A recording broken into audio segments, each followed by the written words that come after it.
പരിശുദ്ധമ്മയ്ക്കും തിരുകുമാരനും 1000 കോടി നന്ദി. ഈ ഒരു സാക്ഷ്യം ഇവിടെ നിന്ന് പറയാൻ ഞങ്ങൾക്ക് അവസരപ്പെടുത്തുന്നതിന് ഒരുപാട് നന്ദി. എൻ്റെ പേര് വൈശാഖ്. ഞങ്ങൾ തിരുവനന്തപുരത്ത് നിന്നാണ് വരുന്നത്. എനിക്ക് വേണ്ടി ആദ്യമായിട്ട് ഇവിടെ ഉടമ്പടി എടുത്തത് എൻ്റെ വൈഫാണ്. ഇതാണ് എൻ്റെ വൈഫ്. പുള്ളിക്കാരുടെ പേര് അന്ന എന്നാണ്. ശരിക്കും പറഞ്ഞാൽ ആദ്യമായിട്ട് എൻ്റെ വൈഫ് ഇവിടെ വന്ന് ഉടമ്പടി എടുക്കുമ്പോൾ ഞാൻ ഇവളുടെ കൂടെ ഇവിടെ വന്നിട്ടുണ്ട്. അപ്പോൾ ഞാനിവിടെ വരുമ്പോഴത്തേക്കും ഇവളാണ് ഉടമ്പടി എടുക്കാൻ വേണ്ടി പോകുന്നത്. ഞങ്ങളുടേതൊരു ഇൻ്റർകാസ്റ്റ് മാരേജ് ആയിരുന്നു. അപ്പോൾ പുള്ളിക്കാരത്തി ക്രിസ്ത്യനാണ്, ഞാൻ ഹിന്ദുവാണ്. അപ്പോൾ പുള്ളിക്കാരി ഇവിടെ വന്ന് ഞങ്ങൾ രണ്ടുപേരും ദുബായിലാണ് വർക്ക് ചെയ്യുന്നത്. അപ്പോൾ പുള്ളിക്കാരത്തി നേഴ്സാണ്, ഞാൻ അവിടെ ഒരു മറൈൻ കമ്പനിയിൽ വർക്ക് ചെയ്യുകയാണ്. അപ്പോൾ പുള്ളിക്കാരി ഇവിടെ വന്നു ഉടമ്പടി എടുക്കണമെന്ന് പറഞ്ഞു. നമുക്ക് വർഷങ്ങളായിട്ട് കുഞ്ഞുങ്ങളില്ല, കല്യാണം കഴിഞ്ഞിട്ട് 6 വർഷമായി. അപ്പോൾ അങ്ങനെ ഇരിക്കുന്നൊരു സാഹചര്യത്തിൽ പുള്ളിക്കാരി വന്ന് ഇവിടെ ഉടമ്പടി എടുക്കാൻ വേണ്ടി തീരുമാനിക്കുമ്പോൾ ഞാൻ പറഞ്ഞു, ശരി നീ ഉടമ്പടി എടുക്ക്, ഞാനിവിടെ നിൽക്കാമെന്നൊക്കെ പറഞ്ഞു. അങ്ങനെ പുള്ളിക്കാരി ഉടമ്പടി എടുക്കാൻ വേണ്ടി പോയി. ഞാനിവിടെ ഇങ്ങനെ മാറി നിന്നിട്ട് ഞാനിവിടെ നിന്ന് ഇങ്ങനെ നോക്കുന്നുണ്ട്. ഇവിടെ ആൾക്കാർ വരുന്നത്, ആൾക്കാർ കയറി ഇറങ്ങുന്നത്, ഓരോ ആൾക്കാരും ഓരോരോ സാക്ഷ്യം പറയുന്നത്. പക്ഷേ ഞാനിതിനെല്ലാം വലിയൊരു മുമ്പ് തന്നെ കൃപാസനത്തിൻ്റെ ട്രോൾ വീഡിയോസൊക്കെ കണ്ടിട്ടുള്ളതുകൊണ്ട് എനിക്ക് വിശ്വാസം എന്ന് പറയുന്നതേ ഇല്ലായിരുന്നു. ഞാൻ ഒന്നിനും ശ്രദ്ധിക്കുന്നില്ലായിരുന്നു. ഞാൻ ആലോചിക്കുന്നതെന്ന് പറഞ്ഞാൽ ഇവിടെ എത്രത്തോളം ആൾക്കാർ വരുന്നു, എത്രത്തോളം വരുമാനം വരുന്നു, ഇങ്ങനെയൊക്കെയാണ് ഞാൻ ചിന്തിച്ചുകൊണ്ടിരുന്നത്. വളരെ നെഗറ്റീവായിട്ടുള്ള കാര്യങ്ങളായിരുന്നു എൻ്റെ മനസ്സിൽ അന്ന് പൊയ്ക്കൊണ്ടിരുന്നത്. അപ്പോൾ അങ്ങനെ ഞാനിവിടെ വന്നു. തിരിച്ച് പുള്ളിക്കാരി വന്നു ഉടമ്പടി എടുത്ത് കഴിയുമെന്ന് പറഞ്ഞു. ഞാൻ പറഞ്ഞു ഓക്കെ ശരി നമുക്ക് പോകാമോ എന്ന് ചോദിച്ചു. പോകാമെന്ന് പറഞ്ഞു. നമ്മൾ തിരിച്ചുപോയി ഞങ്ങൾ ദുബായിക്ക് പോയി. നമുക്ക് വളരെ ശരിക്കും നമ്മൾ അന്ന് നാട്ടിൽ വന്നതെന്ന് പറഞ്ഞാൽ ഞാൻ ദുബായിൽ നിന്ന് ഞങ്ങളൊരു ലോൺ എടുത്തിട്ടുണ്ടായിരുന്നു. ആ ലോണിൽ ഒരു വീട് വച്ചിട്ടുണ്ടായിരുന്നു, കുറച്ച് സ്ഥലം വാങ്ങിച്ചിട്ടുണ്ടായിരുന്നു. ദൈവമാണ് നിങ്ങൾക്ക് എല്ലാ കാര്യങ്ങളും നടത്തി തരുന്നതെന്നുള്ളത് മറന്നുകൊണ്ടാണ് ജീവിച്ചിരുന്നത് സത്യം പറഞ്ഞാൽ. പക്ഷേ ഇവിടെ വരുമ്പോൾ പോലും അങ്ങനെ ഒരു അനുഗ്രഹം എനിക്ക് ദൈവം ആ സമയത്ത് തന്നിട്ട് പോലും ഞാൻ നന്ദിയൊന്നും പറഞ്ഞിട്ടില്ല. ഞാൻ മിണ്ടാതെ ഇവിടുന്ന് ഒരു അനലൈസേഷനും ഒരു വാലിഡേഷനും ഒക്കെ ഇവിടെ നടത്തിയിട്ട് ഞാനങ്ങ് പോയി. തിരിച്ച് ദുബായി ചെന്ന് ഞാനങ്ങോട്ട് നമ്മുടെ നോർമൽ ജീവിതം അങ്ങനെ നയിച്ചുകൊണ്ടിരിക്കുമ്പോഴത്തേക്കും ഒരു ദിവസം ഇവൾ എന്നോട് പറഞ്ഞു, ഇവൾ നേഴ്സാണ്, ഇവളെന്നോട് പറഞ്ഞു എനിക്ക് നിൻ്റെ തൊണ്ടയിൽ ഒരു ചെറിയ മുഴ പോലെ തോന്നുന്നു എന്ന് പറഞ്ഞു. ഞാൻ പറഞ്ഞു മുഴയോ? പറഞ്ഞാൽ മുഴ പോലെ തോന്നുന്നു എന്ന് പറഞ്ഞു. അപ്പോൾ ആ സമയത്ത് ഞാൻ ഇതിനെക്കാട്ടും കുറച്ചും കൂടെ വണ്ണമുണ്ട്. അപ്പോൾ ഞാൻ എന്ത് ചെയ്തെന്ന് പറഞ്ഞാൽ ഞാൻ പറഞ്ഞത് വണ്ണത്തിൻ്റെ ആയിരിക്കുമെന്ന് പറഞ്ഞു. എങ്കിലും ഞാൻ സാധാരണ അവിടെ ഒരു ക്ലിനിക്കിൽ പോയി ചെക്ക് ചെയ്തു. ദുബായിൽ ഒരു മെഡിസിൻ ഫെസിലിറ്റി ഒന്നും ഒരിക്കലും നമുക്ക് പറയാൻ പറ്റത്തില്ല നമ്മുടെ നാട്ടിന് എത്ര അഡ്വാൻസ്ഡ് ആണെന്ന് ഞാൻ ഒരിക്കലും പറയില്ല. അപ്പോൾ ഞാനവിടെ ചെന്നപ്പോഴത്തേക്കും അവരും പറഞ്ഞു ഇത് വലിയ ഇതായിട്ട് തോന്നുന്നൊന്നുമില്ല, നിങ്ങൾ വെയിറ്റ് ഒബിസിറ്റി ആണ്, നിങ്ങൾക്ക് കൂടുതൽ വെയിറ്റ് ഉണ്ട്, നിങ്ങൾ വെയിറ്റ് കുറയ്ക്കാൻ നോക്കൂ എന്നൊക്കെ പറഞ്ഞ് എന്നെ അങ്ങ് വിട്ടു. അപ്പോൾ ഞാൻ വെയിറ്റ് കുറച്ച് കഴിഞ്ഞപ്പോഴത്തേനും പുള്ളിക്കാരത്തി വീണ്ടും എന്നെ ഒന്ന് നോക്കിയിട്ട് പറഞ്ഞു ഇല്ല എനിക്ക് എന്തോ ചെറിയൊരു സംശയം, ചെറിയ മുഴ പോലെ തോന്നുന്നു എന്ന് പറഞ്ഞു. ഞാൻ പറഞ്ഞു ശരി ഞാനൊരു കാര്യം ചെയ്യാം, ഞാൻ പോയി വേറൊരു നല്ലൊരു ഡോക്ടറെ കാണാമെന്ന് പറഞ്ഞു. ഞാൻ ഡോക്ടറെ പോയി കണ്ടപ്പോഴത്തേനും ഡോക്ടർ എന്നോട് പറഞ്ഞു ഒരു കാര്യം ചെയ്യാം, നമുക്ക് ഒരു FNAC ചെയ്യാമെന്ന് പറഞ്ഞു.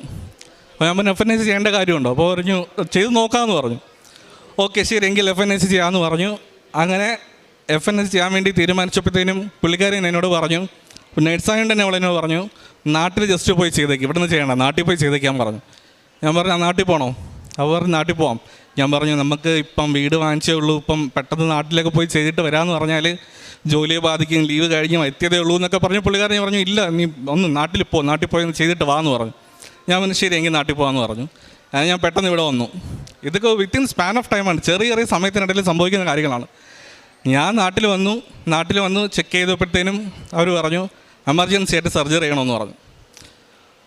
തൈറോയ്ഡ് ഗ്ലാൻഡിൻ്റെ മുകളിലാണ് മുഴയുള്ളത്, അപ്പോൾ എമർജൻസി ആയിട്ട് സർജറി ചെയ്യണമെന്ന് പറഞ്ഞു. അപ്പോൾ ഞാൻ ആദ്യം വലിയ കാര്യമായിട്ട് എടുത്തില്ല. ഞാൻ പറഞ്ഞു നമുക്ക് വേറെ ഡോക്ടറെ കൂടെ കാണാമെന്ന് പറഞ്ഞു. ഞാൻ വേറെ ഡോക്ടറെ പോയി കണ്ടപ്പോൾ ഡോക്ടർ പറഞ്ഞു ഇല്ല സർജറി ചെയ്തേ പറ്റുള്ളൂ. അൾട്രാസൗണ്ട് ചെയ്തപ്പോഴത്തേക്കും തൈറോയ്ഡ് ഗ്ലാൻഡിൻ്റെ മുകളിലൊക്കെ നോഡ്യൂൾസ് ഉണ്ട്, അപ്പോൾ ബെറ്റർ നമുക്കത് മൊത്തത്തിൽ അങ്ങ് എടുത്ത് മാറ്റി വയ്ക്കാം, പിന്നെ വേറെ എന്തെങ്കിലും പ്രശ്നം ഉണ്ടെങ്കിൽ നമുക്ക് അന്നേരം നോക്കാമെന്ന് പറഞ്ഞു. അപ്പോൾ അങ്ങനെ ഇത് സർജറി ചെയ്യാൻ വേണ്ടി എല്ലാം തീരുമാനിച്ചു. കാരണം അപ്പോഴും ഞാൻ ആലോചിക്കുന്നതെന്ന് പറഞ്ഞാൽ ഫിനാൻഷ്യലി ഭയങ്കരമായിട്ട് ടൈറ്റായിട്ട് പൊയ്ക്കൊണ്ടിരിക്കുന്ന ഒരു സിറ്റുവേഷനാണ്. ലോണുണ്ട്, ലീവ് എടുത്തു കഴിഞ്ഞാൽ സാലറി കിട്ടത്തില്ല, ഇങ്ങനെയൊക്കെയുള്ള കാര്യങ്ങൾ ഞാനിങ്ങനെ ആലോചിച്ചുകൊണ്ടിരിക്കുകയാണ്. അപ്പോൾ സർജറി ചെയ്യാൻ വേണ്ടി തീരുമാനിച്ചു, ഉറപ്പിച്ചു ഓക്കെ സർജറി ചെയ്യാം. സർജറി ചെയ്തു, തൈറോയ്ഡ് ഗ്ലാൻഡ് റിമൂവ് ചെയ്തിട്ട് സാമ്പിൾ അയച്ചു കഴിഞ്ഞപ്പോഴത്തേനും അവിടെ നിന്ന് ബയോപ്സി റിപ്പോർട്ട് വന്നു, ക്യാൻസറൽ സെൽസ് ഉണ്ടെന്ന്. അതായത് തൈറോയ്ഡ് ക്യാൻസർ ആണെന്ന് പറഞ്ഞു. അപ്പോൾ ഡൗണായി, മൊത്തത്തിൽ ഡൗണായി. എന്ത് ചെയ്യണമെന്ന് അറിയത്തില്ല, ഒരു രക്ഷയില്ല. എന്താണ് അവസ്ഥയെന്ന് പറഞ്ഞാൽ പുള്ളിക്കാരി എൻ്റെ കൂടെയില്ല, പുള്ളിക്കാരി അങ്ങാണ്, ദുബായിലാണ്. ഞാൻ മാത്രമാണ് വന്ന് ചെയ്തത്. അപ്പോൾ ഇവിടെ വന്ന് ചെയ്തപ്പോഴത്തേക്കും എനിക്ക് ഏതാണ്ട് സർജറിയും റെസ്റ്റും ബയോപ്സി റിപ്പോർട്ട് വരാനും എല്ലാം കൂടി ചേർത്തൊരു 1.5-2 മാസത്തോളം സമയമെടുത്തു. അപ്പോൾ ഞാനങ്ങനെ വെയിറ്റ് ചെയ്ത് നിൽക്കുമ്പോൾ, എന്ത് ചെയ്യണമെന്ന് അറിഞ്ഞിടാൻ നിൽക്കുമ്പോൾ, എൻ്റെ വീട്ടിലൊരു സാഹചര്യം എന്ന് പറഞ്ഞാൽ എൻ്റെ അച്ഛൻ ആൻജിയോപ്ലാസ്റ്റി കഴിഞ്ഞ് ഹാർട്ട് പേഷ്യൻ്റാണ്. അമ്മയെന്ന് പറഞ്ഞാൽ ഇമോഷണലി ഭയങ്കര വീക്കായിട്ടുള്ള ഒരാളാണ്. അനിയനെന്ന് പറഞ്ഞാൽ സംസാരിക്കില്ല. പുതിയ വീടുണ്ട്, ലോണുണ്ട്, ബാധ്യതകൾ നിറഞ്ഞു നിൽക്കുന്നു. എനിക്കറിയത്തില്ല എന്ത് ചെയ്യണമെന്ന്. ഇവളോട് പറയാനും വയ്യ, ഇവളവിടെ നിൽക്കുകയല്ലേ, എന്ത് ചെയ്യണമെന്ന് ഇങ്ങനെ സ്റ്റക്കായിട്ട് നിൽക്കുകയാണ്. അങ്ങനെ നിൽക്കുമ്പോഴാണ് അപ്പോഴും ഞാൻ മുന്നേ എനിക്ക് നല്ലൊരു ജോലി കിട്ടുന്ന ആ ഒരു സമയം വരെയൊക്കെ ഞാൻ അത്യാവശ്യം ബൈബിൾ വായിക്കുമായിരുന്നു. ഞാൻ ദൈവത്തോട് അത്യാവശ്യം നന്ദി കാണിക്കുന്നൊരു വ്യക്തിയായിരുന്നു. മനുഷ്യൻ്റെ അഹങ്കാരം തന്നെയാണ് എനിക്കത് കുറച്ച് കൂടുതലുമായിരുന്നു ആ സമയത്ത്. ഒരു കുഴപ്പമില്ലാത്ത ജോലി ഉണ്ട് എന്നുള്ളൊരു അഹങ്കാരം തന്നെയാണ്, ഞാനത് അംഗീകരിക്കുന്നു ഇന്നും. ആ ഒരു സാഹചര്യത്തിൽ ഞാൻ ബൈബിൾ വീണ്ടും തുറക്കുമ്പം എനിക്ക് കിട്ടുന്ന വചനം എന്ന് പറഞ്ഞാൽ, അപ്പന് മക്കളോട് കരുണ തോന്നുന്ന പോലെ യഹോവയ്ക്ക് നിന്നോട് കരുണ തോന്നുന്നു. അപ്പോൾ ഞാൻ വീണ്ടും പഴയതുപോലായി. സത്യം പറയാലോ, ഞാൻ പഴയതുപോലായി. ഞാൻ ഇവിടുത്തെ കാര്യം പറഞ്ഞു തുടങ്ങി. ഇവൾക്ക് ഫുൾ ഡെസ്പായി. ഇവളവിടെ ഒരുമാതിരി ഡിപ്രഷൻ പോലെ ആയി. ഇവളവിടെ, ഞാനിവിടെ, എനിക്ക് എന്ത് പറയണമെന്നറിയത്തില്ല. പുള്ളിക്കാരുടെ വീട്ടിലാണെങ്കിലും അച്ഛനമ്മയും എല്ലാവരും ഏജായിട്ടുള്ള ആൾക്കാരാണ്. പുള്ളിക്കാരുടെ ചേച്ചിയുണ്ട്, പുള്ളിക്കാരുടെ ചേച്ചി പക്ഷേ ഇവിടെ അല്ല, അവരെല്ലാവരും UK-നാണ്. അപ്പം എനിക്ക് അപ്പുറത്തെ സൈഡിലും ഫാദർ ഇൻ ലോയുടെ അടുത്തും മദർ ഇൻ ലോയുടെ അടുത്തും അങ്ങനെയൊന്നും ആരുടെ അടുത്തൊന്നും പറയാൻ പറ്റത്തില്ല. എൻ്റെ അനിയൻ്റെ അടുത്ത് പോലും എനിക്ക് കൂടുതൽ ഡിസ്കസ് ചെയ്യാൻ പറ്റത്തില്ല, കാരണം അവനും സംസാരശേഷിയില്ലാത്ത ഒരാളാണ്. മൊത്തത്തിൽ ജീവിതം സ്റ്റക്കാണ്. ആ ഒരു സാഹചര്യത്തിലാണ് ഡോക്ടർ പറയുന്നത് നമുക്ക് ട്രീറ്റ്മെൻറ്റ് സ്റ്റാർട്ട് ചെയ്യണം. ട്രീറ്റ്മെൻറ്റ് സ്റ്റാർട്ട് ചെയ്യാൻ വേണ്ടി ഇത്രയൊക്കെ വെച്ച് കാശാവും, ഇത്രയൊക്കെയാണ് ഇതിൻ്റെ എമൗണ്ട് ആവാൻ പോകുന്നതെന്ന് പറഞ്ഞു. അപ്പോൾ ഞാൻ എപ്പോഴും ഒരു ബാക്കപ്പ് കൺസിഡർ ചെയ്ത് പോകുന്നതാണ്. ഒരു എമർജൻസി ആയിട്ട് ഒരു ഇതേപോലെ ഒരു മെഡിക്കൽ ആവശ്യം വന്നു കഴിഞ്ഞാൽ എന്ത് ചെയ്യും. അപ്പോൾ കാരണം നമ്മുടേത് ഒരു ഇൻ്റർകാസ്റ്റ് മാരേജ് ആയതുകൊണ്ട് തന്നെ പുള്ളിക്കാരുടെ ഫാമിലി എല്ലാവരും ഞങ്ങളുമായിട്ട് നല്ല സഹകരണത്തിലാണിപ്പോൾ. ആണെങ്കിൽ കൂടെ തന്നെ നാളെ ഒരു സാഹചര്യത്തിൽ എന്നെ ആരെങ്കിലും സപ്പോർട്ട് ചെയ്തില്ലെങ്കിൽ പുള്ളിക്കാരി ഒറ്റയ്ക്കായി പോയി ഞാൻ എന്ത് ചെയ്യും. അപ്പോൾ ഞാൻ എപ്പോഴും നമ്മുടെ കല്യാണം കഴിഞ്ഞ സമയം മുതൽ തന്നെ ഞാൻ ഇങ്ങനെയുള്ള കാര്യങ്ങൾക്ക് വേണ്ടി ഒരു ഇൻഷുറൻസ് എടുത്തിട്ടുണ്ടായിരുന്നു. അപ്പോൾ ഞാൻ അതിലൊന്ന് സ്റ്റിക്ക് ഓൺ ചെയ്ത് നിന്നു. ഓക്കെ, ഇത് വെച്ച് കുഴപ്പമില്ല, ഇതിലെല്ലാം കാര്യങ്ങൾ നടക്കും. അപ്പോൾ എൻ്റെ കയ്യിൽ അന്ന് എനിക്ക് തോന്നുന്നതെന്ന് പറഞ്ഞാൽ ഒരു 1.5 ലക്ഷം രൂപയുടെ കാണും മാക്സിമം. പക്ഷേ ട്രീറ്റ്മെൻറ്റിന് കൂടുതൽ കാശാവും. അവസാനം ഞാൻ കടമൊക്കെ വാങ്ങിച്ചു, അവിടെ ഇവിടെ നിന്നൊക്കെ പൈസയൊക്കെ വാങ്ങിച്ചു. ട്രീറ്റ്മെൻറ്റ് സ്റ്റാർട്ട് ചെയ്തു. ഞാൻ ഐസൊലേഷൻ പോയി. ആരെയും കാണാൻ പറ്റില്ല, ആരോട് സംസാരിക്കാൻ പറ്റില്ല, എൻ്റെ അടുത്ത് വരാൻ ആർക്കും പറ്റത്തില്ല. അപ്പോൾ അങ്ങനെയൊക്കെ ഇരുന്ന് ഞാൻ വീണ്ടും ബൈബിൾ വായിക്കാൻ തുടങ്ങി, കൂടുതൽ സമയം സ്പെൻഡ് ചെയ്യാൻ തുടങ്ങി. ആ രണ്ട് ദിവസം മൊത്തത്തിൽ ഞാൻ ഐസൊലേഷനിലായിരുന്നു. 2 ദിവസവും ഞാൻ മാതാവിനോട് പ്രാർത്ഥിക്കാൻ തുടങ്ങി. മാതാവിനോട് ഒത്തിരിയും പ്രാർത്ഥിച്ചു. ഞാൻ പറഞ്ഞു, മാതാവേ, എൻ്റെ ഫ്രണ്ടിൽ വേറെ ഓപ്ഷൻ ഇല്ല, എനിക്ക് കയറി വന്നേ പറ്റൂ. അങ്ങനെ ഞാൻ ട്രീറ്റ്മെൻറ്റ് കഴിഞ്ഞ് പുറത്തിറങ്ങിയപ്പോൾ ഡോക്ടർ എന്നോട് പറഞ്ഞു, ഇപ്പോൾ കുഴപ്പമില്ല, നമുക്ക് ഫസ്റ്റ് ലെവൽ ട്രീറ്റ്മെൻറ്റ് കഴിഞ്ഞു, ഇനി സെക്കൻഡ് ലെവൽ നമുക്ക് ഇതിൻ്റെ സ്കാനിങ് വരും. പക്ഷേ നോർമൽ ലൈഫ് നിങ്ങൾക്ക് ലീഡ് ചെയ്യാം, നിങ്ങൾക്ക് പോകാം, തിരിച്ച് ദുബായിക്ക് പോകാം, പ്രശ്നമൊന്നുമില്ല എന്ന് പറഞ്ഞു. അപ്പോൾ തിരിച്ച് പോകുന്നതിന് മുന്നേ ഞാൻ ഇവളോട് പറഞ്ഞു, ഇല്ല, എനിക്ക് കൃപാസനം പോകണം, നമുക്ക് കൃപാസനത്തിൽ പോയി ഒന്ന് പ്രാർത്ഥിക്കണം, അതിനുശേഷം നമുക്ക് തിരിച്ചു പോകാമെന്ന് പറഞ്ഞു. അപ്പോൾ എന്നോട് എല്ലാവരും വഴക്ക് പറഞ്ഞു, ഇപ്പോൾ ട്രീറ്റ്മെൻറ്റ് കഴിഞ്ഞ് ഇറങ്ങിയതേ ഉള്ളൂ. കാരണം ഈവൻ ഞാൻ എയർപോർട്ടിൽ പോയാൽ വരെ തൈറോയ്ഡ് പേഷ്യൻസിനൊക്കെ അറിയാൻ പറ്റും. നമ്മൾ റേഡിയേഷൻ എയർപോർട്ടിൽ വരെ നമ്മളെ സ്കാൻ ചെയ്ത് പിടിച്ച് നിർത്തും. അപ്പോൾ അങ്ങനത്തെ ഒരു സിറ്റുവേഷനിൽ ഇപ്പോൾ പെട്ടെന്ന് കൃപാസനത്തിലൊക്കെ പോകുമെന്ന് പറഞ്ഞാൽ അതെങ്ങനെ ശരിയാവും. അപ്പോൾ ഞാൻ പറഞ്ഞു, കുഴപ്പമില്ല, നമുക്ക് പോകാമെന്ന് പറഞ്ഞു. ഓക്കെ, അങ്ങനെ ഞാൻ കുറച്ച് വെയിറ്റ് ചെയ്തു. ഞാൻ ലീവ് കമ്പനിയിൽ എക്സ്ട്രാ ചോദിച്ചു. ഓക്കെ, അവർ കമ്പനി എനിക്ക് സാങ്ഷൻ ചെയ്ത് തന്നു. ഞാൻ വെയിറ്റ് ചെയ്തു. എല്ലാം കംപ്ലീറ്റ്ലി റിക്കവർ ആയതിന് ശേഷം ഞാൻ ഇവിടെ വന്നു ഞാൻ മാതാവിനോട് പ്രാർത്ഥിച്ചു. അപ്പോൾ ഞാൻ പ്രാർത്ഥിക്കുമ്പോൾ ഞാൻ പറഞ്ഞതെന്ന് പറഞ്ഞാൽ, ഞാൻ എത്തുമ്പോൾ ലേറ്റായി. അപ്പോൾ എനിക്ക് ഉടമ്പടി എടുക്കാൻ പറ്റില്ല എന്ന് എനിക്ക് മനസ്സിലായി. അപ്പോൾ ഞാൻ മാതാവിനോട് പറഞ്ഞു, മാതാവ്, എനിക്ക് ഉടമ്പടി എടുക്കാൻ പറ്റില്ല എന്ന് എനിക്കറിയാം, പക്ഷേ ഇനി ഞാൻ അഹങ്കാരിയാവല്ല്. ഇനി ഇനി എനിക്ക് നിത്യതയിൽ ജീവിക്കാൻ പറ്റണം. അടുത്ത തവണ എനിക്ക് വരുമ്പം എന്നെ ഉടമ്പടി എടുക്കാൻ യോഗ്യനാക്കി തരണം. ഇത്രയും പറഞ്ഞുകൊണ്ട് ഞാൻ ഇവിടുന്ന് പോയി. പക്ഷേ ഞാൻ അച്ഛൻ്റെ ധ്യാനം കേൾക്കുമായിരുന്നു. എന്തൊക്കെ കാര്യങ്ങളാണ് ചെയ്യേണ്ടത് ഇതെല്ലാം ഞാൻ ശ്രദ്ധിച്ച് കേൾക്കുമായിരുന്നു. അങ്ങനെ അവിടെ എത്തിയപ്പോഴത്തേനും അറിയാലോ, ഇവിടുത്തെ ട്രീറ്റ്മെൻറ്റും എല്ലാം കഴിഞ്ഞപ്പോഴത്തേനും ഭയങ്കരമായ സ്റ്റക്ക്, ഫിനാൻഷ്യലി ഭയങ്കര ടൈറ്റ്, ഒരു രക്ഷയില്ല. ഭയങ്കരമായ ആ ഒരു സാഹചര്യത്തിൽ ഞാൻ നിൽക്കുമ്പോഴത്തേക്കും 2024 സ്റ്റാർട്ടിങ് തൊട്ട് ഇതാണ് അവസ്ഥ.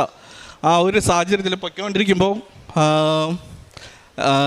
ഞാൻ എന്നെക്കൊണ്ട് ആ സമയത്ത് ചെയ്യാൻ പറ്റുന്നതെന്ന് പറഞ്ഞാൽ പ്രേക്ഷിത പ്രവർത്തനങ്ങൾ കറക്റ്റായിട്ട് ചെയ്യാൻ മാക്സിമം ശ്രമിക്കും. എല്ലാ ശനിയാഴ്ചകളിലും നമ്മൾ ഉപവാസമായിരിക്കും. അപ്പോൾ എനിക്ക് ആ സമയത്ത് കൊളസ്ട്രോളും ഉണ്ട്. ഇവൾ നേഴ്സായത് കാരണം തന്നെ ഇവൾ രാത്രിയൊക്കെ എനിക്ക് സലാഡും കാര്യങ്ങളൊക്കെ തരത്തുള്ളൂ, വേറൊന്നും അങ്ങനെ തരത്തൊന്നുമില്ല. ഡയറ്റുണ്ട്, ഈ ട്രീറ്റ്മെൻറ്റ് ഭാഗത്തായിട്ടുള്ള സെപ്പറേറ്റ് വേറെ ഡയറ്റുണ്ട്. അപ്പോൾ അതെല്ലാം ഫോളോ ചെയ്യും. പക്ഷേ ഫിനാൻഷ്യലി ഞങ്ങൾ ഭയങ്കര ഡയറ്റാണ്. അപ്പോൾ അങ്ങനെ ഇരിക്കുമ്പോൾ പോലും ആ സമയത്താണ് അവിടെ നോമ്പ് നടക്കുന്നത്. അവിടെ നോമ്പിൻ്റെ ആ ഒരു സാഹചര്യം ആയതുകൊണ്ട് തന്നെ ഞാൻ ഇവിടുത്തെ പറഞ്ഞിട്ട് നമ്മളതിലിപ്പം ഒരു ദിറംസ് അല്ലെങ്കിൽ 2 ദിറംസ് ആണെന്നുണ്ടെങ്കിൽ പോലും തന്നെ നമ്മൾ ആർക്കെങ്കിലും എന്തെങ്കിലും, കാരണം ആ സമയത്തൊക്കെ നമുക്ക് ഒത്തിരിയും ആൾക്കാരെ കാണാൻ പറ്റും, വിശന്ന് വലഞ്ഞിരിക്കുന്ന ഒരുപാട് ആൾക്കാരെ കാണാൻ പറ്റും. അപ്പോൾ നമുക്ക് അങ്ങനെയുള്ളവരെ നമുക്ക് സഹായിക്കണം എന്നൊക്കെ ഞാൻ പറഞ്ഞു. ഇവൾ എൻ്റെ കൂടെ തന്നെ നിൽക്കുമായിരുന്നു. അങ്ങനെ ഞാൻ അങ്ങനെ ആ ഒരു സാഹചര്യത്തിൽ തന്നെ ഒരു ദിവസം ഇതുപോലെ ഞാൻ ഡ്യൂട്ടി കഴിഞ്ഞ് വരുമ്പോഴത്തേനും വളരെ ക്ഷീണിച്ച് അവശനായി നിൽക്കുന്ന ഒരാൾ എന്നോട് വന്നിങ്ങനെ ചോദിച്ചു, എനിക്ക് ഭക്ഷണം വാങ്ങിച്ചു തരാമോ എന്ന് എന്നോട് ഇങ്ങനെ ചോദിച്ചു. അപ്പോൾ ഞാൻ നോക്കുമ്പോഴത്തേക്ക് എൻ്റെ 10 ദിറംസേ ഉള്ളൂ, ആകെ 10 ദിറംസേ ഉള്ളൂ. അപ്പോൾ ഞാൻ ഇവിടെ വിളിച്ച് ചോദിച്ചു, എടി നമുക്ക് രാത്രി കഴിക്കാനുണ്ട്. അപ്പോൾ ഇവിടെ എന്നോട് പറഞ്ഞു, നീ ഡയറ്റല്ലേ, അപ്പോൾ സലാഡാണെങ്കിൽ നിനക്ക് ഓക്കെ, എനിക്ക് എന്തെങ്കിലും ലൈറ്റായിട്ട് കാണും, അത് കുഴപ്പമില്ല എന്ന് പറഞ്ഞു. അപ്പോൾ ഞാൻ പറഞ്ഞു ഓക്കെ ശരി, ഞാൻ പുള്ളിക്ക് ഒരു ഭക്ഷണം വാങ്ങിക്കുകയാണെന്ന് പറഞ്ഞു. പുള്ളി ഞാൻ 10 ദിറംസിൻ്റെ ഭക്ഷണം വാങ്ങിച്ചു കൊടുത്തു. പുള്ളി പോയി, ഞാൻ തിരിച്ച് വീട്ടിൽ പോയി. പക്ഷേ ആ പുള്ളി ഭയങ്കരമായിട്ട് സന്തോഷിച്ചു, എന്നെ തലയൊക്കെ വെച്ച് അനുഗ്രഹിക്കുകയൊക്കെ ചെയ്തു. ഓക്കെ എന്നൊക്കെ പറഞ്ഞു. ഞാൻ തിരിച്ച് വീടെത്തി. നമ്മൾ വൈകുന്നേരം സായന പ്രാർത്ഥിച്ചുകൊണ്ടിരിക്കുമ്പോഴത്തേക്കും ഞാൻ മാതാവിനോട് പറഞ്ഞു, മാതാവേ എനിക്ക് ഇന്നിങ്ങനെ ഒരു സഹായം ചെയ്യാൻ പറ്റി, ഒത്തിരി സന്തോഷമുണ്ട്. കൂടുതലും സന്തോഷം എന്ന് പറഞ്ഞാൽ പുള്ളി എൻ്റെ തലയൊക്കെ വെച്ച് എന്നെ അനുഗ്രഹിച്ച്, അതിലെനിക്ക് ഒത്തിരി സന്തോഷം എന്ന് പറഞ്ഞ് ഞാൻ ഇവളുടെ അടുത്ത് ആ കാര്യമൊക്കെ പറഞ്ഞു. അങ്ങനെ ഞങ്ങൾ കിടക്കാൻ വേണ്ടി ഇരിക്കുമ്പോഴത്തേനും എന്നെ ഓഫീസിൽ നിന്ന് തന്നെ വിളിക്കുകയാണ്. അപ്പോൾ എന്നെ ഓഫീസിൽ തന്നെ വിളിച്ചിട്ട് എന്നോട് ചോദിച്ചു, വൈശാഖേ ഇൻഷുറൻസ് അപ്രൂവ് ആയില്ലേ എന്ന് ചോദിച്ചു. ഞാൻ പറഞ്ഞു ഇല്ല സാർ, ഇൻഷുറൻസ് അപ്രൂവ് ആയില്ല, ഇൻഷുറൻസ് ഇങ്ങനെ ചെറിയൊരു ഇഷ്യൂ പറഞ്ഞു, അവർക്ക് പറ്റത്തില്ല എന്ന് പറഞ്ഞു, ചെയ്യാൻ പറ്റത്തില്ല, ഔട്ട്സൈഡ് UAE ആണ് ചെയ്തുകൊണ്ട് അവർക്ക് അപ്രൂവ് ആവത്തില്ല എന്ന് പറഞ്ഞു. ഓക്കെ ശരി, ഞാനൊരു 10,000 ദിറംസ് എൻ്റെ അക്കൗണ്ടിൽ ഇട്ടിട്ടുണ്ടെന്ന് പറഞ്ഞു. ഞാൻ 10 ദിറംസ് കൊടുത്തപ്പോൾ മാതാവ് എനിക്ക് 10,000 ദിറംസ് തന്നു. അങ്ങനെ അവിടെ നിന്ന് തുടങ്ങിയ മാതാവിൻ്റെ അനുഗ്രഹമാണ്. എനിക്ക് ലോൺ ഉണ്ടായിരുന്നു, അവിടെ നിന്ന് തുടങ്ങിയാണ് എൻ്റെ ലോണ് മാതാവ് തീർത്ത് തന്നു. എനിക്ക് നാട്ടിലോട്ട് ഫർദർ ട്രീറ്റ്മെൻറ്റിന് വരണമായിരുന്നു. നാട്ടിലോട്ട് ഞാൻ അവിടെ നിന്ന് സ്റ്റാർട്ട് ചെയ്യുന്നതിന് മുന്നേ ഞാനിങ്ങനെ ആലോചിക്കുകയാണ്, ഞാൻ ഇവിടെ വന്നു കഴിഞ്ഞാൽ കൂടുതൽ ട്രീറ്റ്മെൻറ്റ് ഞാൻ പോയി കഴിഞ്ഞാൽ എനിക്ക് കൂടുതൽ കാശ് വേണ്ടി വരും, അങ്ങനെയാണെങ്കിൽ ഞാൻ ഇവിടെ കുറച്ച് നാൾ എക്സ്ട്രാ നിൽക്കേണ്ടി വരും. അപ്പോൾ ഞാൻ എന്ത് ചെയ്യുന്നൊക്കെ ആലോചിച്ചു.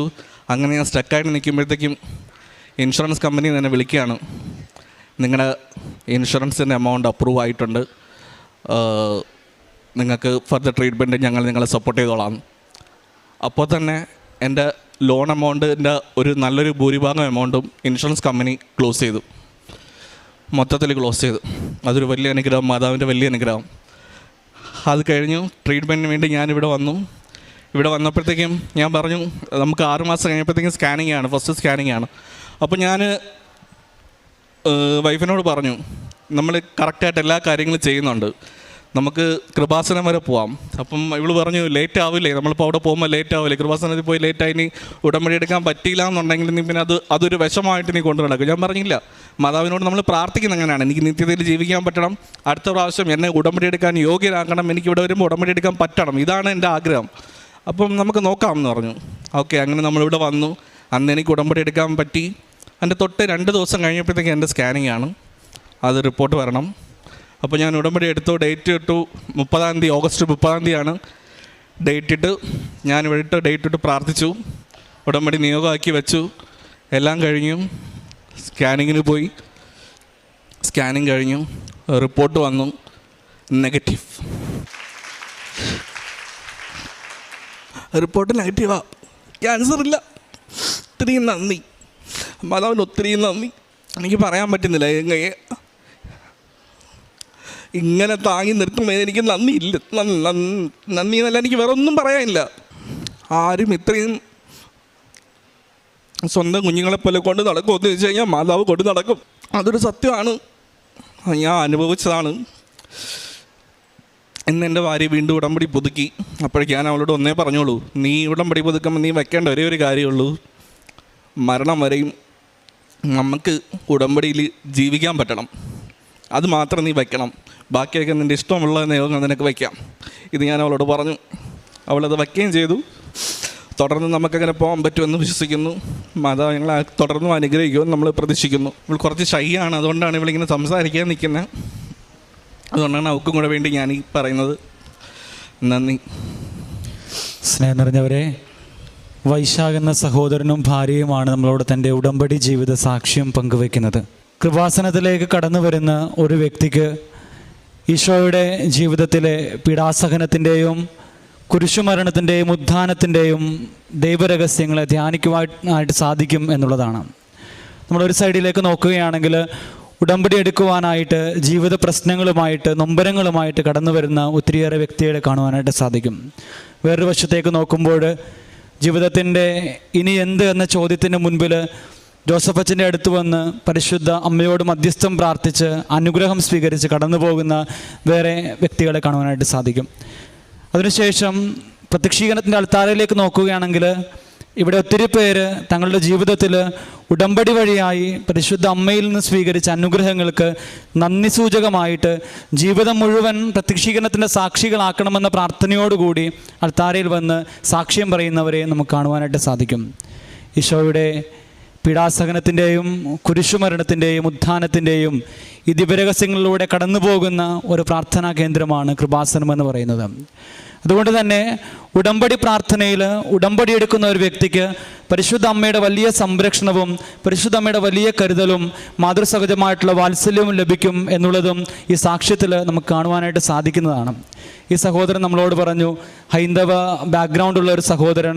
ഈ സഹോദരൻ പറയുകയാണ്, നിത്യതയോളം എന്നെ ഉടമ്പടി കൊണ്ടുപോകുവാനായിട്ട് ഉടമ്പടി ജീവിതത്തിലൂടെ ജീവിച്ചു പോകുമ്പോൾ എനിക്കത് വലിയ കാര്യമാകുന്നു, അല്ലെങ്കിൽ ജീവിതകാലം മുഴുവൻ ഉടമ്പടിയിൽ നിൽക്കണം, ദൈവത്തോടൊപ്പം നിത്യതയിലായിരിക്കണം എന്നുള്ള വലിയ ബോധ്യത്തിലേക്ക് എനിക്ക് കടന്നു വരുവാനായിട്ട് സാധിച്ചു എന്ന് പറയുമ്പോൾ ഉടമ്പടി എത്രത്തോളം ആഴമായിട്ട് ഒരു വ്യക്തിയെ സ്പർശിക്കുന്നു എന്നുള്ളതും ശ്രദ്ധേയമായിട്ടുള്ള കാര്യമാണ്. ഈ കുടുംബത്തോട് ചേർന്ന് നിന്നുകൊണ്ട് ഇവരുടെ കുടുംബത്തിൽ പരിശുദ്ധ അമ്മ ചൊരിഞ്ഞ എല്ലാ അനുഗ്രഹങ്ങൾക്കും കൃപകൾക്കും നമുക്ക് നന്ദി പറയാം. ഇനിയുള്ള ജീവിതകാലം കൂടുതൽ അനുഗ്രഹത്തോടുകൂടി പരിശുദ്ധ അമ്മയുടെ മാതൃസഹജമായിട്ടുള്ള വാത്സല്യത്തോടുകൂടി ഈ ഭൂമിയിൽ ജീവിക്കുവാനായിട്ട് സർവശക്തനായ ദൈവം ഇവരെ അനുഗ്രഹിക്കട്ടെ എന്ന് പ്രാർത്ഥിക്കുകയും ഇരു കരങ്ങളും അടിച്ച് ദൈവനാമത്തെ മഹത്വപ്പെടുത്തുകയും ചെയ്യാം. ഈശോയും മിശിഹായ്ക്ക് സ്തുതിയായിരിക്കട്ടെ. ദൈവനാമത്തിന് മഹത്വം ഉണ്ടായിരിക്കട്ടെ. ഞാൻ കർണാടകയിൽ മംഗലാപുരം മേരിമാത്ത കാട്ടിപ്പള്ളി ഇടവക അംഗമാണ്. എൻ്റെ പേര് നാൻസി, ഭർത്താവ് ഷാജി, 4 മക്കൾ, 2 ആണും 2 പെണ്ണും. ഇതാണ് എൻ്റെ കുടുംബം. ഞാൻ 2019 ആദ്യമായിട്ട് കൃപാസനത്തെ പറ്റി കേൾക്കുന്നത്. പക്ഷേ എനിക്ക് കൃപാസനം ആലപ്പുഴ എവിടെയാണ് എന്താണോ ഒന്നും എനിക്കറിയില്ല. ഉടമ്പടി എന്താണെന്ന് ഞങ്ങൾക്കറിയില്ല. കാരണം കർണാടകയിൽ ജനിച്ച് വളർന്ന എനിക്ക് കേരളത്തിൽ എവിടെ കയറണം എവിടെ ഇറങ്ങണം അതൊന്നും എനിക്കറിയില്ലായിരുന്നു. അങ്ങനെ എൻ്റെ ചേച്ചി മുഖേനയാണ് ഞാനിത് അറിയുന്നത്. ഒരു ഇഞ്ചി കൃഷിയും പിന്നെ ഒരു കോടികളുടെ ലോണും, അതാണ് ഇന്ന് എന്നെ ഇവിടെ ഈ ആൾത്താരിൽ ഇങ്ങനെ സാക്ഷ്യം പറയാൻ ദൈവം എനിക്ക് തന്ന മഹത്വം ഞാൻ വെളിപ്പെടുത്താൻ വേണ്ടി ഇവിടെ വന്ന് നിൽക്കുന്നത്. ഒരു ഇഞ്ചി കൃഷിയിൽ ആദ്യത്തെ കൊല്ലം 2ാമത്തെ കൊല്ലം നല്ല ലക്ഷങ്ങളുടെ ലാഭമായിരുന്നു. അപ്പോൾ അത് ഇൻട്രസ്റ്റായി 3ാമത്തെ വർഷം ഞങ്ങൾ ചെയ്തു, അത് നഷ്ടമായി. ആ നഷ്ടം നികത്താൻ വേണ്ടി 4ാമത്തെ കൊല്ലം ചെയ്തു, അത് കോടികളുടെ നഷ്ടമായി. അപ്പം അങ്ങനെ ആ നഷ്ടങ്ങൾ നികത്താൻ വേണ്ടി വീണ്ടും പല പല കൃഷികളിലേക്ക് ഇറങ്ങി തിരിച്ചു. അപ്പം പൈസയുടെ ഷോർട്ടേജ് വന്നപ്പം ഹസ്ബൻഡിൻ്റെ ഒരു കൂട്ടുകാരൻ കേരളത്തിലുള്ളവൻ ഒരു ഓപ്ഷൻ പറഞ്ഞു, കർണാടകയിലെ പ്രോപ്പർട്ടി കേരളത്തിൽ കൊണ്ട് ഈട് വെച്ച് നമുക്ക് ലോൺ എടുക്കാം. 10-20 ഏക്കറോളം സ്ഥലമുണ്ട് ഞങ്ങൾക്ക്. അങ്ങനെ 10 ഏക്കറോളം HDFC ബാങ്കിൽ കൊണ്ട് ഈട് വെച്ചു 1,30,00,000 ലോൺ എടുത്തു. ആ പൈസ കൊണ്ട് മുഴുവൻ ഞങ്ങൾ പൈനാപ്പിൾ കൃഷി, വാഴക്കൊല കൃഷി, റബ്ബർ തോട്ടം ലീസ്റ്റ് എടുക്കുക, വൈൻ ഷോപ്പ് നടത്തുക, ഇങ്ങനെ പല പല കൃഷികൾ ചെയ്തു. ഇതെല്ലാം ഞങ്ങൾക്ക് 8ൻ്റെ പണി തന്നു. വീണ്ടും ഞങ്ങൾക്ക് കടങ്ങൾ കൂടിയതല്ലാതെ ഒരു ലാഭവും ഉണ്ടായില്ല. അങ്ങനെ ഇരിക്കെ കോവിഡ് കാലത്ത് ഗോവയിൽ ഞങ്ങൾക്ക് വൈൻ ഷോപ്പ് ഉണ്ടായിരുന്നു, അത് പൂട്ടുണ്ടായിട്ട് വന്നു. അങ്ങനെ ഇരിക്കുന്ന സമയത്ത് 2019 ഞാനും എൻ്റെ മക്കളും മംഗലാപുരത്തേക്ക് മക്കളുടെ ഉപരിപഠനവും ജോലി സാധ്യതയ്ക്ക് വേണ്ടിയിട്ട് ഞങ്ങളിവിടെ ഒരു വാടക വീട് എടുത്ത് താമസിച്ചു. അങ്ങനെ ഇരിക്കുന്ന സമയത്ത് ഈ 1,30,00,000 ലോണ് പലിശ കയറി 4.5 കോടികളായി 2022 കാലഘട്ടത്തിൽ. അപ്പോൾ ബാങ്ക് ഞങ്ങൾക്കൊരു ഓപ്ഷൻ വെച്ചു, 1 ടൈം സെറ്റിൽമെൻറ്റ്. അപ്പോൾ ഞങ്ങളതിൽ സമ്മതിച്ചു. അങ്ങനെ 85 ലക്ഷത്തിന് ബാങ്ക് സെറ്റിൽമെൻറ്റ് ചെയ്യാമെന്ന് പറഞ്ഞു. അപ്പോൾ 4.5 കോടിയിൽ നിന്നും 85 ലക്ഷത്തിലേക്ക് താന്നു വന്നപ്പോൾ ഞങ്ങൾക്കത് സന്തോഷമായി. അപ്പോൾ പ്രോപ്പർട്ടി വിറ്റ് എങ്ങനെയെങ്കിലും ലോൺ വീട്ടാമെന്ന് ഞങ്ങൾ ആലോചിച്ചു. അങ്ങനെ ഞങ്ങൾ 3 ഏക്കർ അടയ്ക്കാത്തോട്ടം ഒരു പാർട്ടിക്ക് ഞങ്ങൾ വിൽക്കാമെന്ന് വിചാരിച്ചു. പക്ഷേ എഗ്രിമെൻറ്റ് ഇതായിരുന്നു, ബാങ്കിൽ നിന്നും സെറ്റിൽമെൻറ്റ് പേപ്പർ കിട്ടുമ്പോൾ ആ പൈസ ബാങ്കിലേക്ക് കെട്ടി, ബാങ്കിൽ നിന്ന് NOC കിട്ടിക്കഴിഞ്ഞ ശേഷം തോട്ടം ഞങ്ങൾ രജിസ്റ്റർ ചെയ്ത് കൊടുക്കുക. ഇതായിരുന്നു ഞങ്ങളുടെ എഗ്രിമെൻറ്റ്. അപ്പോൾ ബാങ്ക് 85 ലക്ഷം എന്ന് പറഞ്ഞതല്ലാതെ ഞങ്ങൾക്ക് പേപ്പർ തന്നില്ല. പേപ്പർ തരാതെ ഞങ്ങൾ ലോൺ കെട്ടത്തുമില്ല. അങ്ങനെ ഇരിക്കുന്ന സമയത്ത് ആദ്യത്തെ പാർട്ടി ആ കച്ചവടം ഉഴപ്പിപ്പോയി. പക്ഷേ ആ വർഷത്തെ അടയ്ക്ക മുഴുക്കം അയാൾ എടുത്തു. ഞങ്ങൾ എഗ്രിമെൻറ്റ് അഡ്വാൻസ് വാങ്ങിയ ശേഷം തോട്ടം അവർക്ക് ഹാൻഡ് ഓവർ ചെയ്തായിരുന്നു. അങ്ങനെ ഇരിക്കുന്ന സമയത്ത് 2021 ഡിസംബർ 2-ാം തീയതി എൻ്റെ ഹസ്ബൻഡിന് ഒരു ഇൻസിഡൻ്റ് ഉണ്ടായി. ഒരു സ്ഥലത്തിൻ്റെ ഇടപാടിൽ തലയ്ക്ക് നല്ല പരിക്ക് പറ്റി.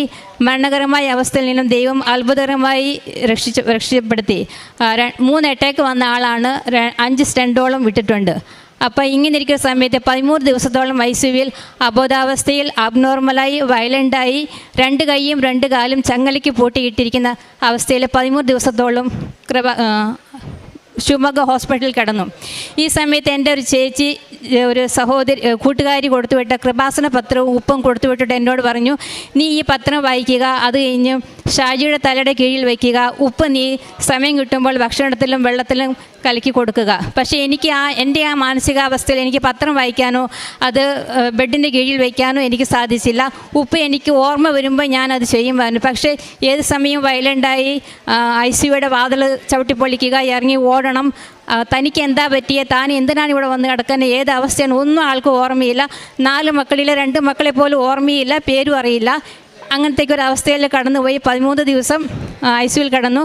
ഡോക്ടർ പറഞ്ഞു 2 വർഷം കഴിയാതെ ഈ ആൾ നോർമൽ സ്റ്റേജിലേക്ക് എത്തത്തില്ല, പല കാര്യങ്ങൾക്കും ഓർമ്മയുണ്ടാവില്ല.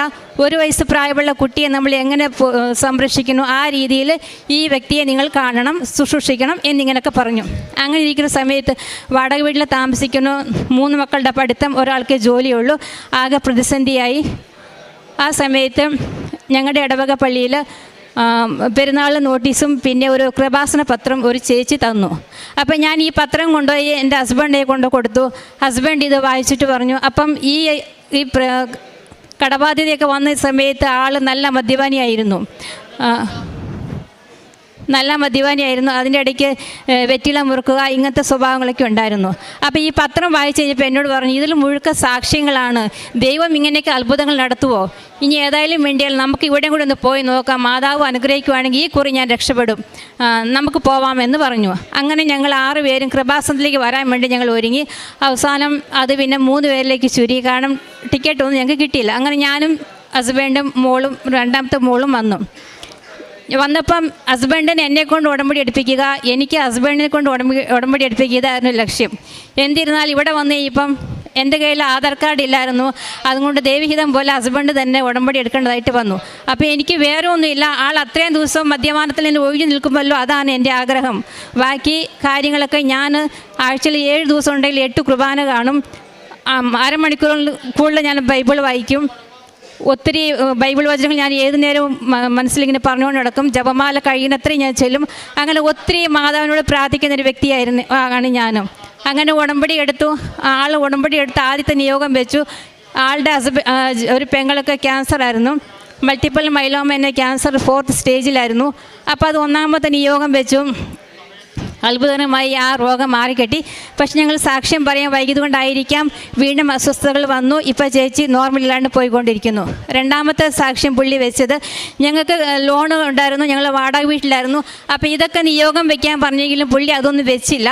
അതൊക്കെ മാതാവ് പറഞ്ഞ് ചെയ്യിച്ചോളൂ എന്ന് പറഞ്ഞിട്ട് വേറെ പല 4 നിയോഗങ്ങളും വെച്ചു. അതെന്താണെന്നുള്ളത് ഇപ്പോൾ എനിക്ക് ഓർമ്മയില്ല. അങ്ങനെയൊക്കെ പോയിക്കൊണ്ടിരിക്കുന്ന സമയത്ത് ഈ ബാങ്ക് സെറ്റിൽമെൻറ്റ് 85 ലക്ഷത്തിൽ നിന്ന് കയറി 90 ലക്ഷമായി, 1 കോടിയായി, 1.25 കോടിയായി, അവസാനം 1,30,00,000 കൊണ്ടെത്തിച്ചു. അപ്പോൾ എങ്ങനെയെങ്കിലും ഈ 10 ഏക്കർ സ്ഥലം പിടിപ്പിച്ച് മക്കളെ പഠിപ്പിക്കണം, മക്കളെ കെട്ടിക്കണം, സ്വന്തമായിട്ട് വീട്, അതൊക്കെയാണ് ഞങ്ങളുടെ ലക്ഷ്യം. അപ്പോൾ ഞങ്ങൾ ഈ ബാങ്ക് പറയുന്ന എല്ലാ ഓപ്ഷനും ഞങ്ങൾ സമ്മതിച്ചു. അപ്പോൾ ഈ 1,30,00,000 വന്നപ്പം ലോണ് 5.5 കോടിയിലേക്ക് എത്തി. അപ്പം ഈ 1,30,00,000 പറഞ്ഞെങ്കിൽ അപ്പോഴും അവർ ഞങ്ങൾക്ക് സെറ്റിൽമെൻറ്റ് പേപ്പർ തരുന്നില്ല. അങ്ങനെ ഇരിക്കുന്ന സമയത്ത് ഞാൻ 2023 ഡിസംബർ 30 വന്നിട്ട് ഞാൻ ഉടമ്പടി എടുക്കുമായിരുന്നു. അന്ന് ഞാൻ ഉടമ്പടി എടുത്തു. ഞാൻ പ്രതീക്ഷിക്കാതെ തന്നെ എനിക്ക് ജോസഫച്ചനെ കാണാൻ പറ്റി. എനിക്കറിയില്ലായിരുന്നു. ഞാൻ നോക്കുമ്പോൾ അവിടെ ഒരു നീണ്ട നിര കണ്ടു. അപ്പോൾ ഞാൻ പോയിട്ട് ഒരു സഹോദരി ചോദിച്ചു, എന്തിനാ ഇവിടെ നിൽക്കുന്നത്? അപ്പോൾ പറഞ്ഞു, അച്ഛനെ കാണാമെന്ന് പറഞ്ഞു. അപ്പോൾ ഞാൻ മാതാവിനോട് പ്രാർത്ഥിക്കാൻ വേണ്ടിയിട്ട് എൻ്റെ ഈ ബാങ്കിൽ വെച്ചേക്കുന്ന സ്ഥലത്തിൻ്റെ ആധാര പേപ്പറുകളും ബാങ്കിൽ നിന്ന് കിട്ടിയ നോട്ടീസും ഞാൻ കൊണ്ടുവന്നിട്ടുണ്ടായിരുന്നു. അപ്പോൾ ഞാൻ ആ നോട്ടീസ് കൊണ്ട് അവിടെ സ്റ്റാഫിൽ കൊണ്ട് കാണിച്ചപ്പോൾ ആ ബ്രദർ എനിക്ക് ടോക്കൺ തന്നു. ഞാൻ ആ ടോക്കണായിട്ട് ഇവിടെ വന്ന് അച്ഛനെ കണ്ടു. അച്ഛൻ എനിക്ക് പ്രാർത്ഥിച്ച് എനിക്കൊരു കാശുപം തന്നു. വിൽക്കാനിട്ടിരിക്കുന്ന സ്ഥലത്ത് കൊണ്ട് ഇത് കുഴിച്ചിടുക എന്ന് പറഞ്ഞ് ഞാൻ അതുപോലെ തന്നെ ചെയ്തു. അത് എനിക്ക് പ്രതീക്ഷിക്കാതെ കിട്ടിയ ഒരു ഭാഗ്യമായിരുന്നു. അങ്ങനെ ഉടമ്പടി എടുത്തുകൊണ്ട് പോയി. ഫെബ്രുവരി 20 ബാങ്ക് ഞങ്ങൾക്ക് ഫസ്റ്റ് ഇൻസ്റ്റാൾമെൻറ്റ് സെറ്റിൽമെൻറ്റായിട്ട് ഞങ്ങൾക്ക് 1,30,00,000 പേപ്പർ ഇഷ്യൂ ചെയ്തു. അപ്പം ഈ സ്ഥലം എടുക്കുന്ന ആൾ പറഞ്ഞു, ഞാൻ കെട്ടിക്കൊള്ളാമെന്ന് പറഞ്ഞു. പക്ഷേ പേപ്പർ കിട്ടിക്കഴിഞ്ഞ ശേഷം അയാൾ പറഞ്ഞു, എൻ്റെ അടുത്ത് പൈസയില്ല, പൈസ ഞാൻ വേറെ പല വഴിയിലേക്ക് ഞാനത് മറിച്ചിട്ടു, എനിക്ക് 2 മാസം ആവാതെ എനിക്ക് പൈസ കിട്ടത്തില്ല എന്ന് പറഞ്ഞു. പക്ഷേ ഈ പേപ്പർ 8 ദിവസത്തെ വാല്യൂ ഉണ്ടായിരുന്നുള്ളൂ. അങ്ങനെ ആ ആദ്യത്തെ ഫസ്റ്റ് വൺ ടൈം സെറ്റിൽമെൻറ്റ് പേപ്പറിൻ്റെ വാല്യൂ ഇല്ലാതായി. ബാങ്ക് വീണ്ടും ഞങ്ങളോട് ഭീഷണിയായി. അപ്പോൾ പറഞ്ഞു, ഇനി 5.5 കോടിയിൽ നിന്ന് നിങ്ങൾക്ക് അതിൻ്റെ പലിശ കൂടെ നിങ്ങൾ കെട്ടുന്നതായിട്ട് വരുമെന്ന് പറഞ്ഞു. വീണ്ടും ഞങ്ങൾ പ്രാർത്ഥിച്ചു. ഞാൻ ഇടപെടാതെ മാതാവിനോട് ഈ പ്രത്യക്ഷീകരണ പ്രാർത്ഥന ഏത് നേരവും ഞാൻ യൂട്യൂബ്, ഫേസ്ബുക്ക്, സീരിയൽ, TV ഒന്നും ഞാൻ കാണാറില്ല. ഞാൻ എപ്പോഴും മാതാവിനെ പ്രാർത്ഥിച്ചുകൊണ്ടിരിക്കും. അച്ഛൻ്റെ ടോക്കുകൾ കേൾക്കുക, ആത്മീയ കാര്യങ്ങൾ കാണുക, അതല്ലാതെ വേറെ ഒന്നും ഞാൻ ചെയ്യില്ല. അങ്ങനെ ഇരിക്കുന്ന സമയത്ത് ബാങ്ക് കെട്ടെന്ന് പറയുന്നില്ല, ഞങ്ങൾക്ക് പേപ്പർ തരില്ല. അങ്ങനെ ആദ്യത്തെ സെറ്റിൽമെൻറ്റ് പേപ്പറിൻ്റെ വാല്യൂ കഴിഞ്ഞു. വീണ്ടും ഞങ്ങൾക്ക് ബാങ്ക് 3 മാസത്തെ അവധി തന്നു. പക്ഷേ ഇതിനൊക്കെ കാരണം വേറെ ഒന്നുമുണ്ട്. ബാങ്ക് ഞങ്ങൾക്ക് എൻ്റെ ഹസ്ബൻഡ് ഒരു ഹെൽത്ത് ഇഷ്യൂസ്, ഞാൻ പറഞ്ഞില്ല, ഹാർട്ട് അറ്റാക്ക് വന്നതും പിന്നെ ഹെഡ് ഇഞ്ചുറിയും. അപ്പോൾ അതിൻ്റെ മെഡിക്കൽ റിപ്പോർട്ടുകളൊക്കെ ഞങ്ങൾ സബ്മിറ്റ് ചെയ്തു. പിന്നെ ഹസ്ബൻഡിൻ്റെ ചേച്ചിയുടെ പേരിലാണ് ഞങ്ങൾ ലോൺ എടുത്തത്. ചേച്ചിക്ക് ഒരു വീട് മേടിച്ചു കൊടുത്ത് ആ വീട് കൂടെ വെച്ചിട്ട്, അപ്പോൾ ആ ചേച്ചി ഈ ക്യാൻസർ പേഷ്യൻ്റെ ഹെൽത്ത് ഇഷ്യൂസ് ആ റിപ്പോർട്ടെല്ലാം കാണിച്ച ഇതിലാണ് ഞങ്ങൾക്കൊരു കുറച്ച് കൺസെഷൻ അവർ ചെയ്തു തന്നത്. അങ്ങനെ ഇവർ തന്നില്ല. അവസാനം ഞാൻ ജൂൺ 26 വീണ്ടും വന്ന് ഉടമ്പടി പുതുക്കിയപ്പോൾ ഞാൻ മാതാവിനോട് ഞാൻ ഇത്രയേ പറഞ്ഞോളൂ, മാതാവേ, ഡിസംബർ 23 ഞാൻ ഉടമ്പടി എടുത്തു. ഈ വർഷം 23 ഡിസംബർ 31 ആകുമ്പോഴത്തേക്കും മാതാവേ, നീ എൻ്റെ ഈ ബാങ്കിൻ്റെ ഇടപാട് മാത്രം നീ എനിക്ക് പരിഹരിച്ച് തന്നാൽ മതി, വേറെ ഒന്നും ഞാൻ നിന്നോട് ആവശ്യപ്പെടുന്നില്ല. ഒരു ആവശ്യം ഞാൻ മാതാവിനോട് പറഞ്ഞിട്ട് പോയി. ആഗസ്റ്റ് 31 മാതാവേ, ബാങ്ക് എങ്ങനെ നിങ്ങൾ സെറ്റിൽമെൻറ്റ് പേപ്പർ ഞങ്ങൾക്ക് തരണം, ആ പൈസ ഞങ്ങളെ കൊണ്ട് കെട്ടാൻ സാധിക്കണം. മാതാവേ, ഇത് നീ എനിക്ക് സാധിച്ചു തന്നാൽ ഞാനിവിടെ വന്ന് സാക്ഷ്യം പറയും. ഇതായിരുന്നു എൻ്റെ ആവശ്യം. എന്തെന്ന് പറയട്ടെ, ബാങ്ക് വീണ്ടും ഞങ്ങളെ സെറ്റിൽമെൻറ്റിന് വിളിച്ചു. അങ്ങനെ ഞങ്ങൾ പോയി. അപ്പോൾ ബാങ്ക് വീണ്ടും പൈസ കൂട്ടി. 1,30,00,000 എന്നുള്ളത് ഫെബ്രുവരി മുതൽ ജൂൺ മാസം വരെയുള്ള പലിശ കയറ്റി വീണ്ടും 1,40,00,000 രൂപയാക്കി. അപ്പോൾ അത് ഞങ്ങളെ കൊണ്ട് സാധ്യമല്ല എന്ന് പറഞ്ഞു. പിന്നെ അവരത് കുറച്ച് 1,32,500,000 രൂപ അങ്ങനെ ഒരു സെറ്റിൽമെൻറ്റ് പേപ്പർ തന്നു. ആഗസ്റ്റ് 20 ഈ പേപ്പർ കിട്ടിക്കഴിഞ്ഞപ്പോൾ വീണ്ടും ഈ പാർട്ടി പറഞ്ഞു, നിങ്ങൾ സൈൻ ഇട്, അത് കഴിഞ്ഞിട്ട് ഞങ്ങൾ ബാങ്കിൽ പൈസ കെട്ടാമെന്ന് പറഞ്ഞു. പക്ഷെ ഞങ്ങൾ പറഞ്ഞു, നിങ്ങൾ ഫസ്റ്റ് പൈസ കെട്ട്, അത് കഴിഞ്ഞ് ഞങ്ങൾ എഗ്രിമെൻറ്റ് രജിസ്റ്റർ ചെയ്ത് തരാമെന്ന് പറഞ്ഞു. അങ്ങനെ എഗ്രിമെൻറ്റ് രജിസ്റ്റർ ചെയ്ത് കൊടുക്കാനായിട്ട് ഇവർ ബാങ്കിൽ പൈസ കെട്ടാമെന്ന് പറഞ്ഞ് ഞങ്ങളെ ഇവിടുന്ന് മംഗലാപുരത്ത് ഞങ്ങൾ ശിവമൊഗ്ഗയിലേക്ക് വിളിച്ചു. ഞങ്ങൾ അവിടെ ചെന്ന് കഴിഞ്ഞിട്ട് ഇവർ പറഞ്ഞു സൈൻ ഇടാൻ പറഞ്ഞു. ഹസ്ബൻഡ് പറഞ്ഞു, നിങ്ങൾ പൈസ കെട്ടിയില്ല, അന്ന് ഞങ്ങൾ സൈൻ ഇടത്തില്ല എന്ന് പറഞ്ഞു. അങ്ങനെ അങ്ങോട്ടും ഇങ്ങോട്ടും പ്രശ്നങ്ങളായി. ഞങ്ങൾ അവിടെ സൈൻ ഇടാതെ ഞങ്ങൾ തിരിച്ചു പോന്നു കഴിഞ്ഞ് ഇപ്പോൾ വീണ്ടും ഇവർക്ക് പ്രശ്നമായി. ഇവർ പിന്നെ ഞങ്ങളോട് പറഞ്ഞു, ഇവരവിടെ കേരള ബാങ്കിൽ പോയി ഇവർ സകല കാര്യങ്ങൾ അന്വേഷിച്ചിട്ട് തിരിച്ചു പോകാൻ ഞങ്ങളെ വിളിച്ചു. ആഗസ്റ്റ് 30 ഞങ്ങളെ വിളിച്ചു. 1,32,500,000 രൂപ കെട്ടി ഞങ്ങളുടെ മുമ്പിൽ നിന്ന് വെച്ച് അവർ കെട്ടി ഞങ്ങൾ എഗ്രിമെൻറ്റ് സൈൻ ചെയ്ത് കൊടുത്തു. ഇതെല്ലാം എഗ്രിമെൻറ്റ് സൈൻ ചെയ്ത് കൊടുക്കാൻ നേരത്തെ വീണ്ടും പ്രശ്നങ്ങൾ വന്നു. എന്താണെന്ന് വെച്ചാൽ, സർവേർ കംപ്ലൈൻ്റ് ആണ്, ഇന്നത്തെ ദിവസം നിങ്ങൾക്ക് ഇത് രജിസ്റ്റർ ചെയ്യാൻ പറ്റത്തില്ല, അതുകൊണ്ട് ഞായറാഴ്ച രാവിലെ 10:00 വരണമെന്ന് ഈ പൈസ കെട്ടിയ ആൾക്കാർ പറയണം. പക്ഷേ 31 ഞങ്ങൾ ഈ കേരള ബാങ്ക് മംഗലാപുരത്ത് നിന്ന് കേരള ബാങ്കിലേക്ക് വന്ന് ഞങ്ങൾ 3 പേരും, ഞാനും ഹസ്ബൻഡ് പെങ്ങളും, ഞങ്ങൾ 3 പേരും സൈൻ ഇട്ട് കൊടുത്താലേ ഞങ്ങളുടെ ഈ ലോൺ ക്ലോസ് ആകത്തുള്ളൂ. അല്ലെങ്കിൽ സെപ്റ്റംബർ മാസം ആകുമ്പോഴത്തേക്കും ബാങ്കിൻ്റെ റൂൾസുകൾ വേറെയാകും, അതുകൊണ്ട് ഈ കെട്ടിയ തുകയ്ക്ക് എന്താവുമെന്ന് പറയാൻ പറ്റത്തില്ല എന്ന് പറഞ്ഞു. അപ്പോൾ ഞങ്ങൾക്ക് ബാങ്കിലേക്കും വരണം, അവിടെ സൈൻ ഇട്ട് കൊടുക്കുകയും ചെയ്യണം. എന്താ ചെയ്യേണ്ടതെന്ന് അറിയില്ല. ഞാൻ മാതാവിനോട് ചോദിച്ചു, മാതാവേ നിൻ്റെ പരീക്ഷണം ഇനി തീർന്നില്ലേ, ഇനി എന്താ ഞാൻ വേണ്ടേ? ഞാൻ അവിടെ നിന്ന് ഒത്തിരി കരഞ്ഞു. അവസാനം ഒരാൾ വന്നിട്ട് പറഞ്ഞു, 30,000 രൂപ കൈക്കൂലി കൊടുത്താൽ ഇന്ന് തന്നെ രജിസ്റ്റർ ചെയ്യാമെന്ന് പറഞ്ഞു. അങ്ങനെ ഈ സ്ഥലമെടുത്ത പാർട്ടി 30,000 രൂപ കൈക്കൂലി കൊടുത്തു. അന്ന് തന്നെ എല്ലാ കാര്യങ്ങളും ചെയ്തു. അന്ന് തന്നെ ഞങ്ങൾ തിരിച്ച് മംഗലാപുരത്തേക്ക് വന്നു. പിറ്റേ ദിവസം രാവിലെ 4 മണിക്ക് ഞങ്ങൾ ഇവിടുന്ന് എണീച്ച് സുൽത്താൻ ബത്തേരിലേക്ക് പോകണം. ഞങ്ങൾ രാവിലെ 4:30 എണീച്ച് പോകാൻ നോക്കുമ്പോൾ കാറ് സ്റ്റാർട്ടിങ് ട്രബിളും. തലേദിവസം വൈകുന്നേരപ്പണിയെല്ലാം ചെയ്ത് കൊണ്ട് നിർത്തിയ വണ്ടിയാണ്. രാവിലെ ഞങ്ങൾ കയറുമ്പോൾ ഒരു അനക്കവും ഇല്ല, ഒരു ലൈറ്റും കത്തുന്നില്ല, ഒന്നുമില്ല. അപ്പം ഞങ്ങൾക്ക് വീണ്ടും പരീക്ഷണമാണല്ലോ. ഞാൻ ഒട്ടും മടിച്ചില്ല. മാതാവിൻ്റെ എണ്ണ എടുത്തുകൊണ്ടുവന്ന് വന്ന് സ്റ്റീരിങ്ങിലും ബോനറ്റയിലും എല്ലാ വണ്ടിയും മൊത്തം ഞാൻ തൂത്തു. നിമിഷ നേരം കൊണ്ട് വണ്ടി സ്റ്റാർട്ടായി. ഇവിടെ അന്ന് ശനിയാഴ്ചയായിരുന്നു. ഞാൻ മാതാവിനോട് പറഞ്ഞു, മാതാവ് 2 മണിക്കുള്ളിൽ ഞങ്ങൾ ഇനി അവിടെ എത്തിക്കണം. അത്ഭുതമെന്ന് പറയട്ടെ, കൃത്യം 2 മണിയായപ്പോഴത്തേക്കും HDFC ബാങ്കിൻ്റെ മുമ്പിൽ ഞങ്ങളുടെ കാർ എത്തി. അങ്ങനെ ഞങ്ങൾ അവിടെ എല്ലാ കാര്യങ്ങളും ചെയ്ത് ഞങ്ങൾ പോന്നു. ഇനി 15 ദിവസത്തിനുള്ളിൽ ഞങ്ങൾക്ക് NOCയും ഡോക്യുമെൻറ്റ്സും കിട്ടിക്കഴിഞ്ഞ് സ്ഥലം എഴുതി കൊടുക്കണം, രജിസ്റ്റർ ചെയ്യണം, ബാക്കി തുക കെട്ടണം. അതാണ് 1ാമത്തെ നിയോഗം. 2ാമത്തെ നിയോഗം, എൻ്റെ 2ാമത്തെ മോളൊരു ഡയറ്റീഷ്യനാണ്. അവൾക്ക് ജോലി ഉണ്ടായിരുന്നു. അപ്പോൾ ജോലി വന്ന സ്ട്രെസ്സ് കാരണം അവൾ രാജിവെച്ച് 3 മാസത്തോളം വീട്ടിലിരുന്ന് വേറെ ജോലിക്ക് അപ്ലൈ ചെയ്തിട്ടും അതൊന്നും അവൾക്ക് കിട്ടിയില്ല. അപ്പം അങ്ങനെ ഞാൻ നിയോഗത്തിൽ വെച്ചു. അവൾക്ക് ഡൽഹിയിലൊരു ജോലി കിട്ടി, ഡയറ്റീഷ്യനൊരു ജോലി കിട്ടി. 1.5 മാസമേ ആയുള്ളൂ. പക്ഷേ അവൾക്ക് കിട്ടുന്ന ശമ്പളം, അവളുടെ PG ചെലവും അവളുടെ ചെലവും കഴിഞ്ഞ് ഒന്നും ഒക്കെ ബാക്കിയില്ല. എന്നാൽ എക്സ്പീരിയൻസ് ആവട്ടെ എന്ന് വിചാരിച്ച് അവളോട് ജോലിയിൽ നിന്നു. അപ്പോൾ കഴിഞ്ഞ ഒരാഴ്ച കാലമായിട്ട് അവൾക്ക് ഭയങ്കര ഹെൽത്ത് ഇഷ്യൂസ് ആയത് കണ്ട് അവൾ പറഞ്ഞു, മമ്മി ഞാൻ അങ്ങോട്ട് വീട്ടിലേക്ക് വരും, എനിക്ക് പറ്റുന്നില്ല എന്ന് പറഞ്ഞു. അപ്പോൾ ഞാൻ പറഞ്ഞു, ഒന്നെങ്കിൽ നീ അവരോട് ലീവ് ചോദിക്കുക, ഇല്ലെങ്കിൽ വർക്ക് ഫ്രം ഹോം ചോദിക്കുക. ഇത് രണ്ടും തന്നില്ലെങ്കിൽ നീ ജോലി രാജിവെച്ചിട്ട് വരാൻ പറഞ്ഞു. അപ്പോൾ ഇവള് ജോലിയിൽ ഭയങ്കര സിൻസിയറിറ്റി കാണിക്കുന്ന കാരണം അവിടുത്തെ HR-ക്കും മാനേജർക്കും എല്ലാം ഇവളെ ഭയങ്കര കാര്യമാണ്. അങ്ങനെ ഇവിടെ ഹെൽത്ത് ഇഷ്യൂസ് കാര്യം പറഞ്ഞപ്പോൾ അവർ നീ ജോലി രാജിവെക്കേണ്ട, വർക്ക് ഫ്രം ഹോം തരാമെന്ന് പറഞ്ഞു. അങ്ങനെ അവൾക്ക് 1.5 മാസമേ ആയുള്ളൂ. പക്ഷേ ആ കമ്പനിയിൽ 3 വർഷമൊക്കെ ആയിട്ട് വർക്ക് ഫ്രം ഹോം കൊടുക്കാതെ സീനിയേഴ്സ് ഇപ്പോഴും ഓഫീസിൽ തന്നെ എന്നെ ജോലി ചെയ്യുവാണ്. അപ്പോൾ 1.5 മാസം ജോലിയെടുത്ത എൻ്റെ മോൾക്ക് ദൈവം ഒരു ഹെൽത്ത് ഇഷ്യൂസ് കൊടുത്തത് അത് ഒരുപക്ഷെ നന്മയായിട്ടേ ഞാൻ കാണുന്നുള്ളൂ. അവൾ ഇന്നിപ്പം ഡൽഹിയിൽ വീട്ടിലേക്ക് വരുവാണ് വർക്ക് ഫ്രം ഹോമായിട്ട്. അതെൻ്റെ 2ാമത്തെ നിയോഗം. 3ാമത്തെ നിയോഗം, ഞങ്ങൾക്ക് ശിവമൊഗ്ഗയിൽ സ്വന്തമായിട്ട് വീടും ഒക്കെ ഉണ്ടായിരുന്നു, തോട്ടങ്ങളൊക്കെ ഉണ്ടായിരുന്നു. പക്ഷേ ഈ ഞാൻ പറഞ്ഞില്ലേ ബാങ്ക് ലോണ്.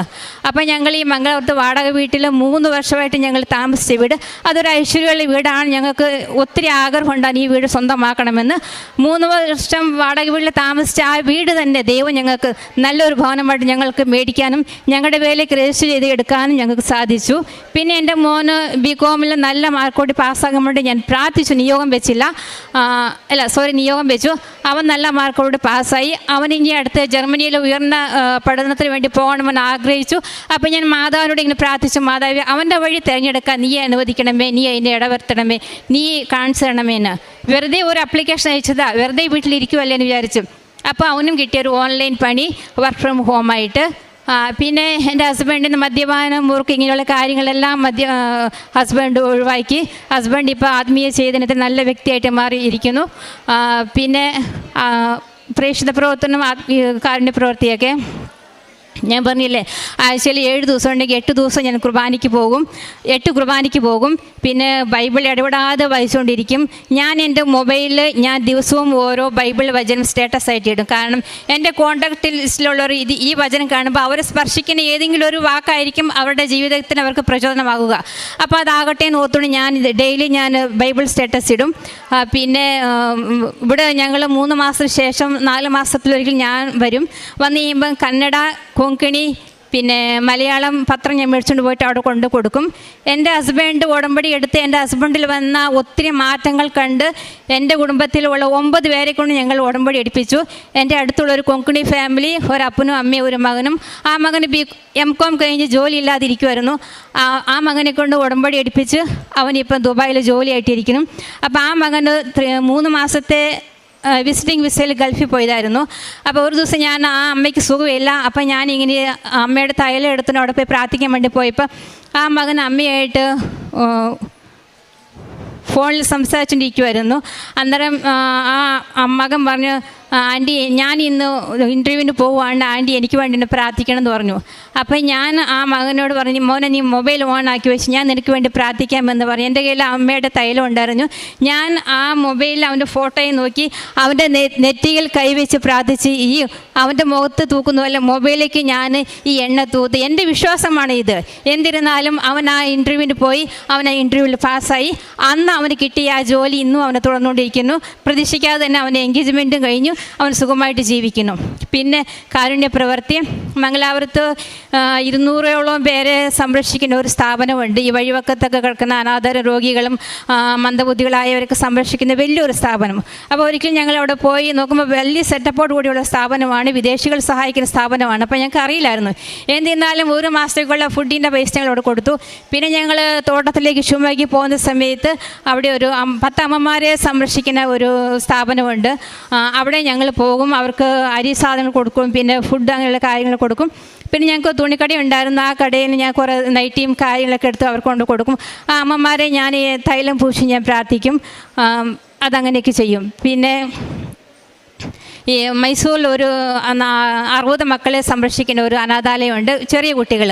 അവർക്ക് 1 മാസം എല്ലാ മാസവും ഞാൻ ചെറിയ തോതിൽ പൈസ ഞാൻ ഇട്ട് കൊടുക്കും. പിന്നെ നീ ഓരോരോ ഫ്രണ്ട്സിൻ്റെ ഗ്രൂപ്പിൽ അറിയാവുന്നവർ ഓരോ സഹായം തേടി മെസ്സേജ് വരുമല്ലോ, അവർക്ക് ഞാൻ എൻ്റെ കയ്യിൽ തന്നെ സഹായിക്കും.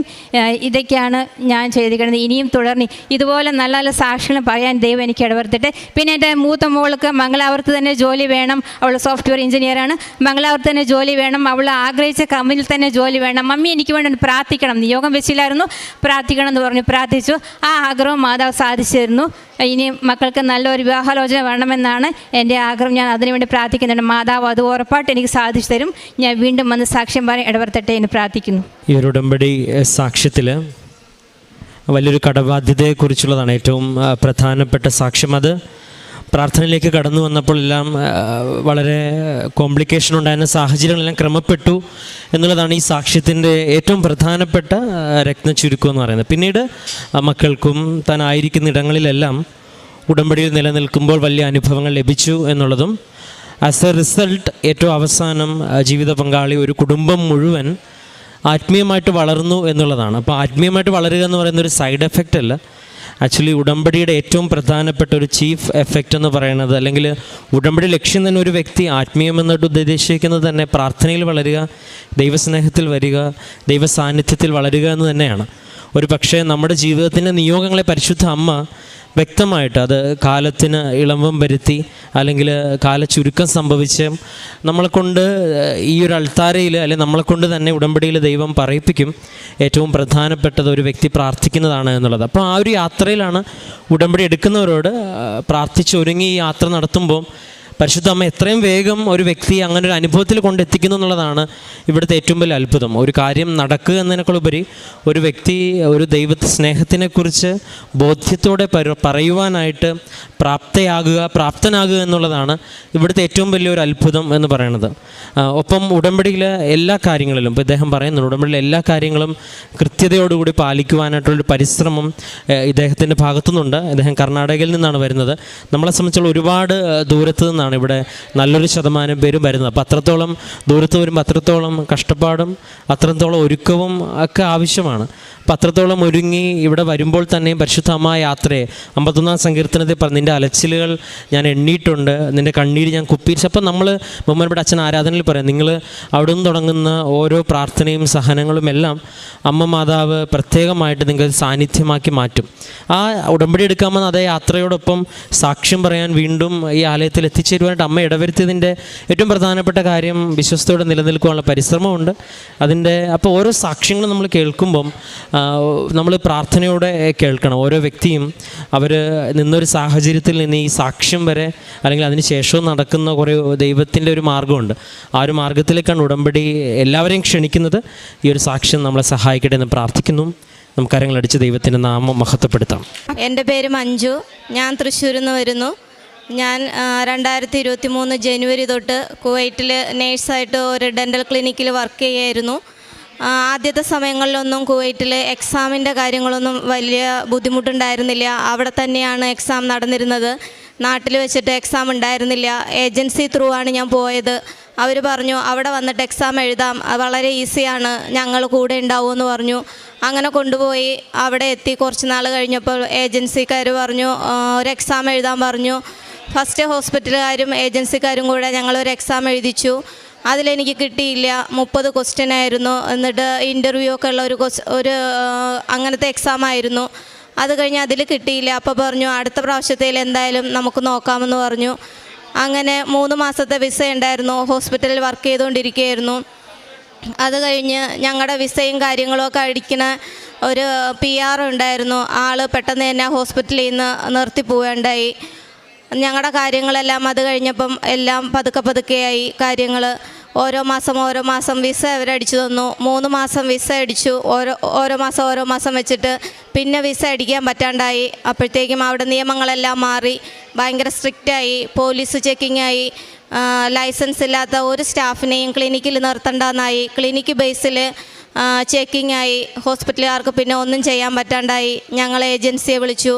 ഏജൻസി പറഞ്ഞു നിങ്ങൾ ഒരു 1.5 ലക്ഷം രൂപ തന്നാൽ മതി, ഞങ്ങൾ നിങ്ങൾക്കുള്ള വർക്ക് പെർമിറ്റ് ഇറക്കി വിസ അടിക്കേണ്ട കാര്യം ഹോസ്പിറ്റലുകാരായിട്ട് സംസാരിക്കാമെന്ന് പറഞ്ഞു.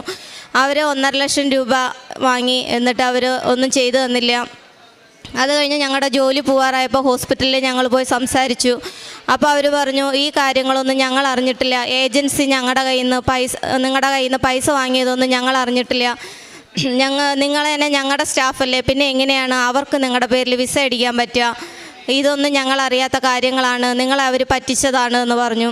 പിന്നെ ഏജൻസിയിൽ വിളിക്കുമ്പം അവർ പിന്നെ ഫോൺ എടുക്കാണ്ടായി. അപ്പോൾ ഞങ്ങൾക്ക് മനസ്സിലായി ഇത് ഒരു ട്രാപ്പായിരുന്നു എന്ന്. പിന്നെ ഹോസ്പിറ്റലുകാർക്ക് ഒന്നും ചെയ്യാൻ പറ്റാണ്ടായി. അവർ ഞങ്ങളുടെ വിഷമം കണ്ടപ്പോൾ അവർ പറഞ്ഞു സ്റ്റാഫ് ഷോർട്ടും പെട്ടെന്ന് വന്നു ഹോസ്പിറ്റലിൽ. അപ്പോൾ അവർ പറഞ്ഞു അങ്ങനെയാണെങ്കിൽ നിങ്ങൾക്ക് ഞങ്ങൾ നേഴ്സിംഗ് അസിസ്റ്റൻറ്റിൻ്റെ പേരിൽ വിസ അടിച്ചു തരാമെന്ന് പറഞ്ഞു. ഞാനും വേറൊരു കുട്ടിയും കൂടെ ഉണ്ടായിരുന്നു. ഞങ്ങൾക്ക് അങ്ങനെ നേഴ്സിംഗ് അസിസ്റ്റൻറ്റിൻ്റെ ഇതിൽ വിസ അടിച്ചു തന്നു. എക്സാം ഇല്ലാണ്ട് നിൽക്കാമെന്ന് പറഞ്ഞു. കുറച്ച് അങ്ങനെ സന്തോഷമായി. ഞങ്ങളങ്ങനെ നിൽക്കുകയായിരുന്നു. അപ്പോഴൊന്നും എനിക്ക് ദൈവവിശ്വാസമോ കൂടുതൽ കാര്യങ്ങളോ ഒന്നും ഉണ്ടായിരുന്നില്ല. അങ്ങനെ ഇരിക്കുന്ന സമയത്താണ് പെട്ടെന്ന് വീണ്ടും ഇവർ പറഞ്ഞു ഹോസ്പിറ്റലിന് ലൈസൻസ് പുതുക്കേണ്ട ആവശ്യമുണ്ട്, ഇത്ര ഡോക്ടറിന് ഇത്ര ലൈസൻസുള്ള നേഴ്സ് വേണം, അതുകൊണ്ട് നിങ്ങളുടെ കാര്യം വീണ്ടും പ്രശ്നമാണ്, നിങ്ങൾ വീണ്ടും എക്സാം എഴുതണം, ഒന്നുകിൽ നാട്ടിൽ പോയി എഴുതണം അല്ലെങ്കിൽ ഇവിടെ ഒരിക്കൽ കൂടെ ട്രൈ ചെയ്യാൻ പറഞ്ഞു. അപ്പം ഞാൻ പറഞ്ഞു എങ്ങനെയാണെങ്കിൽ ഞാൻ നാട്ടിൽ പോവാമെന്ന് പറഞ്ഞു. പോലീസ് ചെക്കിങ് ഭയങ്കരമാണ്, ബൈക്ക് പോലെയുള്ള ഒന്നുമില്ല. അവിടെ കുവൈറ്റിൽ കംപ്ലീറ്റ് കാറാണ്. ഏത് കാറാണ്, പോലീസാണോ നമ്മുടെ മുന്നിൽ വന്ന് നിൽക്കണ ഒന്നും അറിയില്ല. ആകെ കരച്ചിലായി, ബഹളമായി. വീട്ടിലേക്ക് വിളിച്ചു, കരച്ചിൽ തന്നെയാണ്. അപ്പോൾ വീട്ടിലും പറഞ്ഞു അങ്ങനെയാണെങ്കിൽ അവിടെ നിൽക്കേണ്ട ആവശ്യമില്ല, അങ്ങനെയാണെങ്കിൽ കയറി പോരേണ്ട കാര്യങ്ങൾ നോക്കാമെന്ന് പറഞ്ഞു. അങ്ങനെ നിൽക്കുന്ന സമയത്താണ് ഇവർ വീണ്ടും പറഞ്ഞു ഒരിക്കൽ കൂടെ പോയി എക്സാം എഴുതുമെന്ന് പറഞ്ഞു. അങ്ങനെ ഞാൻ വീണ്ടും കഴിഞ്ഞ ഏപ്രിലിൽ ലീവിന് വന്ന് എക്സാം എഴുതി. കോട്ടയത്തൊരിടത്ത് ഒരു ക്ലാസ്സിന് പോയിട്ട് എനിക്ക് ഉറപ്പുണ്ടായിരുന്നു ഞാൻ എക്സാം പാസ്സാവുമെന്ന്. അത്ര എളുപ്പമുള്ള എക്സാം ആയിരുന്നു. ബാംഗ്ലൂരായിരുന്നു എക്സാം. പക്ഷേ എനിക്ക് കിട്ടിയില്ല, ഞാൻ തോറ്റുപോയി. അത് കഴിഞ്ഞ് ആകെ വിഷമായി. ഹോസ്പിറ്റലിൽ വിളിച്ചപ്പോൾ അവർ പറഞ്ഞു ഇവിടെ എന്തായാലും സ്റ്റാഫ് ഷോർട്ടാണ്, തിരിച്ചു പോരേന്ന് പറഞ്ഞു. അങ്ങനെ ഞാൻ വീണ്ടും തിരിച്ചു പോയി. അത് കഴിഞ്ഞ് ജൂലൈ ആയപ്പോൾ അവർ പറഞ്ഞു ഇനി അവിടെ പെട്ടെന്ന് തന്നെ സഡൻ ഒരു ഹോസ്പിറ്റൽ അവർക്ക് പൂട്ടേണ്ടി വന്നു. 2 ക്ലിനിക്ക് ഉണ്ടായിരുന്നു, ഒരു ക്ലിനിക്ക് പെട്ടെന്ന് പൂട്ടി. ഇനി അതിലൊരു അവിടുത്തെ 2 ഫിലിപ്പീൻ സ്റ്റാഫും കൂടെ ഇങ്ങോട്ട് വന്നു. ഇവിടെ സ്റ്റാഫ് കൂടുതലായി. ഇനി ഡോക്ടേഴ്സ് ലീവിന് പോയിക്കുകയാണ് ജൂലൈ തൊട്ട് സെപ്റ്റംബർ വരെ. അപ്പോൾ നിങ്ങൾ അങ്ങനെയാണെങ്കിൽ വീണ്ടും ഞാനും ആ കുട്ടിയും ടാർഗറ്റായി. നിങ്ങൾ 2 പേരും നാട്ടിൽ പോയി എക്സാം എഴുതി പാസ്സായാൽ മാത്രം തിരിച്ചു കയറി വന്നാൽ മതിയെന്ന് പറഞ്ഞു. ഞാൻ വീണ്ടും ആകെ പ്രശ്നത്തിലായി. ഓരോ പ്രാവശ്യം എക്സാം എഴുതാൻ വരുമ്പോഴും 1 ലക്ഷം രൂപ അടുപ്പിച്ച് ചിലവുണ്ടായിരുന്നു. ഞാൻ ആകെ വിഷമിച്ചു. വീണ്ടും ഞാൻ വീട്ടിലേക്ക് വിളിച്ചു. അവരും ആകെ ഇതായി. നാട്ടുകാരുടെ അടുത്ത് എന്തു പറയും, ഇപ്പോൾ ഏപ്രിൽ ഒന്ന് പോയതല്ലേ ഉള്ളൂ, അങ്ങനെയാണെങ്കിൽ എന്തിനാണ് നീ ഏപ്രിലിൽ ലീവിന് വന്നത്? ഇതാണ് വീട്ടിൽ ചോദിക്കുന്ന ചോദ്യം. എനിക്കൊന്നും പറയാൻ പറ്റാത്ത അവസ്ഥയായി. ഞാൻ ഏപ്രിലിൽ ലീവിന് വന്നത് എനിക്കറിയില്ലായിരുന്നു. ഇവരിങ്ങനെ ജോലിയിൽ നിന്ന് പിരിച്ചുവിടുമെന്ന് എനിക്കറിയില്ലായിരുന്നു എന്ന് പറഞ്ഞിട്ടൊന്നും വീട്ടുകാർ സമ്മതിക്കുന്നുണ്ടായിരുന്നില്ല. അവർ പറഞ്ഞു ഇപ്പോഴും വന്നിരുന്നെങ്കിൽ നാട്ടുകാരടുത്ത് നമുക്ക് ജോലി നിർത്തി കഴിഞ്ഞു പോന്നു എന്ന് പറയാമായിരുന്നല്ലോ. ഇതാണ് വീട്ടിൽ പറയണത്, ഞങ്ങൾ നിർത്തി, കടങ്ങളൊക്കെ വീടി എന്ന് പറയാമായിരുന്നല്ലോ എന്ന് പറഞ്ഞു. 10-15 ലക്ഷം രൂപ കടമായിട്ടാണ് ഞാൻ കയറി പോണത്. അപ്പോഴത്തേക്കും ഞാൻ ആകെ വിഷമിച്ചിരിക്കുമ്പോഴാണ് എൻ്റെ ഫ്രണ്ട് വഴിക്ക് കൃപാസനത്തിനെ കുറിച്ച് അറിയണത്. അവൾ ലിൻസി എന്നാണ് അവളുടെ പേര്. അവളിപ്പം കാനഡയിലാണ്. ഇവിടെ വന്ന് ഉടമ്പടി എടുത്ത് IELTS എഴുതി 4-5 പ്രാവശ്യം എഴുതി, അവൾക്ക് കിട്ടിയില്ല. ഇവിടെ വന്ന് ഉടമ്പടി എടുത്ത് ആ പ്രാവശ്യം തന്നെ അവൾക്ക് കിട്ടി. അവൾ എന്നെ മെസ്സേജ് ഇട്ടു, ചേച്ചി വിഷമിക്കേണ്ട, ചേച്ചി പോയി നാട്ടിൽ പോയി, ചേച്ചി പോയിട്ട് കൃപാസനത്തിൽ പോയിട്ട് ചേച്ചി ഉടമ്പടി എടുക്കുക, എന്നിട്ട് പോയി ചേച്ചി ഒരിക്കൽ കൂടെ എക്സാം എഴുതുക, ചേച്ചി തീർച്ചയായിട്ടും ചേച്ചി പാസ്സാവുമെന്ന് പറഞ്ഞു. എന്നാലും എനിക്ക് ധൈര്യമൊന്നും ഉണ്ടായിരുന്നില്ല. ഞാൻ അവിടെ വേറെ ജോലിക്കൊക്കെ ശ്രമിച്ചു. അവിടെ കുറച്ച് അവിടെ എല്ലാ ഹോസ്പിറ്റലിലും ക്ലിനിക്കിലും അവർ പറയണത് ഇത് തന്നെയാണ്, നിങ്ങൾ ജോയിൻ ചെയ്തോ കുഴപ്പമില്ല, പക്ഷേ ഈ മാസം ലാസ്റ്റ് അല്ലെങ്കിൽ അടുത്ത മാസം ഫസ്റ്റ് വീക്ക് ഞങ്ങൾക്ക് എക്സാം എഴുതി കാണിക്കണം. എന്ന് വെച്ച് കഴിഞ്ഞാൽ ഭയങ്കര ചെക്കിംഗ് ആണ്, ക്ലിനിക്ക് തന്നെ പൂട്ടേണ്ട അവസ്ഥയാണ്, അത് കാരണം ലൈസൻസ് ഇല്ലാണ്ട് നിർത്താൻ പറ്റില്ല എന്ന് പറഞ്ഞു. 3-4 ഞാൻ ഇൻ്റർവ്യൂവിന് പോയി, ആകെ വിഷമമായി. ഇതിൻ്റെ ഇടയിൽ ഞാൻ അവൾ തന്ന ഓരോ വചനങ്ങൾ അവൾ എനിക്ക് വേണ്ടി എടുത്തിട്ട് ബൈബിളിൽ വചനങ്ങൾ അവൾ പേന കൊണ്ട് ഓരോ കള്ളി വീതം വരച്ചിട്ട് എനിക്ക് അയച്ചു തരും. ചേച്ചി ഇതാണ് ഇന്ന് ചേച്ചിക്ക് വേണ്ടിയിട്ട് ഞാൻ എടുത്ത വചനം, ചേച്ചി വിഷമിക്കേണ്ട, ചേച്ചി രക്ഷപ്പെടുമെന്ന് തന്നെയാണ് മാതാവ് പറയണത്, ചേച്ചി രക്ഷപ്പെടും. അപ്പോഴും ഞാൻ എന്ത് ചെയ്തു, ഞാൻ പ്രാർത്ഥിക്കുന്നുണ്ട് എന്നും. ഇവിടുത്തെ ഉടമ്പടി ലൈവായിട്ട് ഞാൻ കാണും. ജോലിയില്ല, ജൂലൈ 1-ാം തീയതി തൊട്ട് ജോലി ഇല്ലാണ്ട് ഹോസ്റ്റലിലിരിക്കുകയാണ്. ഞാൻ ഉടമ്പടി ലൈവായിട്ട് എപ്പോഴും ബ്ലൂടൂത്ത് വെച്ച് ഞാൻ കേട്ടുകൊണ്ടിരുന്നു. ഇവിടുത്തെ സാക്ഷ്യങ്ങൾ ഞാൻ കേട്ടുകൊണ്ടിരുന്നു. ഭക്ഷണം കഴിക്കാൻ പറ്റുന്നുണ്ടായിരുന്നില്ല, ആകെ വിഷമായിരുന്നു, ഞാൻ തളർന്നു തുടങ്ങി. അപ്പോഴും ഞാൻ മാതാവിൻ്റെ അടുത്ത് പറയും, മാതാവേ എനിക്ക് അവിടെ എന്തെങ്കിലും ജോലി ശരിയാക്കി തരാണെന്നുണ്ടെങ്കിൽ മാതാവ് അത് നല്ലതാണെങ്കിൽ മാത്രം എനിക്ക് ചെയ്തു തന്നാൽ മതി, അല്ല ഞാൻ അമ്മയുടെ അടുത്ത് വന്നതിന് ശേഷം എക്സാം എഴുതി ഞാൻ പാസ്സാവുമെന്നുണ്ടെങ്കിൽ അമ്മ എന്നെ തിരിച്ച് നാട്ടിൽ തന്നെ എത്തിക്കണം എന്ന് ഞാൻ പറഞ്ഞിട്ടാണ് ഞാൻ ഓരോ ഇൻ്റർവ്യൂവിനും സർട്ടിഫിക്കറ്റുമായിട്ട് ഞാൻ പൊയ്ക്കൊണ്ടിരുന്നത്. അത് കഴിഞ്ഞ് ഞാൻ ഓരോ ഇൻ്റർവ്യൂവിന് പോകുമ്പോഴും അവരിത് തന്നെയാണ് പറയണത്. അവസാനം 17-ാം തീയതിയായി, 15-ാം തീയതിയുള്ള ഇൻ്റർവ്യൂവിനും ഇത് തന്നെ പറഞ്ഞു. 16-ആയി, 17-ന് ടിക്കറ്റിന് ഭയങ്കര റേറ്റ് കൂടുതലാണ്, 17-ാം തീയതി ഇത്തിരി ഒന്ന് കുറഞ്ഞു. ആ ഡേറ്റ് നോക്കി ഞാൻ നാട്ടിലേക്ക് കയറി പോന്നു. എയർപോർട്ടിൽ കുവൈറ്റിലിരുന്നുകൊണ്ട് എല്ലാ സാധനങ്ങളും എടുത്തു. ഇനി ഒരു തിരിച്ചു വരവുണ്ടാവില്ല എന്ന് പ്രതീക്ഷിച്ച് എല്ലാ സാധനങ്ങളും എൻ്റെത് എടുത്തു. പഴയ ഡ്രസ്സും എല്ലാ ഡ്രസ്സും എടുത്ത് ആ പെട്ടിയിൽ എൻ്റെ മക്കൾക്കൊരു മിഠായി പോലും വാങ്ങാണ്ട് ഉള്ള പൈസ, ആ മാസം ശമ്പളം കിട്ടിയ പൈസ അതിൽ നിന്ന് എടുത്തു കഴിഞ്ഞാൽ പിന്നെ അതിലേക്ക് വെച്ചിട്ട് എനിക്കൊരു എക്സാം എഴുതാൻ എനിക്ക് പറ്റില്ല എന്ന് എനിക്കറിയാം. ഞാൻ അതുകൊണ്ട് ആ പൈസ എക്സാം എഴുതുകയാണെങ്കിൽ ആയിക്കോട്ടെ എന്ന് വെച്ചിട്ട് ഞാൻ എൻ്റെ പൈസ അക്കൗണ്ടിൽ തന്നെ ഇട്ടു. ഒരു മിഠായി പോലും എൻ്റെ മക്കൾക്ക് വാങ്ങാണ്ട് ഞാൻ ആകെ എൻ്റെ പെട്ടി മാത്രം എടുത്ത് ഞാൻ പോന്നു. പെട്ടിയിൽ എല്ലാ പഴയ ഡ്രസ്സും എൻ്റെ പഴയ കുറച്ച് സാധനങ്ങളെല്ലാം ആയപ്പോൾ തന്നെ ഏകദേശം 29 കിലോ ഉണ്ടായിരുന്നു. അതും എടുത്ത് ഞാനിവിടെ എത്തി. ഇവിടെ കുവൈറ്റിലിരുന്നുകൊണ്ട് ഹസ്ബൻഡിനെ വിളിക്കാം. ഹസ്ബൻഡ് പറഞ്ഞു, നമുക്ക് കൃപാസനത്തിൽ എന്തായാലും പോവാം, ഒരു പ്രാവശ്യം കൂടെ എക്സാം എഴുതാം, വീട്ടിൽ വന്നു കഴിഞ്ഞാൽ ഇതൊന്നും നടക്കാൻ പോണില്ല, ഞങ്ങളൊരു ഹിന്ദുമത വിശ്വാസികളാണ്. അപ്പോഴും ഹസ്ബൻഡിൻ്റെ കൂടെ വർക്ക് ചെയ്യണവർ കൃപാസനത്തിൽ വന്നിട്ട് അവർക്ക് ഒത്തിരി അനുഗ്രഹങ്ങൾ കിട്ടിയത് ആളും പറയുമായിരുന്നു. നിനക്കൊരു വിശ്വാസം ഉണ്ടെങ്കിൽ നമുക്ക് അങ്ങോട്ട് പോവാമെന്ന് പറഞ്ഞു. അങ്ങനെ ഞാനും ഹസ്ബൻഡും കൂടെ എയർപോർട്ടിൽ നിന്ന് നേരെ ഒരു ടാക്സി വിളിച്ച് അങ്കമാലിയിൽ വന്നു. അവിടുന്ന് ഇങ്ങോട്ട് വരാനായിട്ട് കാറ് വിളിച്ച് വരാനായിട്ട് ഞങ്ങളുടെ കയ്യിൽ പൈസ ഇല്ല. ഈ പൈസ അതിൽ നിന്ന് എടുത്തു കഴിഞ്ഞാൽ തിരിച്ചതിലേക്ക് വെക്കാനായിട്ട് ആരും സഹായിക്കാനുമില്ല. എന്ത് ചെയ്യാം? ഞങ്ങളാകെ ഒരു ട്രാൻസ്പോർട്ട് ബസ്സിൽ കയറി ഈ ബാഗും തൂക്കി ഞങ്ങൾ കൃപാസനത്തിലേക്ക് വന്നു. ഇവിടെ വന്നപ്പോൾ ഇവിടെ പുലർച്ചെ 1 മണിക്കാണ് ഇവിടെ ഞങ്ങൾ എത്തുന്നത്. രണ്ടുപേരും ആകെ തളർന്നു. എൻ്റെ ജോലി നഷ്ടമായതോടുകൂടി ആളും ഭക്ഷണമില്ല, എനിക്കുമില്ല, രണ്ടുപേരും ആകെ തകർന്നു. ഞങ്ങൾ കൃപാസനത്തിൻ്റെ ഫ്രണ്ടിൽ KSRTC ബസ്സിലെ ഡ്രൈവർ അവിടെ നിർത്തി തന്നു. എന്നിട്ട് ചൂണ്ടിക്കാണിച്ചു തന്നു, ഇതാണ് കൃപാസനം. ഞാനൊന്ന് നോക്കി, ഒന്ന് പ്രാർത്ഥിക്കാനോ ഒന്ന് നോക്കാനോ പോലും എനിക്ക് പറ്റുന്നുണ്ടായിരുന്നില്ല. എനിക്ക് ആകെ ശക്തിയൊന്നുമില്ലായിരുന്നു, നല്ല മഴയായിരുന്നു. ഇവിടെ എത്തിയപ്പോൾ ഇനി എന്ത് ചെയ്യുമെന്ന് ആലോചിച്ചു നിന്ന സമയത്ത് ഇവിടെ കറക്റ്റ് ബസ് ഇറങ്ങണ സമയത്ത് പെട്ടെന്ന് തന്നെ മഴ സ്റ്റോപ്പായി. അല്ലെങ്കിൽ ഞങ്ങൾ അവിടെ നിന്ന് എന്ത് ചെയ്യുമെന്ന് വിചാരിച്ച് ഞാൻ ബസ്സിലിരുന്ന് പ്രാർത്ഥിക്കുമായിരുന്നു, മാതാവേ അവിടേക്ക് വരുമ്പോഴത്തേക്ക് മഴയാണെങ്കിൽ ഹസ്ബൻഡ് എന്നെ ഒത്തിരി ചീത്ത പറയും, ഞാൻ എന്താ ചെയ്യുക? പെട്ടെന്ന് സഡൻ ഇവിടെ ഫ്രണ്ടിലെത്തിയതും മഴ സ്റ്റോപ്പായി. അത് കഴിഞ്ഞിട്ട് ഞങ്ങൾ തിരിഞ്ഞു നോക്കിയപ്പോൾ അവിടെ ഒരു ബോർഡ് കണ്ടു, റൂം റെൻറ്റിന് എന്ന് പറഞ്ഞിട്ട്. ആളെന്നെ വിളിച്ചു. അപ്പോൾ ആൾ പറഞ്ഞു, ഇങ്ങോട്ട് പോരെ എന്ന് പറഞ്ഞു. ആ റൂമിലേക്ക് ഞങ്ങൾ ഒരു ദിവസം 1 മണി തൊട്ട് ഞങ്ങൾ പറഞ്ഞു 5 മണിയാകുമ്പോൾ നമുക്ക് എണീക്കാം, രാവിലത്തെ ഉടമ്പടി എടുക്കാമെന്ന് പറഞ്ഞു. പക്ഷേ പറ്റിയില്ല. ആകെ ക്ഷീണമായിരുന്നു. അങ്ങനെ ഒരു 7 മണി 7:30 8 മണിയായപ്പോൾ ഇവിടെ എത്തി ഞങ്ങൾ ഉടമ്പടി എടുക്കാനായിട്ട് ഇവിടെ വന്നിരുന്നപ്പോൾ പറഞ്ഞു 11 മണിക്കാണ് ഉടമ്പടി എന്ന് പറഞ്ഞു. വീണ്ടും എനിക്ക് ഇരിക്കാനോ പ്രാർത്ഥിക്കാനോ ഒന്നും പറ്റുന്നുണ്ടായിരുന്നില്ല. ആകെ ശരീരമൊക്കെ തളർന്നു തുടങ്ങി. ഞാൻ മാതാവിൻ്റെ അടുത്ത് കരഞ്ഞു പ്രാർത്ഥിച്ചു, മാതാവേ എനിക്ക് പ്രാർത്ഥിക്കാൻ പോലും പറ്റുന്നില്ലല്ലോ, ഞാൻ ഇനിയും തോറ്റുപോകുമെന്നാണോ മാതാവ് പറയണേന്ന് ചോദിച്ചു. ഞാൻ എന്നിട്ട് വീണ്ടും ഹസ്ബൻഡ് പറഞ്ഞു, ഇരിക്കാൻ പറ്റുള്ളെങ്കിൽ വാ, നമുക്ക് റൂമിൽ പോയി കുറച്ച് കിടന്ന് ഉറങ്ങിയിട്ട് വരാം. ഫ്ലൈറ്റ് 8 മണിക്കൂർ വരെ ഡിലേ ആയിരുന്നു, അങ്ങനത്തെ പ്രശ്നം ഉണ്ടായിരുന്നു. അങ്ങനെ ഞാൻ റൂമിൽ പോയി വീണ്ടും ഒരു അരമണിക്കൂർ കിടന്ന് ഉറങ്ങി എണീറ്റ് കഴിഞ്ഞപ്പോൾ എനിക്ക് എന്തോ ഒരു ധൈര്യം വന്നതുപോലെ. ഞാൻ പറഞ്ഞു, എന്തായാലും എക്സാം എഴുതാം, ഇത് ലാസ്റ്റ് ചാൻസാണ്, ഇനിയൊരു ചാൻസ് ഇതിലില്ല, എക്സാം എഴുതാമെന്ന് പറഞ്ഞു. ഹസ്ബൻഡും ഞാനും കൂടെ ഏജൻസിയിൽ പഠിക്കാൻ പോണ ഇൻസ്റ്റിറ്റ്യൂഷനിലെ സാറിനെ വിളിച്ചു. ആൾ പറഞ്ഞു 22,500 രൂപ ഇപ്പം സെൻഡ് ചെയ്ത് തന്നു കഴിഞ്ഞാൽ ഞങ്ങൾ ഡേറ്റ് എടുക്കാമെന്ന് പറഞ്ഞു, ബാക്കിയുള്ള കാര്യമൊക്കെ പിന്നെ മതി എന്ന് പറഞ്ഞു. അങ്ങനെ പൈസ ഇട്ട് കൊടുത്തു. അവിടെ വെച്ചിട്ട് എന്നെ ഡേറ്റ് എടുത്ത് കഴിഞ്ഞിട്ടാണ് ഇവിടേക്ക് ഉടമ്പടി എടുക്കാനായിട്ട് വരുന്നത്. ഉടമ്പടി എടുക്കാൻ വന്നു, ഉടമ്പടി എടുത്തു. അപ്പോഴൊക്കെ ഞാൻ നല്ല ഉഷാറായി, പിന്നെ കുഴപ്പമൊന്നും ഉണ്ടായിരുന്നില്ല. അങ്ങനെ ഉടമ്പടി എടുത്തു. ഞാൻ പോവായിരുന്നു. തിരിച്ചു പോകാനായിട്ട് ഹസ്ബൻഡ് എന്നെ കൊല്ലത്തേക്ക് ക്ലാസ്സിനും ബസ്സിൽ കയറ്റി വിട്ടു.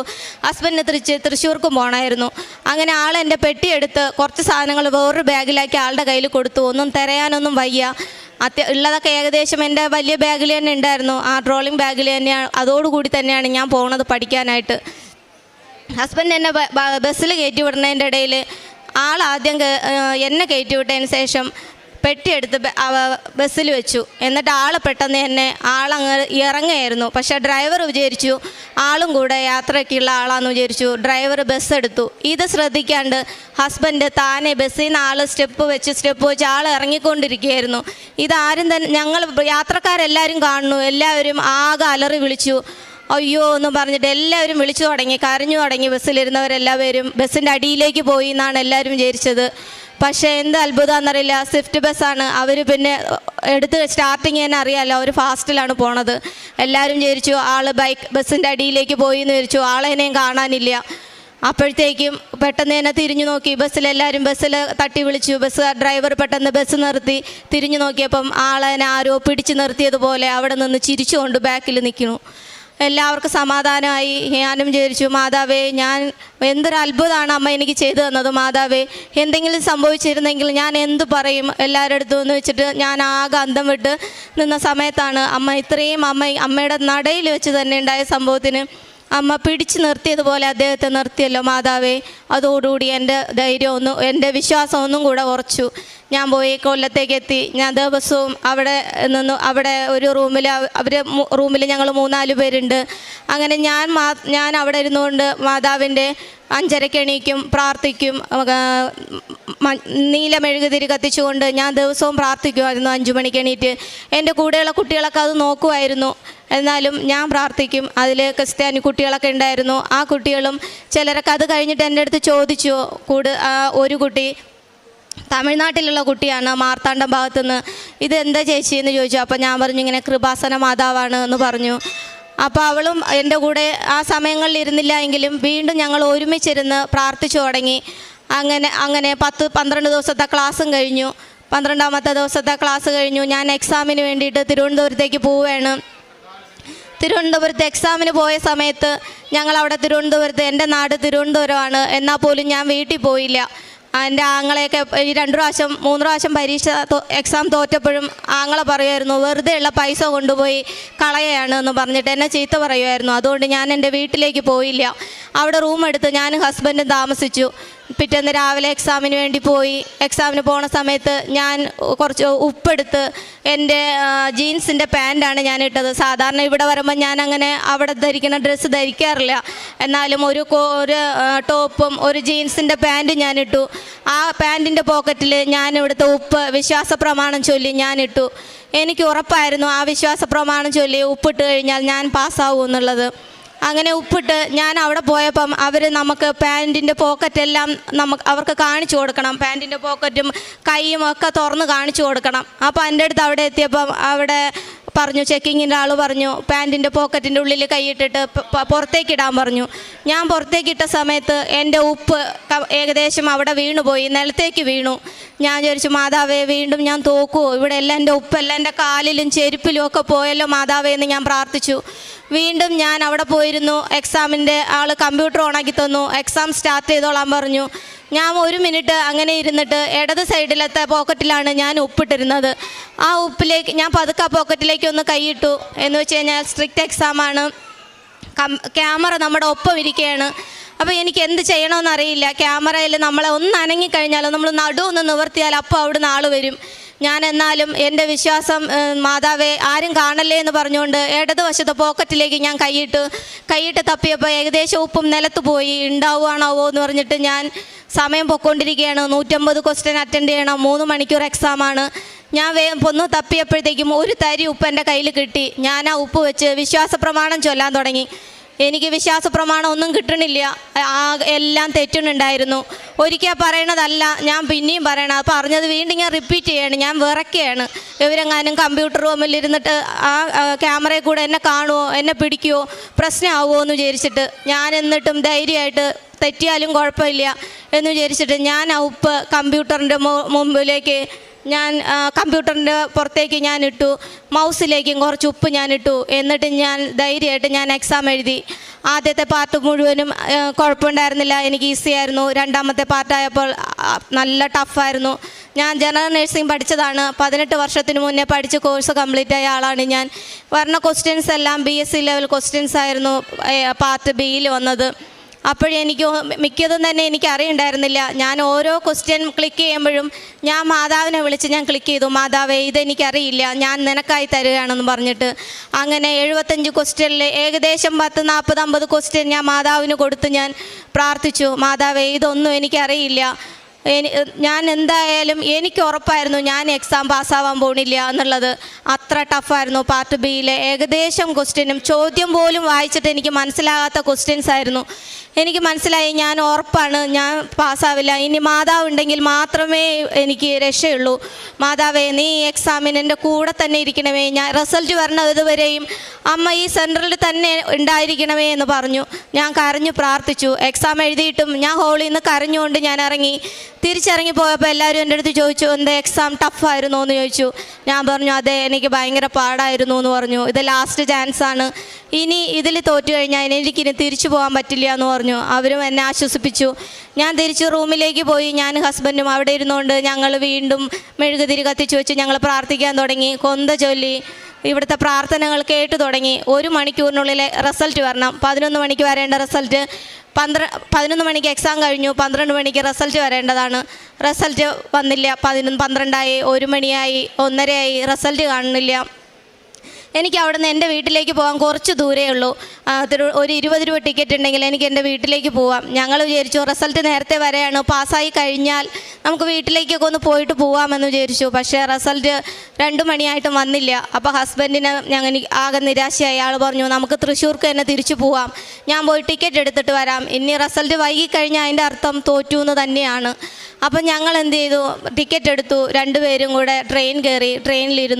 ട്രെയിനിലിരുന്നിട്ടും ഞാൻ എൻ്റെ വിശ്വാസം ഞാൻ കളഞ്ഞില്ല. ഞാൻ മാതാവിൻ്റെ അടുത്ത് കരഞ്ഞ് പ്രാർത്ഥിച്ചു, മാതാവേ ഇതിൽ ഞാൻ തോറ്റാൽ എനിക്ക് ആത്മഹത്യ അല്ലാണ്ട് വേറെ വഴിയില്ല. എനിക്ക് ഒരു മോളുണ്ട്, ആ മോളേനെയും കൊന്നിട്ട് ചാവല്ലാണ്ട് എനിക്ക് വേറെ നിവൃത്തിയൊന്നുമില്ല മാതാവേ. ഞാനിനി എന്ത് ചെയ്യും? ഈ കടബാധ്യതകൾ തീരാൻ വേണ്ടിയിട്ടാണ് ഞാൻ പോയത്. ഒരു പ്രാവശ്യം കൂടെ പോയി വന്നു കഴിഞ്ഞാൽ എൻ്റെ ബാധ്യതകൾ ഏകദേശം തീരും അമ്മേ, അമ്മ എന്നെ കൈവിടല്ലേ അമ്മേ എന്ന് പറഞ്ഞുകൊണ്ട് ഞാൻ ട്രെയിനിലിരുന്നുകൊണ്ട് ഞാൻ കൊന്ത ചെല്ലുകയാണ്. അപ്പുറം ഇപ്പുറം ഇരിക്കുന്നവരൊക്കെ എന്നെ നോക്കുന്നുണ്ട്. എൻ്റെ കയ്യിൽ കൊന്ത ഇരിക്കുന്നുണ്ട്.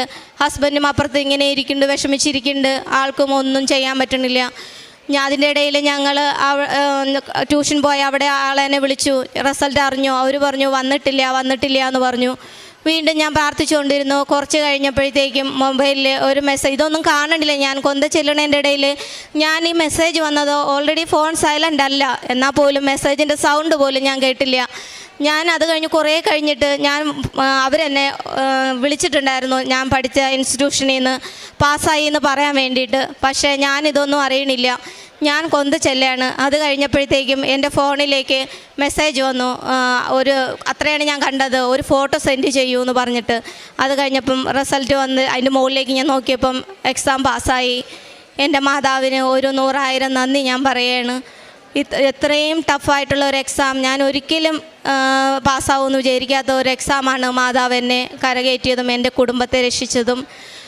പിന്നെ ഇപ്പോൾ പോകാനായിട്ടായാലും എൻ്റെ കയ്യിൽ പൈസ ഇല്ല. ഞാൻ മാതാവിൻ്റെ അടുത്ത് പറഞ്ഞു, മാതാവേ എൻ്റെ കയ്യിൽ പൈസ ഇല്ല, ഞാൻ എന്താ ചെയ്യേണ്ടത്? തിരിച്ചു പോകാനായിട്ട് ടിക്കറ്റിൻ്റെ പൈസയും കുറച്ചൊക്കെ ആങ്ങളെ തന്ന് സഹായിച്ചു. ഇനി എനിക്ക് എന്താ ചെയ്യണമെന്നറിയില്ല. അപ്പോഴാണ് എനിക്ക് 2021 ഞാൻ വർക്ക് ചെയ്ത ഹോസ്പിറ്റലിൽ നിന്ന് PF അന്ന് എഴുതി വാങ്ങിയതാണ്. അവർ കുറച്ച് അടച്ചിട്ടുണ്ടായിരുന്നില്ല. ആ PFൻ്റെ ഒരു മെസ്സേജ് എൻ്റെ മൊബൈലിലേക്ക് വന്ന് കിടക്കണു. എനിക്ക് PF 25,000 രൂപ പാസ്സായി എന്നും പറഞ്ഞിട്ട്. ഞാൻ ഉപ്പിട്ടിട്ട് ഞാൻ പ്രാർത്ഥിച്ചിട്ട് ഞാൻ കമ്പ്യൂട്ടർ സെൻറ്ററിലേക്ക് വിളിച്ചു. കമ്പ്യൂട്ടർ അവർ ഓപ്പൺ ആക്കിയിട്ട് അവർ പറഞ്ഞു 25,000 രൂപയുണ്ട്, അതിൻ്റെ 80% കിട്ടും എന്ന് പറഞ്ഞാൽ അത് ഞാനിപ്പോൾ എഴുതി കൊടുത്തിട്ടുണ്ട്. മാതാവ് ഓരോരോ അത്ഭുതങ്ങളായി തന്നെയാണ് എൻ്റെ കുടുംബത്തിലേക്ക് കടന്നു വന്നിരിക്കുന്നത്. പ്രേക്ഷിത പ്രവൃത്തി എന്ന് പറഞ്ഞു കഴിഞ്ഞാൽ എൻ്റെ വീട്ടിൻ്റെ അടുത്തൊരു കുട്ടിയുണ്ട്. അവൾക്ക് 3 മാസം തുടർച്ചയായിട്ട് ഇഞ്ചക്ഷൻ എടുക്കണം, ബെഡ് റെസ്റ്റാണ്. ആ കുട്ടിക്ക് ഞാൻ അവൾക്ക് എല്ലാ ദിവസവും ഞാൻ ഇഞ്ചക്ഷൻ എടുക്കുന്നുണ്ട്. പിന്നെ അനാഥാലയത്തിൽ ഞങ്ങളുടെ അമ്മ മരിച്ച് 3 കൊല്ലമായപ്പോൾ ഞങ്ങൾ അനാഥാലയത്തിൽ എല്ലാവർക്കും കൂടെ ഫുഡ് കൊടുക്കാനായിട്ട് കൊടുത്തിരുന്നു. അങ്ങനെയുള്ള കാര്യങ്ങളൊക്കെ ഞാൻ ചെയ്യുന്നുണ്ട്. പത്രമൊക്കെ ഞാൻ എല്ലാവർക്കും നടന്നു കൊടുത്തു. അങ്ങനെ എല്ലാ കാര്യങ്ങളും ചെയ്യുന്നുണ്ട്. അങ്ങനെ ഒത്തിരി അത്ഭുതങ്ങളാണ് മാതാവ് എനിക്ക് ചെയ്തു തന്നിട്ടുള്ളത്.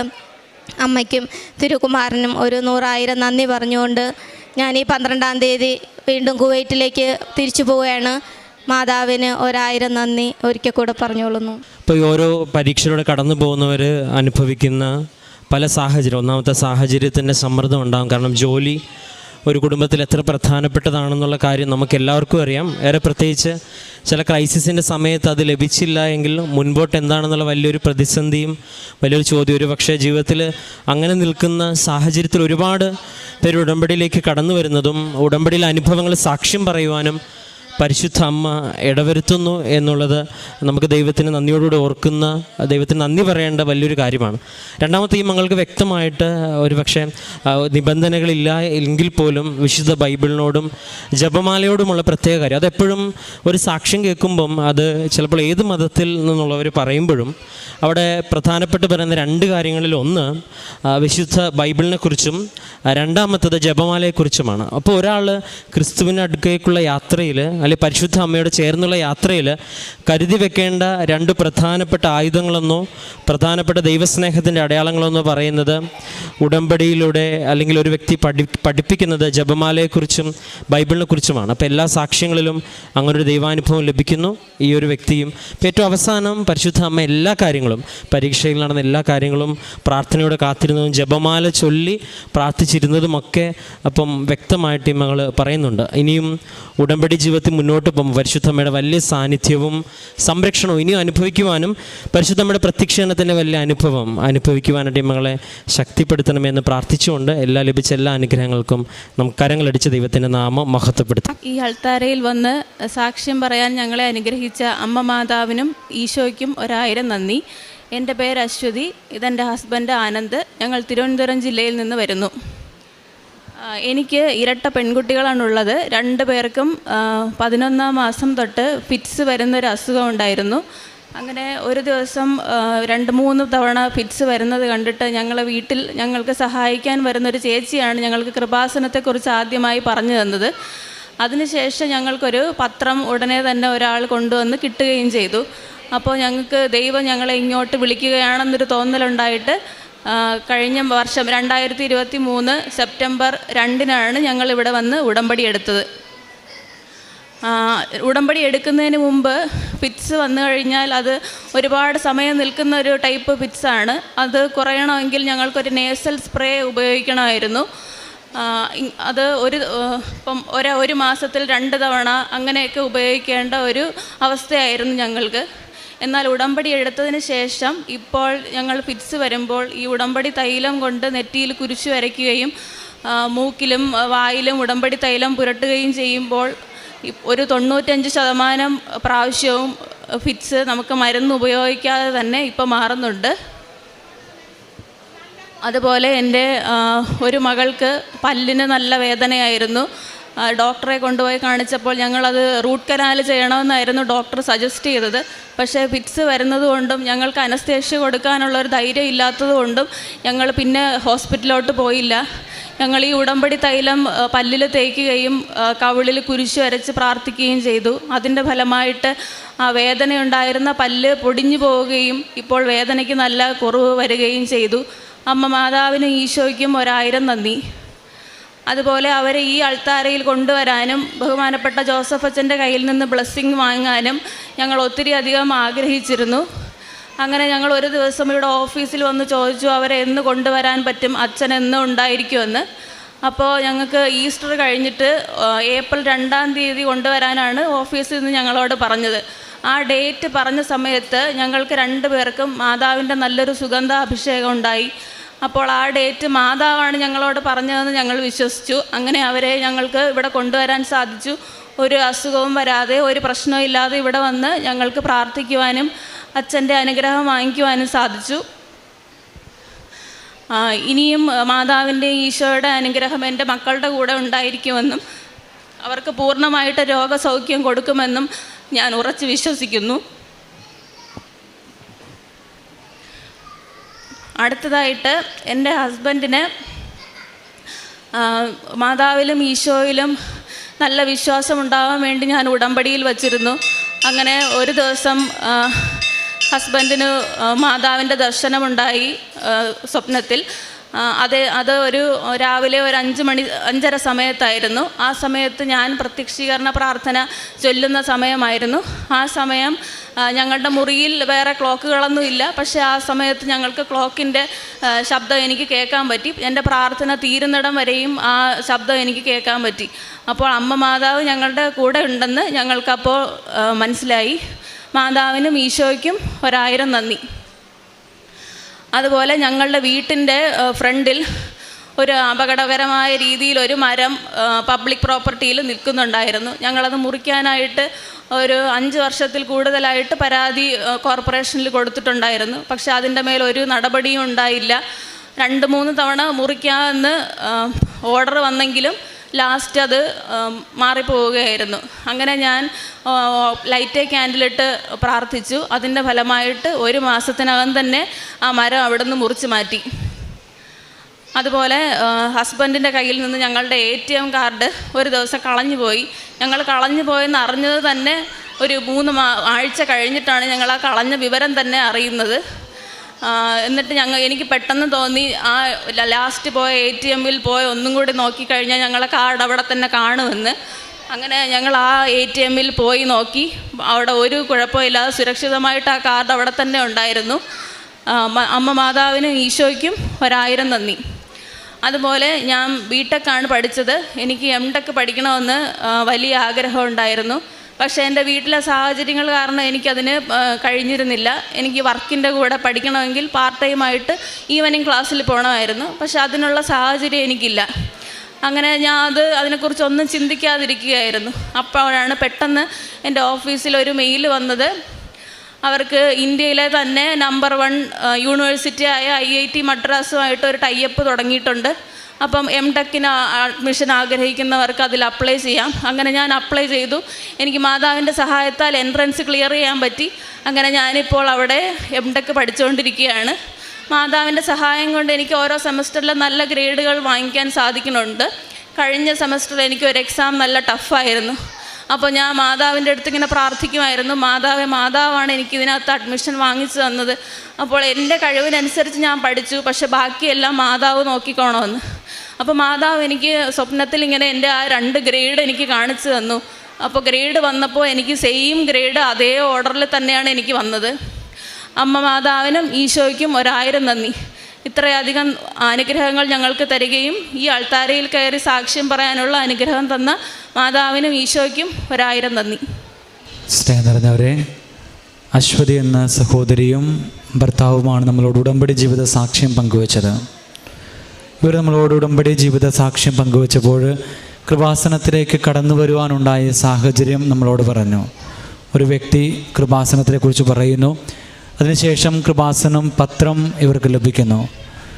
പ്രേക്ഷിത പ്രവർത്തനമായിട്ട് നമ്മൾ ഓരോരുത്തരും ഓരോ വ്യക്തികളുടെയും ജീവിതത്തിൽ കടന്നു ചെല്ലുമ്പോൾ പരിശുദ്ധ അമ്മയെക്കുറിച്ച് ആ വ്യക്തിയുമായിട്ട് നമ്മൾ പങ്കുവയ്ക്കുമ്പോൾ, പരിശുദ്ധ അമ്മയെ പറഞ്ഞു കൊടുക്കുവാനായിട്ട് നമ്മൾ തയ്യാറാകുമ്പോൾ അവരുടെ ജീവിതത്തിലെ ദുരിതാവസ്ഥകളിൽ അവർക്ക് പരിശുദ്ധ അമ്മയിൽ ആശ്രയിക്കുവാനായിട്ട് സാധിക്കുന്നു എന്നുള്ളതാണ്. അങ്ങനെ നമ്മൾ ചെയ്യുമ്പോൾ ഒരു കുടുംബത്തിന് തന്നെ അല്ലെങ്കിൽ ഒരു വ്യക്തിക്ക് തന്നെ ഈ ആലയം കൊണ്ടും പരിശുദ്ധ അമ്മയെ കൊണ്ടുമൊക്കെ അനുഗ്രഹമായിട്ടും അഭിഷേകമായിട്ടും അവരുടെ ജീവിതത്തിൽ അവർക്ക് ജീവിക്കുവാനായിട്ട് സാധിക്കുന്നു എന്നുള്ളതാണ്. അതുകൊണ്ട് ഉടമ്പടിയിലെ പ്രേക്ഷിത പ്രവർത്തനം ചെയ്യുമ്പോൾ നമുക്ക് കൂടുതൽ തീക്ഷ്ണതയോടുകൂടി പരിശുദ്ധ അമ്മയെക്കുറിച്ച്, തിരുക്കുമാരനെക്കുറിച്ച് പങ്കുവയ്ക്കുവാനായിട്ട് തയ്യാറാകാം. ഈ കുടുംബത്തിന് പരിശുദ്ധ അമ്മയിലൂടെ, കൃപാസനത്തിലൂടെ ലഭിച്ച എല്ലാ അനുഗ്രഹങ്ങൾക്കും കൃപകൾക്കും നമുക്ക് ഇരുകരങ്ങളും അടിച്ച് ദൈവനാമത്തെ മഹത്വപ്പെടുത്താം. എൻ്റെ പേര് മഞ്ജു ജോൺ. ഞാൻ തൃശ്ശൂരിൽ നിന്നാണ് വരണത്. ഞാൻ 2019 ഇവിടെ വന്നിട്ട് ഉടമ്പടി എടുത്തത്. മാർച്ച് 16 എനിക്ക് വയറ്റിൽ ഭയങ്കര അസിഡിറ്റിയും വയറിലൊരു കത്തിയെരിയുന്ന ബേണിങ് സെൻസേഷനായിരുന്നു. ഞാൻ ഡോക്ടേഴ്സിനെ ഒത്തിരി കണ്ടു, ഗ്യാസ്ട്രോ ഡോക്ടറെ കണ്ടു, എൻഡോസ്കോപ്പൊക്കെ ചെയ്തു. അപ്പോൾ അതിൽ കുഴപ്പമൊന്നുമില്ല. ഒത്തിരി മരുന്ന് ഡോക്ടർ തന്നു. പക്ഷെ ആ മരുന്ന് കഴിച്ചിട്ടൊന്നും എനിക്കൊരു സൗഖ്യം ഉണ്ടായില്ല. അപ്പോഴാണ് ഞാൻ കൃപാസനത്തിനെക്കുറിച്ച് അറിയുകയും ഇവിടെ വന്ന് ഉടമ്പടി എടുക്കാമെന്ന് നിശ്ചയിക്കുകയും ചെയ്തത്. ഞാനിവിടെ വന്ന് മാർച്ച് 16 ഉടമ്പടി എടുത്തു. പിറ്റേ മാസം ഏപ്രിലിൽ ഞാൻ വീണ്ടും ഇവിടെ വന്നപ്പോൾ ആ എൻട്രൻസിൻ്റെ അവിടെ ഒരു ഗേറ്റ് ഉണ്ടായിരുന്നു. ആ ഗേറ്റ് ഞാൻ വന്ന സമയത്ത് പ്രേക്ഷിതരെ അടച്ച് പിടിച്ചേക്കായിരുന്നു. എനിക്ക് അകത്തേക്ക് കയറാൻ പറ്റിയില്ല. ഞാൻ ഒത്തിരി സങ്കടത്തോടെ അവിടെ നിന്ന് മാതാവിനെ വിളിച്ച് കരഞ്ഞു. ആ സമയത്ത് ഒത്തിരി ആൾക്കാർ വന്നിട്ട് പുറയുന്ന ഭയങ്കര ഉന്തും തള്ളുമായിരുന്നു. ഭയങ്കരമായിട്ട് പുറയുന്ന ഇടിയും ഒന്നാമത്തെ സുഖമില്ലാണ്ടും നമ്മൾ നിൽക്കുകയായിരുന്നു. പക്ഷെ ഞാൻ എൻ്റെ ആ വിഷമം ഞാൻ ഈശോയുടെ പീഡാസഹനത്തോട് ചേർത്ത് ഞാൻ കാഴ്ചവെച്ചു. കുറച്ച് കഴിഞ്ഞപ്പോൾ ആ ഗേറ്റ് തുറന്നു. എനിക്ക് അകത്ത് കിടക്കാൻ സാധിച്ചു. ഞാൻ ഉടമ്പടി നേർച്ച വസ്തുക്കൾ ഉപയോഗിച്ചിരുന്നു. ഞാൻ ഉടമ്പടി എടുത്തപ്പോൾ ഞാൻ പ്രേക്ഷിതരോട് പറഞ്ഞു, എനിക്ക് ഉപവാസം എടുക്കാൻ ബുദ്ധിമുട്ടാണ്, അസിഡിറ്റി കാരണം ഇങ്ങനെ ഭക്ഷണം വേണ്ടാന്ന് വെക്കാൻ എനിക്ക് ഭയങ്കര ബുദ്ധിമുട്ടാണ്. അപ്പോൾ അവർ പറഞ്ഞു, പറ്റണ പോലെ ഏതെങ്കിലും ഒരു ഭക്ഷണം കുറച്ച് ദിവസത്തിന് വേണ്ടാന്ന് വെക്കുക, അങ്ങനെ ചെയ്താൽ മതി. പക്ഷേ എപ്പോഴാണോ എനിക്ക് ഇങ്ങനെ ഒരു സൗഖ്യം കിട്ടിയെന്ന് എനിക്ക് അറിയില്ല. ആ അടച്ചിട്ട ഗേറ്റിൻ്റെ മുന്നിൽ നിന്ന് ഞാൻ കരഞ്ഞ മാതാവിനോട് പ്രാർത്ഥിച്ച സമയത്ത് എനിക്ക് നല്ലൊരു സുഗന്ധാഭിഷേകം എനിക്ക് ലഭിച്ചു. പിന്നെ അത് ഞാൻ പോലും അറിയാണ്ട് എനിക്ക് ഈ അസിഡിറ്റിയും ഈ ബേണിങ് സെൻസേഷനിൽ നിന്ന് എനിക്ക് സൗഖ്യം കിട്ടി. പിന്നെ എൻ്റെ മകന് അവന് +2 പഠിക്കുന്ന സമയമായിരുന്നു. അവന് നല്ലൊരു കോളേജിൽ എഞ്ചിനീയറിങ്ങിന് അഡ്മിഷൻ കിട്ടണമെന്ന് ഞാൻ നിയോഗം വെച്ച് പ്രാർത്ഥിച്ചിരുന്നു. അവനിന്ന് നല്ലൊരു നിലയിൽ പൂനെയിൽ സിംബിയോസിസിൽ അവൻ നല്ല രീതിയിൽ പഠിക്കുന്നുണ്ട്. എൻ്റെ മൂന്നാമത്തെ സാക്ഷ്യം, ഞങ്ങളുടെ വീട് പണിതിട്ട് 16 വർഷമായി. അപ്പോൾ വീടിന് ടാക്സ് അടയ്ക്കാനായിട്ടുള്ള കാര്യത്തിന് വേണ്ടി കോർപ്പറേഷനിൽ വന്നപ്പോൾ അന്നത്തെ സെക്രട്ടറി ഞങ്ങൾക്ക് വളരെ പ്രതികൂലമായിട്ട് വലിയൊരു തുക ടാക്സ് ഇട്ടു. ആ പ്രദേശത്തൊന്നും ആർക്കും അത്രയും വലിയൊരു തുക ടാക്സ് ഇല്ലായിരുന്നു. അപ്പോൾ ഞങ്ങൾ അതിനെതിരെ കേസ് കൊടുത്തു. അപ്പോൾ സ്റ്റേ വാങ്ങിച്ചു. 16 വർഷമായിട്ട് ആ കേസ് ഒരു പ്രാവശ്യം പോലും കോടതിയിൽ എടുത്തില്ല. ഞാൻ എന്തും ഹസ്ബൻഡിനോട് ചോദിക്കും, കേസ് എന്തായി. അപ്പോൾ ആൾ പറയും ഫയല് കാണാനില്ല. അവിടെ വക്കീലിനോട് ചോദിക്കുമ്പോൾ പറയും ഹൈക്കോർട്ടിലേക്ക് പോയി. പിന്നെ ഹൈക്കോടതി ചോദിക്കും, അവിടെ ചെല്ലുമ്പോൾ പറയും അവിടെ ഫയല് കാണാനില്ല. ഇങ്ങനെ ഓരോ തൊടുന്യായങ്ങൾ പറഞ്ഞുകൊണ്ടിരുന്നു. ഞാൻ 2023 ഉടമ്പടി പുതുക്കിയതിന് ശേഷം 2024 നോയമ്പ് കാലത്ത് ഞാൻ 50 ദിവസം നിത്യാരാധനയിൽ ഞാൻ ഈശോയുടെ മുന്നിലെന്നും വന്ന് 1 മണിക്കൂർ ഇരിക്കും. ആ 1 മണിക്കൂർ ഇരുന്ന് ഈശോയോട് ഞാൻ എൻ്റെ സങ്കടങ്ങളെല്ലാം പറയും. തിരിഞ്ഞ് ഞാൻ നടന്നു വരുമ്പോൾ ആ പള്ളിയിൽ, തൃശ്ശൂർ പുത്തമ്പള്ളിയിലാണ് ഞാൻ എപ്പോഴും പോയിരിക്കാറ്. തിരിച്ച് നടക്കുമ്പോൾ ആ പള്ളിയിൽ ബെഞ്ചിൽ നിന്നോ അല്ലെങ്കിൽ അവിടെ ഇവിടെയൊക്കെ കൃപാസനത്തിൻ്റെ പത്രങ്ങൾ കിടക്കണ കാണും. ഞാനതെല്ലാം പറക്കി കൂട്ടി ഞാൻ പോയി വിതരണം ചെയ്യും. പിന്നെ എനിക്കതൊരു ഇഷ്ടമായി തുടങ്ങി. ഞാൻ എല്ലാ ദിവസവും നിത്യാരാധനയിൽ വരും. തിരിച്ചു പോരുമ്പോൾ പത്രം എവിടെയെങ്കിലും ഉണ്ടോയെന്ന് ഞാൻ നോക്കും. അത് ഞാൻ അല്ലെങ്കിൽ ഞാൻ അവിടുത്തെ വാച്ച്മാനോട് ചോദിക്കും ആരെങ്കിലും ഇവിടെ പത്രം കൂട്ടിയിട്ടിട്ടുണ്ടോ, അല്ലെങ്കിൽ അത് ഞാൻ വാങ്ങിച്ചുകൊണ്ട് പോകും. ഞാൻ ഒത്തിരി അതിൽ സന്തോഷത്തോടെ ഞാൻ പ്രേക്ഷിത പ്രവർത്തനം ചെയ്തു. കാരുണ്യ പ്രവൃത്തികൾ നന്നായി ചെയ്തു. എനിക്കൊരു അത്ഭുതം എന്ന് പറയാൻ, ആ സമയത്ത് ഇലക്ഷൻ്റെ സമയമാണ്. കോർപ്പറേഷനിൽ നമ്മൾ ചെന്ന് ടാക്സ് 16 കൊല്ലം മുമ്പത്തെ ടാക്സിൻ്റെ ഫയൽ എടുക്കാൻ പറഞ്ഞാൽ അവർ പറയും ഇലക്ഷൻ തിരക്കാണ്, ഞങ്ങൾക്ക് ഇതിനൊന്നും നേരമില്ല എന്ന്. പക്ഷേ എന്തോ ആരുടെയോ ഒരു അത്ഭുതം അവിടെ സംഭവിച്ചു. ആ ഓഫീസർ ഞങ്ങൾക്ക് വേണ്ടി എൻ്റെ ഫയൽ അവിടെ ഓപ്പൺ ചെയ്തു. കാണാണ്ട് പോയ ഞങ്ങളുടെ വീടിൻ്റെ ടാക്സിൻ്റെ ഫയൽ അവിടെ നിന്ന് തന്നെ കണ്ടെത്തി. ഞങ്ങൾക്ക് ആ പെസഹ വ്യാഴാഴ്ച ഈശോ വിശുദ്ധ കുർബാന സ്ഥാപിച്ച അന്ന് ദിവ്യകാരുണ്യ ഈശോ പരിശുദ്ധ അമ്മയുടെ മാധ്യസ്ഥതയിൽ ഞങ്ങൾക്ക് ആദ്യമായിട്ട് വീടിൻ്റെ ടാക്സ് അടയ്ക്കാൻ സാധിച്ചു. ഞങ്ങൾക്ക് അനുകൂലമായിട്ടൊരു വിധി നടപ്പാക്കി തന്നു. ഒരുപാട് ഇളവുകളോടുകൂടി എനിക്ക് ടാക്സ് അടയ്ക്കാൻ പറ്റി.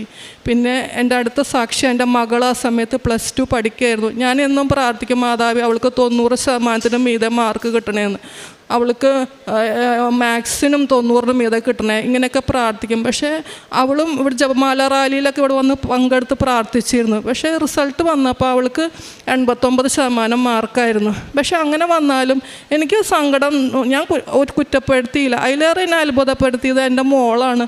അവൾ ഒരിക്കൽ പോലും ഞാൻ പ്രാർത്ഥിച്ചിട്ട് എനിക്കൊന്നും തന്നില്ലല്ലോ മാതാവ് എന്ന് അവൾ ഒരിക്കൽ പോലും പറഞ്ഞില്ല.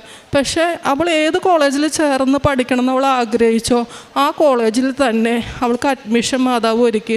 അവളിന്ന് ബാംഗ്ലൂർ ക്രൈസ്റ്റ് കോളേജിൽ നന്നായി മിടുക്കിയായി പഠിച്ചു വരുന്നു. പിന്നെ ഞാൻ ഉടമ്പടിയിൽ വെക്കാത്ത ഒത്തിരി കാര്യങ്ങൾ എനിക്ക് നടന്ന് കിട്ടിയിട്ടുണ്ട്. എൻ്റെ മോന് പൂനെയിൽ വെച്ചൊരു സ്കൂട്ടർ ആക്സിഡൻ്റ് ഉണ്ടായി. അവൻ്റെ മേത്തേക്ക് ഒരു സ്കൂട്ടർ വന്ന് ഇടിക്കുകയാണ് ചെയ്തത്. അവനും വീണു, പക്ഷെ അവനും ഒരു കുഴപ്പമില്ലാണ്ട് മാതാവ് അവിടെ താങ്ങി. അതുപോലെ എൻ്റെ വീടിൻ്റെ സ്റ്റെപ്പും ഒരു പാമ്പ് വന്ന് കിടന്നു. സാധാരണഗതിയിൽ ഞാൻ അതിൽ കൂടെ ഓടി ഇറങ്ങി കയറി നടക്കണ ആളാണ്. പക്ഷേ എന്തോ ആ പ്രാവശ്യം ആ പാമ്പ് കിടക്കണത് എൻ്റെ ദൃഷ്ടിയിൽപ്പെടുകയും എങ്ങനെ ആ അപകടത്തിൽ നിന്ന് എന്നെ രക്ഷപ്പെടുത്തുകയൊക്കെ ചെയ്തു. അപ്പോൾ ഇത്രയൊക്കെ അനുഗ്രഹങ്ങൾ നന്ന പരിശുദ്ധ അമ്മയ്ക്കും ഈശോയ്ക്കും ഒരുപാട് നന്ദി. വിശുദ്ധ യാക്കോബിൻ്റെ ലേഖനം 5-ാം അധ്യായത്തിൻ്റെ 15-ാം വാക്യത്തിൽ നമ്മളിങ്ങനെ വായിക്കുന്നുണ്ട്: വിശ്വാസത്തോടുകൂടിയുള്ള പ്രാർത്ഥന രോഗിയെ സൗഖ്യപ്പെടുത്തും. പ്രിയ സഹോദരങ്ങളെ, നമ്മളോട് മഞ്ജു ജോൺ എന്ന സഹോദരി ഉടമ്പടി സാക്ഷ്യം പറയുമ്പോൾ ഈ സഹോദരി ഉദരസംബന്ധമായിട്ടുള്ള അസുഖങ്ങളെക്കുറിച്ച് നമ്മളോട് പറഞ്ഞു. എത്ര വിശ്വാസത്തോടുകൂടിയാണ് കൃപാസനത്തിലേക്ക് പ്രാർത്ഥിക്കുവാനായിട്ട് വന്നതെന്നും പരിശുദ്ധ അമ്മയുടെ സന്നിധിയിൽ തന്നെ സമർപ്പിച്ച് പ്രാർത്ഥിച്ചതെന്നും പരിശുദ്ധ അമ്മയുടെ സ്നേഹസ്പർശം സ്വീകരിച്ചതെന്നും രോഗസൗഖ്യം നേടിയതെന്നും വളരെ വ്യക്തമായിട്ട് ഈ സഹോദരി നമ്മളോട് പങ്കുവച്ചു.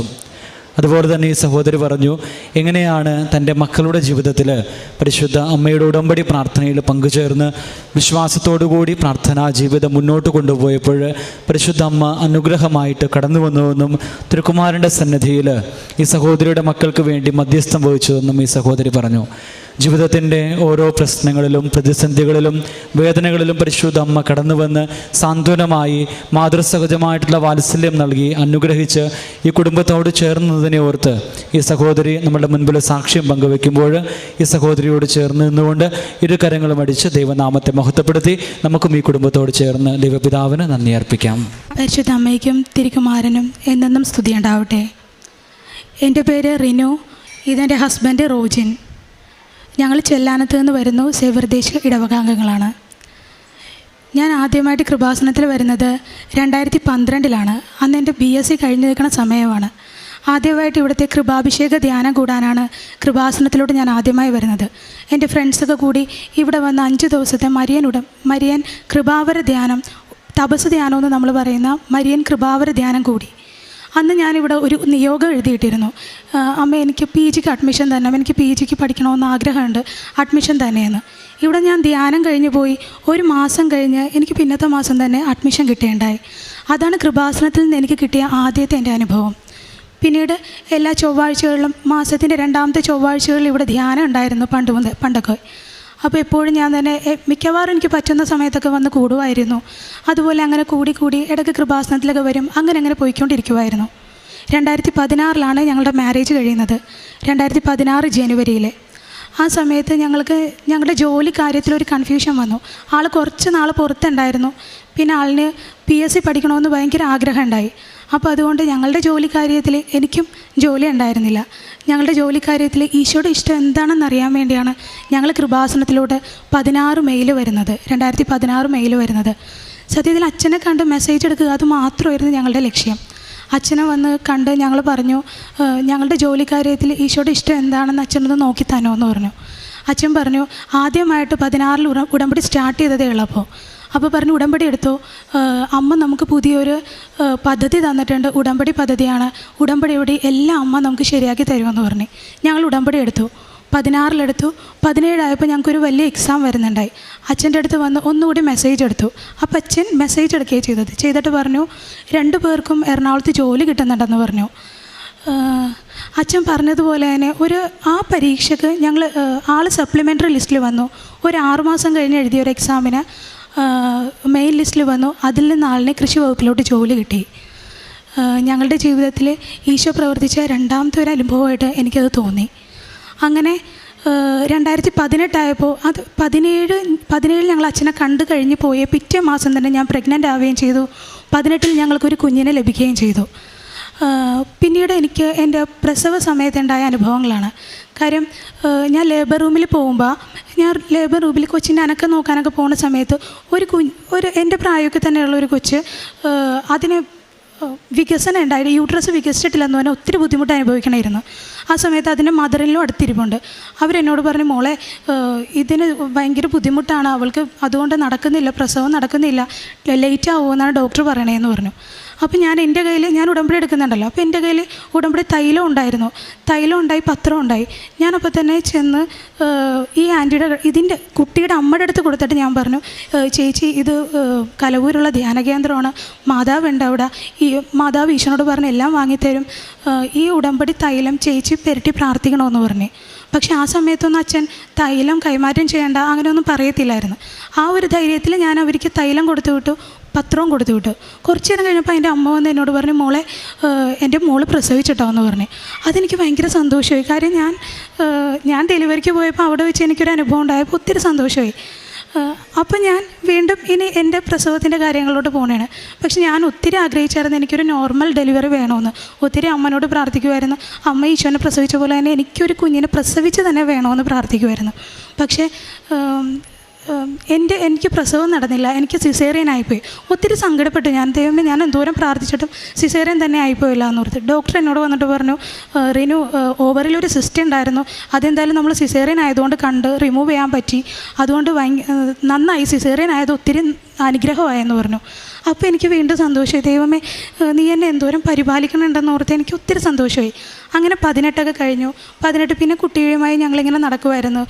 ഞാൻ ഉടമ്പടിയൊന്നും പിന്നെ പുതുക്കിയിട്ടില്ല. അപ്പോഴും ഞാൻ PSC പഠിച്ചുകൊണ്ടിരിക്കുന്നതുകൊണ്ട് ആൾ കൃഷി വകുപ്പിൽ ജോലി ചെയ്തുകൊണ്ടിരിക്കുന്നു.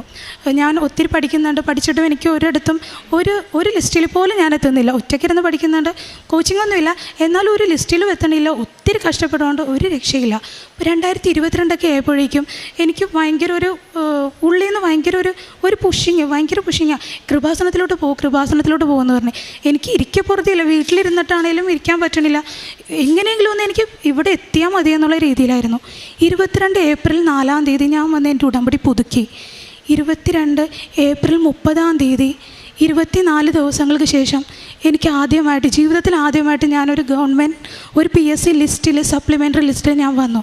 അപ്പോൾ അതെനിക്ക് വീണ്ടും വല്ലാത്തൊരു സന്തോഷം നൽകി. ഞാൻ ഓർത്തി, ഈശോ എനിക്ക് എന്തായാലും ഉടമ്പടിയിൽ നിൽക്കുന്ന സമയത്തായിരിക്കും ഈശോ എനിക്ക് വലിയ അനുഗ്രഹങ്ങൾ തരാൻ ഉദ്ദേശിക്കണേന്നോർത്ത് ഞാൻ എൻ്റെ ഉടമ്പടി വീണ്ടും പുതുക്കിക്കൊണ്ടിരിക്കുമായിരുന്നു. അങ്ങനെ പോയി ഉടമ്പടിയിൽ ഒത്തിരി കാര്യങ്ങൾ ചെയ്യാൻ വേണ്ടി പറ്റി. അങ്ങനെ പോയി 2023 ഓഗസ്റ്റ് 14 ആയപ്പോഴാണ് എൻ്റെ ജീവിതത്തിലെ ഒരു വലിയൊരു അനുഭവത്തിലോട്ട് ദൈവം എന്നെ നയിക്കണത്. 2023 ഏപ്രിൽ 14 ആയപ്പോൾ എൻ്റെ ഹസ്ബൻഡിന് ഡെങ്കി ഫീവറായിട്ട് ഞങ്ങളൊരു ഹോസ്പിറ്റലിൽ അഡ്മിറ്റ് ആവുകയുണ്ടായി, കൊച്ചിയിലൊരു ഹോസ്പിറ്റലിൽ. അവിടെ നിന്ന് നമ്മൾക്ക് അവിടുത്തെ ഹോസ്പിറ്റൽ നഴ്സിംഗ് ഹോംസിൽ നിന്ന് ആളിനൊരു MRSA എന്ന് പറഞ്ഞ് സെഫലോകോക്കസ് എന്നാണ് നമ്മൾ അതിൻ്റെ സയൻറ്റിഫിക് നെയിം. സെഫലോകോക്കസ് എന്നുള്ളൊരു ബാക്ടീരിയ ആളുടെ ശരീരത്തിൽ കയറുകയുണ്ടായി. അത് ഹോസ്പിറ്റലുകാരുടെ അനാസ്ഥയാണെന്നാണ് പറയുന്നത്, അറിയില്ല നമ്മൾക്ക് അതിനെപ്പറ്റി ഡീറ്റെയിൽ ആയിട്ട്. അപ്പോൾ അത് കയറിക്കഴിഞ്ഞ് ആളെ ഞങ്ങൾക്കറിയാതെ ഞങ്ങൾ ആ ഹോസ്പിറ്റലിൽ തന്നെ 2 വട്ടം അഡ്മിറ്റാക്കി, ഡിസ്ചാർജാക്കി. വീട്ടിൽ വന്ന് ഡിസ്ചാർജായി. 2ാമത്തെ വട്ടം ഡിസ്ചാർജായി വന്നു കഴിഞ്ഞിട്ടും ഒരു 7 ദിവസം കഴിഞ്ഞപ്പോൾ ആളിന് വല്ലാതെ പനി കൂടിയെന്ന് പറഞ്ഞാൽ 104 പനിയിൽ മുകളിലാണ് ആൾ നിന്നേച്ചത്. 104 പനിയിൽ നിന്ന ആൾ ഓരോന്നൊക്കെ വിളിച്ചു പറയണതാണ് വീട്ടിൽ ഇരുന്ന്. ഇവിടെ ഈ വീട്ടിൽ ഒത്തിരി ആൾക്കാരുണ്ട്, അവിടെ ആൾ വെള്ള ഡ്രസ്സ് ഇട്ടുകൊണ്ട് പോകണം, അപ്പുറത്തെ ആൾ വേറെ ആൾ നിൽപ്പുണ്ട്, അങ്ങനെ ഒരു എന്താ പറയണേന്ന് ഒരു ബോധമില്ലാത്ത പോലെ ഓരോന്നോരോന്ന് പറഞ്ഞിട്ടിരിക്കണമായിരുന്നു. അപ്പോൾ ഞങ്ങൾക്ക് ഭയങ്കര വീട്ടിൽ എനിക്ക് അമ്മ ഞങ്ങളെല്ലാവരും ഭയങ്കരമായിട്ട് സങ്കടപ്പെട്ട്. അപ്പോഴും ഞാൻ ഉടമ്പടി ചെയ്യണുണ്ട്, ഉടമ്പടിയുടെ കാര്യങ്ങൾ ചെയ്യണുണ്ട്, മാതാവിനോട് കരഞ്ഞ് പ്രാർത്ഥിക്കണുണ്ട്, ഈശോനോട് പറയണുണ്ട്. സാക്ഷ്യം വരെ എഴുതി ഞാൻ ആളുടെ തലയുടെ തലകിഭാഗത്ത് വെച്ചിട്ടുണ്ട്. എന്നിട്ടും പനിയൊന്നും കുറയണില്ല, പനി ഇങ്ങനെ കൂടിക്കൊണ്ടേ ഇരിക്കണേണ്. അപ്പോൾ ലാസ്റ്റ് ഞങ്ങൾ വേറൊരു ഹോസ്പിറ്റലിലോട്ട്, ആളിന് ക്ലെയിം ഉണ്ടായിരുന്ന വേറൊരു ഹോസ്പിറ്റലിൽ, ലൂർദ് ഹോസ്പിറ്റലിലോട്ട് ആളിനെ കൊണ്ടുപോയുണ്ടായി. അങ്ങോട്ട് മാറ്റാം, ഇനി പണ്ട് കാണിച്ച ഹോസ്പിറ്റലിൽ ഇനി കാണിച്ചിട്ട് കാര്യമില്ലല്ലോ, കുറച്ചുകൂടി നല്ല ഹോസ്പിറ്റലിലോട്ട് മാറ്റാമെന്ന് പറഞ്ഞ് ഞങ്ങൾ അങ്ങോട്ട് കൊണ്ടുപോയുണ്ടായി. അവിടെ പോണ വഴിക്ക് തന്നെ ആൾ വല്ലാതെ വൊമിറ്റ് ചെയ്ത് വയറ്റിൽ നിന്നൊക്കെ പോയി കാറിലൊക്കെ വെച്ച് ഭയങ്കര ബുദ്ധിമുട്ടായിരുന്നു. ഓരോ കാര്യങ്ങളൊക്കെ പിച്ചും പേയൊക്കെ വിളിച്ച് പറയണം. ഫിഞ്ചുണ്ടോ കൂടെ, നമ്മുടെ ക്രിക്കറ്റ് കളിക്കാരൻ ഫിഞ്ചുണ്ടോ, അങ്ങനെയൊക്കെ ചോദിക്കണം.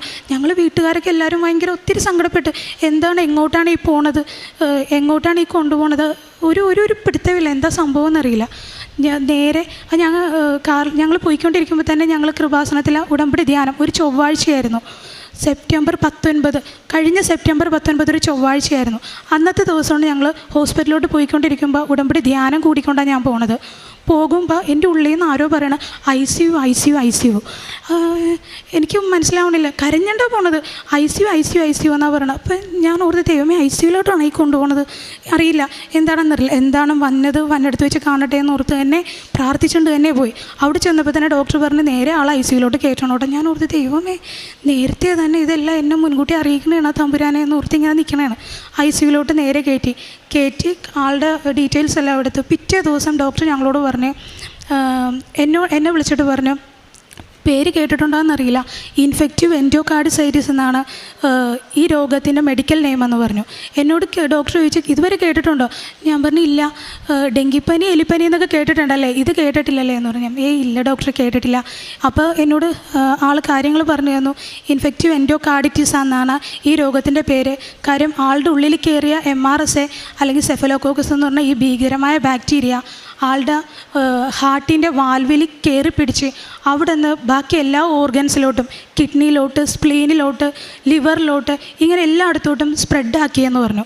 അപ്പോൾ ബാക്കി എല്ലാ ഭാഗവും ഇൻഫെക്റ്റഡ് ആയിട്ടിരിക്കണേണ്, ഞങ്ങൾക്കൊന്നും പറയാൻ പറ്റത്തില്ല, ICUന്ന് ഇറക്കാൻ പറ്റത്തില്ലെന്ന് പറഞ്ഞു. അപ്പോൾ ഞാൻ ആദ്യമായിട്ട് കേൾക്കണേ, എനിക്ക് എന്ത് ചെയ്യണമെന്നറിയില്ല, ഒരു പിടുത്തമില്ല. ആകെ ഉടമ്പടി മാത്രമുണ്ട് ഒരാശ്രയം. പിന്നെയെന്ന് പറഞ്ഞിട്ടുണ്ടെങ്കിൽ ആളെ ഞാൻ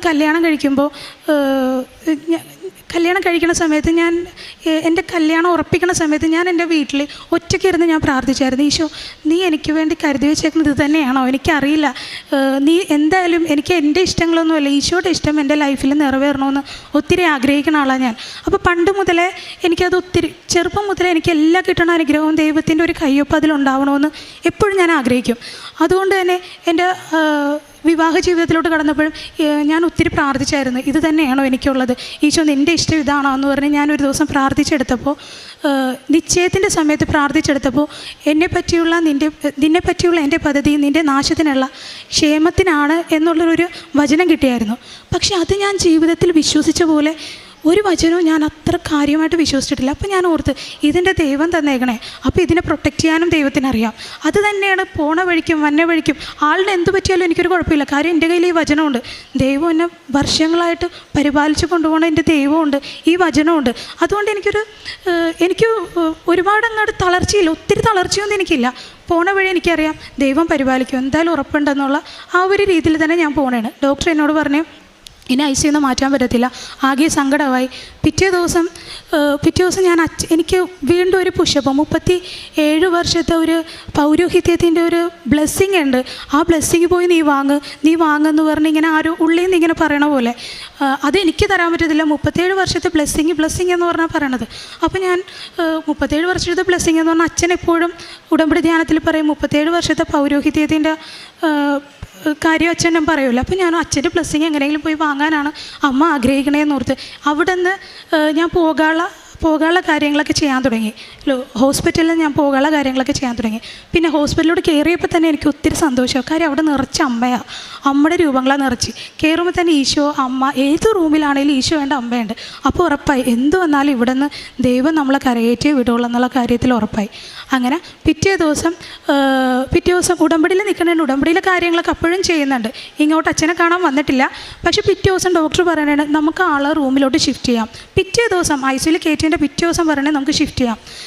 അത് ഞങ്ങൾക്ക് ആകെ അതിശയം. ഡോക്ടർ ഒരാഴ്ച കഴിയാതെ ഒന്നും പറയാൻ പറ്റത്തില്ലെന്ന് പറഞ്ഞ ഡോക്ടർ പിറ്റേ ദിവസം ഷിഫ്റ്റ് ചെയ്യാമെന്ന് പറഞ്ഞു. ഓക്കെ, റൂമിലോട്ട് ഷിഫ്റ്റ് ചെയ്തു. ആളെ റൂമിലോട്ട് ഷിഫ്റ്റ് ചെയ്ത് കഴിഞ്ഞ് നെഫ്രോളജിസ്റ്റ്, കാർഡിയോളജിസ്റ്റ്, കാർഡിയാക് സർജൻ, പിന്നെ ഞങ്ങളുടെ ഫിസിഷ്യൻ, ഇങ്ങനെ 4 ഡോക്ടർമാരാണ് ആളെ നോക്കിയിരുന്നത്.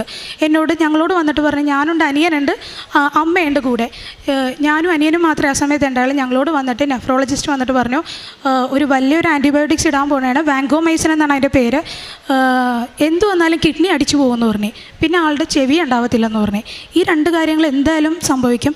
പിന്നെ നമ്മൾക്ക് ആളെ രക്ഷിച്ചാലേ പറ്റുള്ളൂ എന്ന് പറഞ്ഞു. ഒത്തിരി സങ്കടം എനിക്ക്. അപ്പോൾ അനിയൻ എന്നോട് ഇങ്ങനെ ചോദിച്ചു, ചേച്ചി അവൻ ജീവിതകാലം മൊത്തം ഒരു കിഡ്നി രോഗിയായിട്ട് നിൽക്കണ കാര്യമൊന്നും ആലോചിച്ചതെന്ന് ഇങ്ങനെ ചോദിച്ചു. അത് കേട്ടപ്പോൾ എനിക്ക് എന്ത് ചെയ്യണമെന്നറിയില്ല. ഓടി ഞാൻ പറഞ്ഞു, അനിയനോട് പറഞ്ഞു, എടാ നീ നോക്കിക്കോ, ആളെ നോക്കിക്കോ, അമ്മ വരണ്ടല്ല, ഞാൻ കൃപാസനത്തിൽ പോയിട്ട് വരാമെന്ന് പറഞ്ഞു. അപ്പോൾ എന്നോട് ചോദിച്ച്, ഇപ്പോൾ പോകണോ റീനോ എന്ന് പറഞ്ഞ ആളെന്നോട് ചോദിച്ചു. ഞാൻ പറഞ്ഞു, റോജണ്ണൻ നന്മയ്ക്ക് വേണ്ടി അല്ലാതെ ഞാൻ എന്തെങ്കിലും ജീവിതത്തിൽ ഇതുവരെ ചെയ്തിട്ടുണ്ടോ എന്ന് ചോദിച്ചു. അപ്പോൾ പറഞ്ഞു പോയിക്കോ എന്ന് പറഞ്ഞു. നേരെ ഞാൻ ഇങ്ങോട്ട് വന്ന് അച്ഛനാ ഫസ്റ്റ് തന്നെ എനിക്ക് കിട്ടി.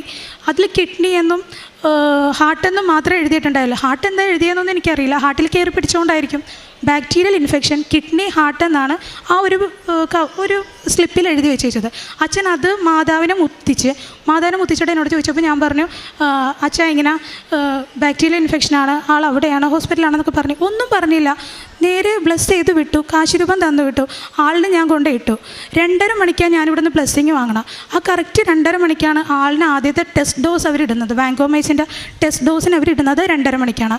അങ്ങനെ ആ ഡോസ് ഇട്ട് ഞാനവിടെ ചെന്ന്. അപ്പോൾ നമ്മൾ ഓർക്കണേ എന്താ, ഇനിയെല്ലാം മാതാവ് നോക്കിക്കോളും, റെഡി ആയിക്കോളും. കൃപാസനത്തിൽ വന്ന് അച്ഛൻ്റെ അടുത്ത് ബ്ലെസ്സിങ് വാങ്ങി കാശുരൂപം കിട്ടി, എല്ലാം ഓക്കെ.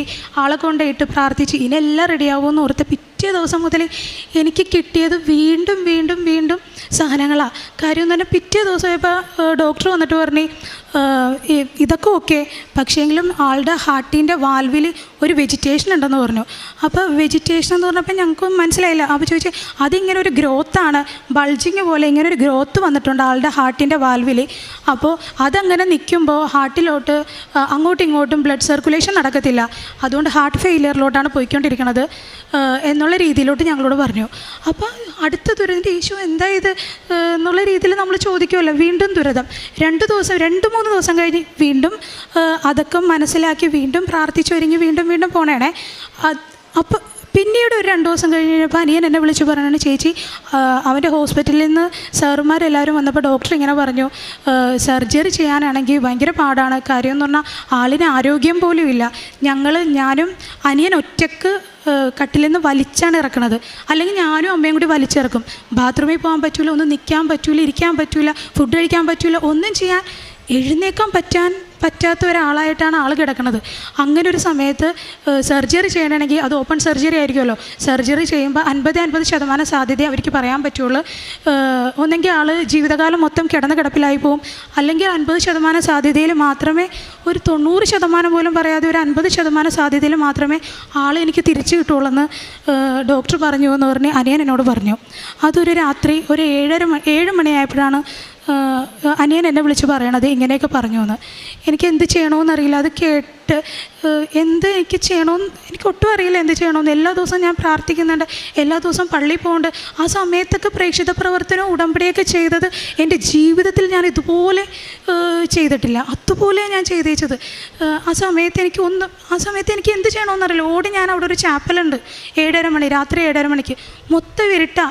പള്ളിയിൽ കുർബാനയൊക്കെ കഴിഞ്ഞ് എല്ലാവരും പോയേക്കണേ. മൊത്തം ഇരുട്ടത്തിൽ ഒരു നുറുങ്ങ വെളിച്ചത്തിൽ ഞാൻ എൻ്റെ തമ്പുരാനെ കണ്ടവിടെ. എൻ്റെ ദൈവത്തിനോട് ഞാൻ പറഞ്ഞു, അന്ന് ബൈബിൾ തുറക്കുമ്പോൾ എനിക്ക് കിട്ടണത് എന്നിൽ വിശ്വസിക്കുന്നവൻ ലജ്ജിതനാവുകയില്ലെന്നാ.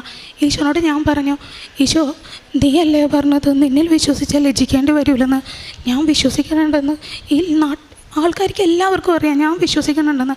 നിനക്കും അറിയാം, കുഞ്ഞുനാൾ മുതൽ ഞാൻ കണ്ടു വളർന്നൊരു സത്യമുണ്ട്. എൻ്റെ പൊന്നു തമ്പുരാൻ ഒരിക്കലും എന്നെ കൈവിടൂലെന്ന് എനിക്കറിയാം. അത് ഈ ലോകം മൊത്തം നീ അറിയിച്ചു കൊടുക്കണേ, കാണിച്ചു കൊടുക്കണേ എന്ന് പറഞ്ഞ് ഞാൻ പറഞ്ഞ് കരഞ്ഞ് ഞാൻ വന്നു. അമ്മനോട് കാര്യങ്ങളൊക്കെ പറഞ്ഞു. അപ്പോൾ തന്നെ എനിക്ക് ഭയങ്കര ഒരു സന്തോഷം. സത്യത്തിൽ ഞാൻ ആ സമയത്ത് കാറിപ്പൊളിച്ചാണ് കരഞ്ഞത്. ഒരാളും അവിടെ ഇവിടെ ഉണ്ടാകുമെന്ന് എനിക്കറിയില്ല. വാവിട്ട് കരയണേ, എനിക്ക് എന്ത് ചെയ്യണമെന്ന് അറിയാതെ വാവിട്ട് കരയണേ. വന്ന അമ്മനോട് പറഞ്ഞു. വീണ്ടും അതുപോലെ തന്നെ പ്രാർത്ഥന തുടങ്ങി. പ്രാർത്ഥന തുടർന്ന് കൊണ്ടുപോയി. അത് കഴിഞ്ഞപ്പോൾ അവർ വേറൊരു ആൻറ്റിബയോട്ടിക്സ് കൂടി ഇട്ട്, ഒരു ജെൻഡാമൈസിൻ എന്ന് പറഞ്ഞ ആൻറ്റിബയോട്ടിക്സാണ്. അതൊക്കെ എന്ത് വന്നാലും കിഡ്നി ഡാമേജ് ആവണം ആൻറ്റിബയോട്ടിക്സ് ആണെന്ന് ഡോക്ടർമാർ തന്നെ എന്നോട് പറഞ്ഞു കഴിഞ്ഞു. അത് കഴിഞ്ഞപ്പോൾ ഒരു 10 ദിവസം കഴിഞ്ഞപ്പോൾ ആൻറ്റിബയോട്ടിക്സ് ഒക്കെ ഇട്ടേണ്ടിരിക്കണേണ്. 10 ദിവസം കഴിഞ്ഞപ്പോൾ ഡോക്ടർ എന്നെ വിളിച്ചിട്ട് പറഞ്ഞ് 2 ദിവസം കഴിയുമ്പോൾ എക്കോക്ക് കൊണ്ടുപോകാം. എങ്ങനെയാണ് വെജിറ്റേഷൻ അപ്പോൾ ആ സമയത്ത് സെൻറ്റിമീറ്ററിലായിരുന്നു വെജിറ്റേഷൻ ഉണ്ടായിരുന്നത്. സെൻറ്റിമീറ്റർ 2.5 അങ്ങനെ എന്തോ സെൻറ്റിമീറ്ററിലാണ് ഉണ്ടായിരുന്നത്. ഞാനും അമ്മയും ആ സമയത്ത് 153 വിളിച്ചപ്പോൾ എല്ലാ നേരവും ചൊല്ലുമായിരുന്നു ഞങ്ങൾ. ആ സമയത്ത് ഞങ്ങളുടെ ആ ഒരു എക്കോയുടെ പേപ്പർ വെച്ചിട്ട്, എക്കോയുടെ റിസൾട്ട് വെച്ചാണ് ഞങ്ങൾ എപ്പോഴും പ്രാർത്ഥിച്ചിരുന്നേച്ചത്. ആ റിസൾട്ടിൽ തൊട്ട് പ്രാർത്ഥിക്കുമായിരുന്നു, ആ സെൻറ്റിമീറ്ററിൽ തൊട്ട് പ്രാർത്ഥിക്കുമായിരുന്നു. സെൻറ്റിമീറ്റർ കണക്കിനുള്ള ആ സംഭവം മാറ്റി തന്നെ സർജറിയിലോട്ട് എത്തിക്കരുത് എന്നുള്ള രീതിയിൽ ഇപ്പോഴും പ്രാർത്ഥിക്കുമായിരുന്നു.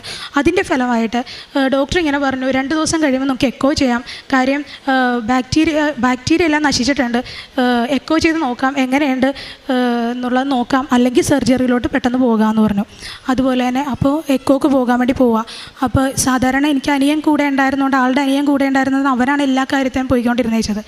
എക്കോക്ക് പോണതും ബാക്കി എല്ലാ കാര്യത്തിനും അവൻ തന്നെ പോയിക്കൊണ്ടിരുന്നേച്ചത്. അപ്പോൾ സർജറി പറഞ്ഞതുകൊണ്ട് നമ്മൾക്കൊരു സെക്കൻഡ് ഒപ്പീനിയൻ നോക്കണമെന്ന് ഓർത്ത് അവൻ വേറൊരു ഹോസ്പിറ്റലിൽ ഡോക്ടറിനെ കാണാൻ വേണ്ടി പോയിരിക്കുമായിരുന്നു. ആ സമയത്ത് എന്നോട് പറഞ്ഞു, ചേച്ചി തന്നെ എന്തായാലും പോകണം, എക്കോക്ക് പോകണം. ഞാൻ പറഞ്ഞു, എനിക്ക് അതിനുള്ള ധൈര്യമൊന്നും ഇല്ലല്ലോ ഉണ്ണി. അപ്പോൾ പറഞ്ഞു, അതൊക്കെ ഉണ്ടാവും, ചേച്ചി ഇതും പോകണം, അല്ലാതെ എനിക്ക് പറ്റത്തില്ലല്ലോ പോകാൻ വേണ്ടിയെന്ന് പറഞ്ഞു. ഓക്കെ. അപ്പോൾ ആ സമയത്ത് ഞാൻ ഇരുന്ന് പ്രാർത്ഥിച്ചു, കൊന്ത ചൊല്ലി പ്രാർത്ഥിച്ചു കഴിഞ്ഞപ്പോൾ, അപ്പോൾ അന്ന് എക്കോക്ക് പോകാനുള്ളത് ഒരു ചൊവ്വാഴ്ചയാണ്. അതിൻ്റെ തലേന്ന് ഒരു തിങ്കളാഴ്ച എൻ്റെ മദറിലോ ആളുടെ അമ്മ എന്നോട് ആ പ്രാവശ്യത്തെ സെപ്റ്റംബർ മാസത്തിലാണ് കൃപാസന പത്രം എന്നെ കാണിച്ചിട്ട് അമ്മ എന്നോട് പറഞ്ഞു, റിനു ഈ പത്രം വായിച്ചായിരുന്നാന്ന് ചോദിച്ചു. അപ്പോൾ ഞാൻ പറഞ്ഞു, ഇല്ലല്ല അമ്മേ വായിച്ചില്ല. അപ്പോൾ ഒരു ഭാഗം എന്നോട് കാണിച്ചിട്ട് പറഞ്ഞു, ഇതൊന്ന് വായിക്കാമെന്ന് പറഞ്ഞു. ഞാൻ ജസ്റ്റ് വായിച്ചപ്പോൾ മോശ ഇസ്രായേൽ ജനത്തിനെ നയിച്ചു പോണ ആ ഒരു ഭാഗമാണ് അതിൻ്റെ അകത്ത് അച്ഛൻ കൊടുത്തേച്ചത്. അപ്പോൾ എന്താ, മോശ ഒറ്റക്കാണ്. ആ സമയത്ത് ഈശോനോട് ചോദിക്കുന്നുണ്ട്, ഞാനെങ്ങനെ ഒറ്റക്ക് പോകുമെന്നുള്ള രീതിയിൽ. അപ്പോൾ പറയും, ഒറ്റക്കാവുമ്പോൾ ദൈവം കൂടെ ഉണ്ടാവുമെന്ന്. അപ്പോൾ എനിക്ക് അതെന്നെ വല്ലാതെ സ്ട്രൈക്ക് ചെയ്തായിരുന്നു. പിറ്റേ ദിവസം അപ്പോൾ അമ്മ എന്നോട് പറഞ്ഞ്, ധൈര്യം കിട്ടണം, നമുക്ക് ഒന്നും കൂടി ആരാധന കൂടാൻ പ്രാർത്ഥിക്കാൻ. ഞാൻ പറഞ്ഞു, ഇല്ലമ്മ എനിക്ക് ധൈര്യത്തിന് കുറവൊന്നുമില്ല, കാര്യം ഞാൻ ഒറ്റക്കാവുമ്പോൾ ദൈവം ഉണ്ടല്ലോ കൂടെ.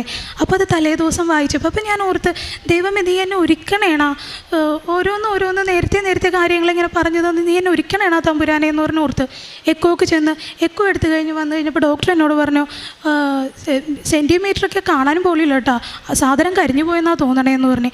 ഒത്തിരി സന്തോഷവും എനിക്ക്. ആ വെജിറ്റേഷൻ സർജറി വേണമെന്ന് പറഞ്ഞ സാധനം കരിഞ്ഞു പോയെന്ന് പറഞ്ഞപ്പോൾ ഒത്തിരി സന്തോഷം എനിക്ക്. പക്ഷേ ഒരു കാര്യം ഞാൻ പറയാൻ വിട്ടുപോയി. ഈ അന്ന് പ്രാർത്ഥിച്ചു വന്ന് ചാപ്പലിൽ ഞാൻ പോയി പ്രാർത്ഥിച്ച് വന്നു കഴിഞ്ഞപ്പോൾ ഒരു ജൂനിയർ ഡോക്ടർ കാണാൻ വേണ്ടി വന്നിരുന്നു. ആ ഡോക്ടർ പറഞ്ഞു, ബാക്ടീരിയൊക്കെ ചത്തുപോയിട്ടുണ്ട്, പക്ഷേ നമ്മളുടെ പനി മാറണം, പനി മാറിയാലേ എന്തെങ്കിലും പറയാൻ പറ്റുള്ളൂ. പനി എപ്പോഴും 106, 103, 104 നിൽക്കണേ, പനി മാറാതെ ഒന്നും പറയാൻ പറ്റത്തില്ല, അല്ലെങ്കിൽ സർജറിയിലോട്ട് തന്നെ പോകും, പനി മാറിയാലേ രക്ഷയുള്ളെന്ന് പറഞ്ഞു. അന്ന് രാത്രി അത് ഡോക്ടർ വന്ന് പറഞ്ഞിട്ട് പോയി. അന്ന് രാത്രി അന്ന് പ്രാർത്ഥിച്ചു കഴിഞ്ഞപ്പോൾ ഒത്തിരി സങ്കടം വന്നു. ദൈവമേ എന്തായിരിക്കും അവസ്ഥയെന്ന് ഓർത്ത് ഒത്തിരി സങ്കടം വന്നിട്ട് എന്ത് ചെയ്തു, ഉടമ്പടി തൈലം എടുത്ത്, എല്ലാ ദിവസവും തൈലം പുരട്ടി പ്രാർത്ഥിക്കണേ, പക്ഷെ അന്ന് ഉടമ്പടി തൈലം എടുത്ത് ഞാൻ ആളുടെ നെഞ്ചത്ത് പുരട്ടിയിട്ട് എന്തോ ജീവിതത്തിൽ ഞാൻ ഇതുപോലെ ആ 2 ദിവസങ്ങളിൽ പ്രാർത്ഥിച്ചതുപോലെ ഞാൻ ജീവിതത്തിൽ ഇതുവരെ പ്രാർത്ഥിച്ചിട്ടില്ലെന്നാണ് എനിക്ക് തോന്നണം.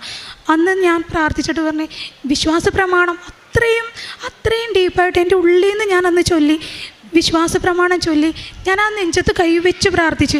അന്ന് രാത്രി പനിയുണ്ടായി. പിറ്റേ ദിവസം രാവിലെ മുതൽ പനി കുറഞ്ഞ്. അപ്പോൾ എനിക്ക് ആ പിറ്റേ ദിവസം രാവിലെ മുതൽ പനി കുറഞ്ഞതാണ്, ആ പനി കുറയലാണ് മൊത്തത്തിന് ബാക്കിയുള്ള റിസൾട്ടുകളെല്ലാം പഴയ അവസ്ഥയിലോട്ട് വരാൻ വേണ്ടി കാരണമായത്.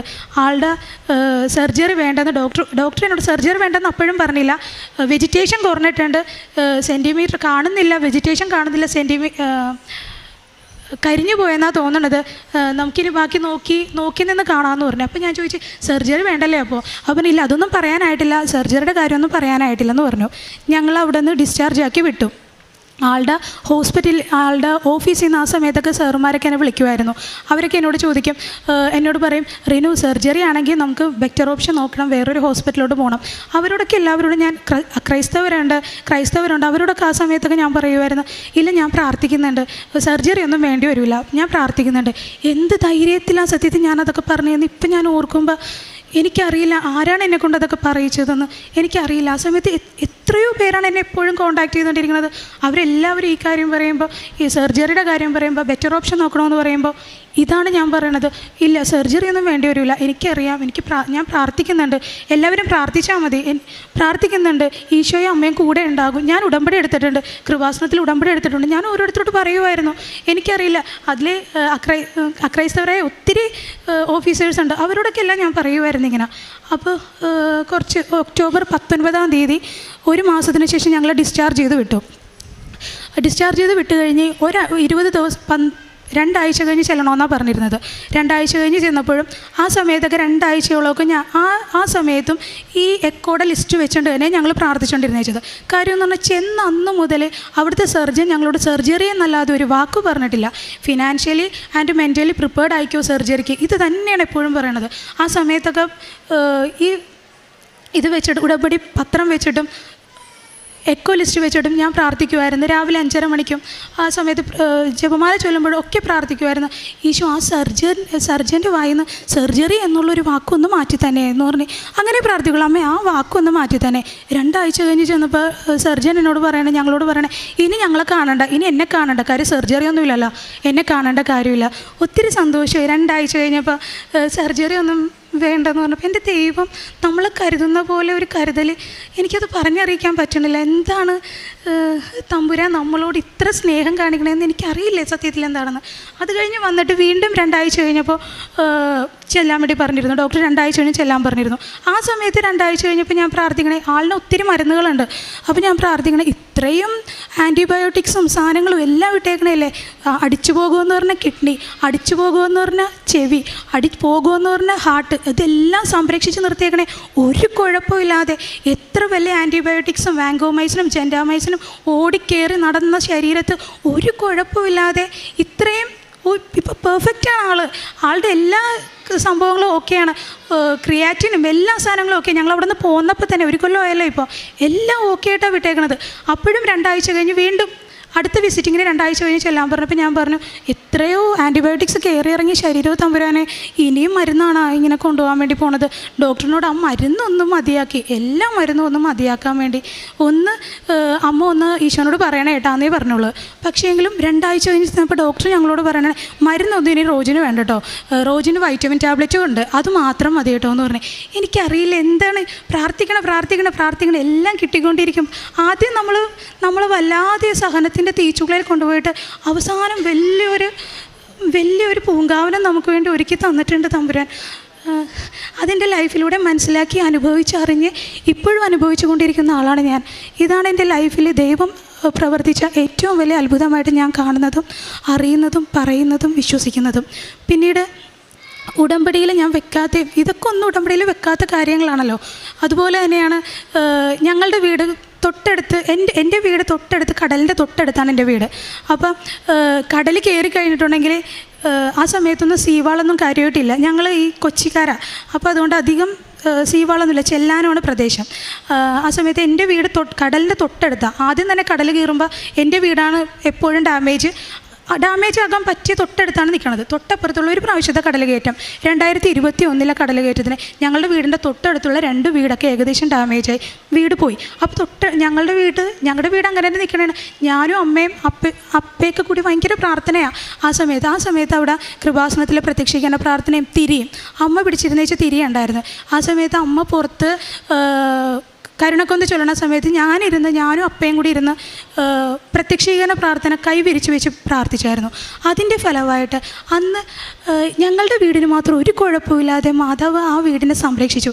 അത് കഴിഞ്ഞ് പിന്നത്തെ കൊല്ലം ഞങ്ങൾക്കിവിടെ ടെട്രോബോർഡിൻ്റെ പണിയൊക്കെ നടക്കി ആ പ്രദേശം തന്നെ തമ്പുരാൻ സംരക്ഷിച്ച് ആ ഒരു രീതിയിലോട്ട് ഞങ്ങൾക്ക് വലിയൊരു അനുഗ്രഹമായിട്ട് അത് മാറി. ആ ഒരു കൊല്ലം അവിടെ എല്ലായിടത്തും വെള്ളം കയറിയിട്ട് ഞങ്ങളുടെ വീട്ടിൽ മാത്രം വെള്ളമൊന്നും കയറിയില്ല.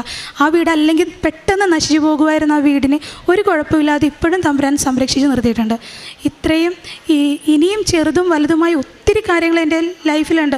അതൊന്നും പറഞ്ഞാൽ സത്യത്തിൽ ഇന്നത്തെ ദിവസം തീരത്തില്ല. അതുപോലെയുള്ള കാര്യങ്ങളുണ്ട് എനിക്ക്. ഇനി ഞാൻ സത്യത്തിൽ ഉടമ്പടി പുതുക്കിക്കൊണ്ട് പോകുന്നത് പോലും എൻ്റെ ജോലി കാര്യത്തിന് വേണ്ടിയാണ്. പക്ഷെ അതിനേക്കാളൊക്കെ ഏറെ ദൈവം എന്നിലൂടെ പ്രവർത്തിക്കുകയും പ്രവർത്തിച്ചുകൊണ്ടിരുന്നേച്ചത് വലിയ വലിയ കാര്യങ്ങളാണ്. പ്രേക്ഷിത പ്രവർത്തനമൊക്കെ എൻ്റെ ലൈഫിൽ ഞാൻ ചെയ്യണത് എങ്ങനെയാണെന്ന് ഞാൻ എന്താ അങ്ങനെയൊക്കെ ചെയ്തു പോകണമെന്ന് പോലും ഞാൻ ഓർത്തു പോയിട്ടുണ്ട്. എന്നെക്കൊണ്ട് ഇതൊക്കെ പറ്റുമോ? 3 കെട്ട് പത്രവും വാങ്ങിക്കൊണ്ട് ചെല്ലാനത്ത് നിന്ന് ജനറൽ ഹോസ്പിറ്റലിലോട്ട് പോകും. ഒരു ദിവസം ഫുള്ള് ഞാൻ ഹോസ്പിറ്റലിൽ സ്പെൻഡ് ചെയ്യും. ഹോസ്പിറ്റലിലെ ആൾക്കാർക്ക് പത്രം കൊടുക്കും. പത്രം കൊടുത്ത് പറഞ്ഞ് എൻ്റെ അനുഭവം പറയും. വിശ്വാസ പ്രമാണം അറിയില്ലെങ്കിൽ സാക്ഷ്യങ്ങളിൽ കാണുന്ന പോലെ വിശ്വാസ പ്രമാണം എഴുതി പഠിപ്പിച്ച് കാശുരൂപങ്ങളും ഉപ്പും എല്ലാ സാധനവും ഞാൻ ഇവിടെ വരുമ്പോൾ അതെല്ലാം വാങ്ങിക്കൊണ്ടാണ് പോകുന്നത്.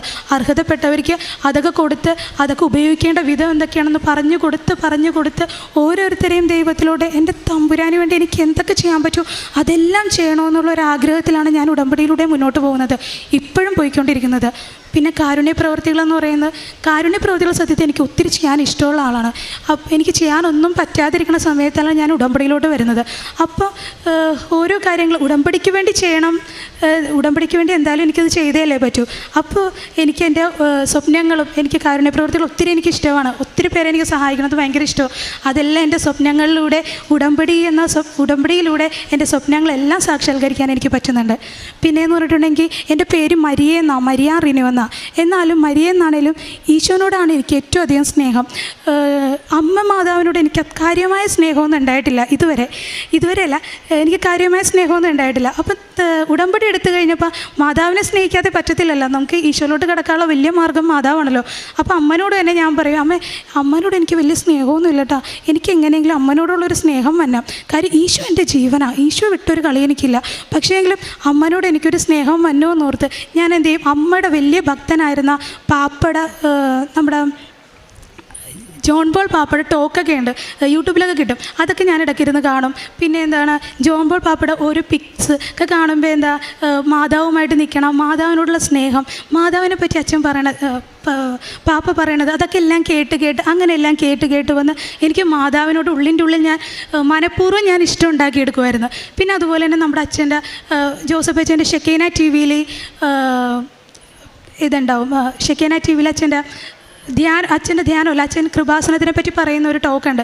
അത് ഞാൻ കേട്ടിരിക്കും. അതൊക്കെ ഞാൻ കേട്ട് വരുമ്പോൾ അച്ഛന് ഗിഫ്റ്റ് കിട്ടിയതും അമ്മ മാതാവിൻ്റെ ജൂണിൽ അച്ഛൻ്റെ ബർത്ത്ഡേക്ക് ഗിഫ്റ്റ് കിട്ടിയതും ആ കാര്യങ്ങളൊക്കെ എല്ലാം കേട്ട് കണ്ടെല്ലാം വരുമ്പോൾ എനിക്ക് വീണ്ടും അമ്മനോട് അങ്ങനെ ഉള്ളിൻ്റെ ഉള്ളിൽ ഞാൻ അറിയാതെ എനിക്ക് അമ്മനോട് ഒത്തിരി സ്നേഹമായി.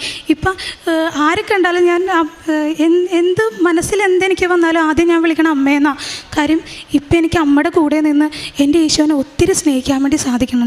എനിക്ക് തന്ന എല്ലാ അനുഗ്രഹങ്ങൾക്കും ദൈവം എൻ്റെ ജീവിതത്തിൽ ഇനി പ്രവർത്തിക്കാനിരിക്കുന്നവയ്ക്കും എല്ലാത്തിനും ഒത്തിരി നന്ദി പറഞ്ഞുകൊണ്ട് നിർത്തുന്നു. കർത്താവ് ചെയ്യുന്നു. നിങ്ങളെക്കുറിച്ചുള്ള പദ്ധതി എൻ്റെ മനസ്സിലുണ്ട്. നിങ്ങളുടെ നാശത്തിനല്ല ക്ഷേമത്തിനുള്ള പദ്ധതിയാണത്. നിങ്ങൾക്ക് ശുഭമായ ഭാവിയും പ്രത്യാശയും നൽകുന്ന പദ്ധതി.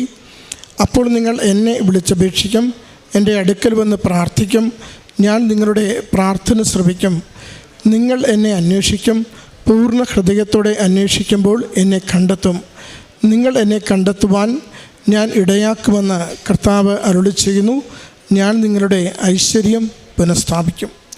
ജെറമ്യായുടെ പ്രവചനം 29-ാം അധ്യായം 11 മുതൽ 14 വരെയുള്ള തിരുവചനങ്ങൾ. മരിയ റീനുവിൻ്റെ ജീവിതസാക്ഷ്യം നാം കേൾക്കുകയായിരുന്നു. 12 വർഷത്തെ കൃപാസനത്തിലുള്ള മകളുടെ ഇൻവെസ്റ്റ്മെൻറ്റാണ് നാം കേട്ടത്. എത്രത്തോളം അമ്മ മാതാവിൽ ശരണപ്പെട്ടുകൊണ്ട് ജീവിതത്തെ കൊടുക്കുകയും ഏതാണ്ട് കുഞ്ഞുനാൾ മുതൽ അമ്മയിൽ ആശ്രയിച്ച് പ്രാർത്ഥിക്കുകയും ജീവിതത്തിൻ്റെ ഏതൊരു ക്ലേശത്തിലും അമ്മ മാതാവ് ഈശോയോട് പറഞ്ഞ് ജീവിതത്തിന് ഏറ്റവും കൃപയുള്ള അനുഗ്രഹങ്ങൾ നൽകുമെന്ന മകളുടെ വിശ്വാസമാണ് മകൾ പങ്കുവച്ചത്. അത് മകളുടെ പഠനത്തെക്കുറിച്ച്, ജീവിത പങ്കാളിയുടെ ജോലിയെക്കുറിച്ച്, അവർക്ക് ലഭിച്ച ആദ്യത്തെ കുഞ്ഞിനെക്കുറിച്ച്, അതിനെല്ലാം ഉപരി ജീവിത പങ്കാളിക്ക് വന്ന വലിയ ഒരു അസുഖം, മരണത്തിൻ്റെ വക്കോളം എത്തിയ ജീവിതത്തെ ദൈവം കരം പിടിച്ച് ആരോഗ്യത്തോടെ മകൾക്ക് തിരികെ നൽകിയതിൻ്റെ സാക്ഷ്യമാണ് നാം കേട്ടത്. സങ്കീർത്തനം 23:4 നാം വായിക്കുന്നുണ്ട്. മരണത്തിൻ്റെ നിഴൽ വീണ താഴ്വരയിലൂടെയാണ് ഞാൻ നടക്കുന്നതെങ്കിലും അവിടുന്ന് കൂടെയുള്ളതിനാൽ ഞാൻ ഒന്നിനെയും ഭയപ്പെടുകയില്ല. അങ്ങയുടെ ഊന്നുവടിയും ദണ്ടും എനിക്ക് ഉറപ്പേകുന്നു. മകൾ ഏകദേശം 30ഓളം അനുഭവങ്ങളാണ് ഇവിടെ പങ്കുവച്ചത്. 30ഓളം അവസരങ്ങളിൽ ഈശോനാഥനും അമ്മ മാതാവും ജീവിതത്തിൽ ഇടപെട്ടുകൊണ്ട് സന്ദേശം നൽകിയത്, സൗഖ്യം നൽകിയത്, വഴികൾ തിരിച്ചുവിട്ടത്, ദൈവം കൂടെയുണ്ടെന്ന അനുഭവത്തിൽ ജീവിക്കുവാൻ നിരന്തരം മകളെയും ജീവിത പങ്കാളിയെയും സഹായിച്ചതിനെക്കുറിച്ച് ആ വാക്കുകളെ നിരന്തരം കേട്ടുകൊണ്ടിരിക്കുമ്പോൾ നമുക്കറിയാം എത്രത്തോളം ഇത്ര ചെറുപ്പത്തിൽ ആദി പിടിച്ച ഒരു മനസ്സുമായി ജീവിതം വല്ലാതെ തകർന്നു പോകുന്ന നിമിഷങ്ങളിൽ ഇവിടെ അമ്മയുടെ അരികിൽ ഓടിയെത്തി അമ്മ മാതാവ് മാത്രമേ എനിക്ക് എൻ്റെ ജീവിതത്തിന് കൂടെയുള്ളൂ എന്ന വിശ്വാസത്തോടെ അച്ഛൻ്റെ അരികിൽ നിന്ന് സന്ദേശം സ്വീകരിക്കുകയും അമ്മയിൽ ജീവിതം സമർപ്പിച്ചു കൊടുത്തുകൊണ്ട് ആ രോഗപീഠകളുടെ ഗുരുതര നാളുകളിൽ പ്രാർത്ഥിക്കുകയും ചെയ്തത്. അവൾ തന്നെ പറയുന്നുണ്ട്, എനിക്ക് ഓരോ നിമിഷവും ഓരോ വചനം ലഭിച്ചിരുന്നു. ആ വചനമായിരുന്നു എന്നെ നയിച്ചുകൊണ്ടിരുന്നത്. സങ്കീർത്തനം 34:5-8 വരെ അവൾ ഇവിടെ ഇടയ്ക്ക് ആവർത്തിക്കുന്നുണ്ടായിരുന്നു. അവിടുത്തെ നോക്കിയവർ പ്രകാശിതരായി, അവർ ലജ്ജിതരാവുകയില്ല. ഈ എളിയവൻ നിലവിളിച്ചു, കർത്താവ് കേട്ടു, എല്ലാ കഷ്ടതകളിൽ നിന്ന് അവനെ രക്ഷിക്കുകയും ചെയ്തു. കർത്താവിൻ്റെ ദൂതൻ ദൈവഭക്തരുടെ ചുറ്റും പാളയമടിച്ച് അവരെ രക്ഷിക്കുന്നു. കർത്താവ് എത്ര നല്ലവനെന്ന് രുചിച്ചറിയുവൻ, അവിടുത്തെ ആശ്രയിക്കുന്നവൻ ഭാഗ്യവാൻ. ഈ കുടുംബം ദൈവത്തിൽ ആശ്രയിച്ച് ലഭിച്ച വലിയ അനുഗ്രഹങ്ങളെയാണ് ഈ കഴിഞ്ഞ നിമിഷങ്ങളിൽ നമ്മോട് പങ്കുവച്ചത്.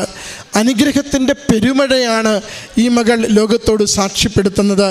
ശരണപ്പെട്ടുകൊണ്ട് ജീവിതത്തിൻ്റെ ഏതൊരവസ്ഥയിലും നാം എത്ര ക്ലേശത്തിലൂടെയാണ് കടന്നു പോകുന്നതെങ്കിലും ഈ അമ്മയുടെ അരികിൽ തിരുക്കുമാരൻ്റെ സന്നിധിയിൽ നമ്മുടെ ജീവിതം സമർപ്പിച്ച് പ്രാർത്ഥിക്കാം. സൗഖ്യവും അനുഗ്രഹവും അവൻ നമുക്ക് നേടിത്തരിക തന്നെ ചെയ്യും. ആ പ്രത്യാശയോടുകൂടി ഈ സാക്ഷ്യം ദൈവപിതാവിന് സമർപ്പിച്ച് നല്ല കരഘോഷത്തോടു കൂടി നമുക്ക് നന്ദി പറയാം.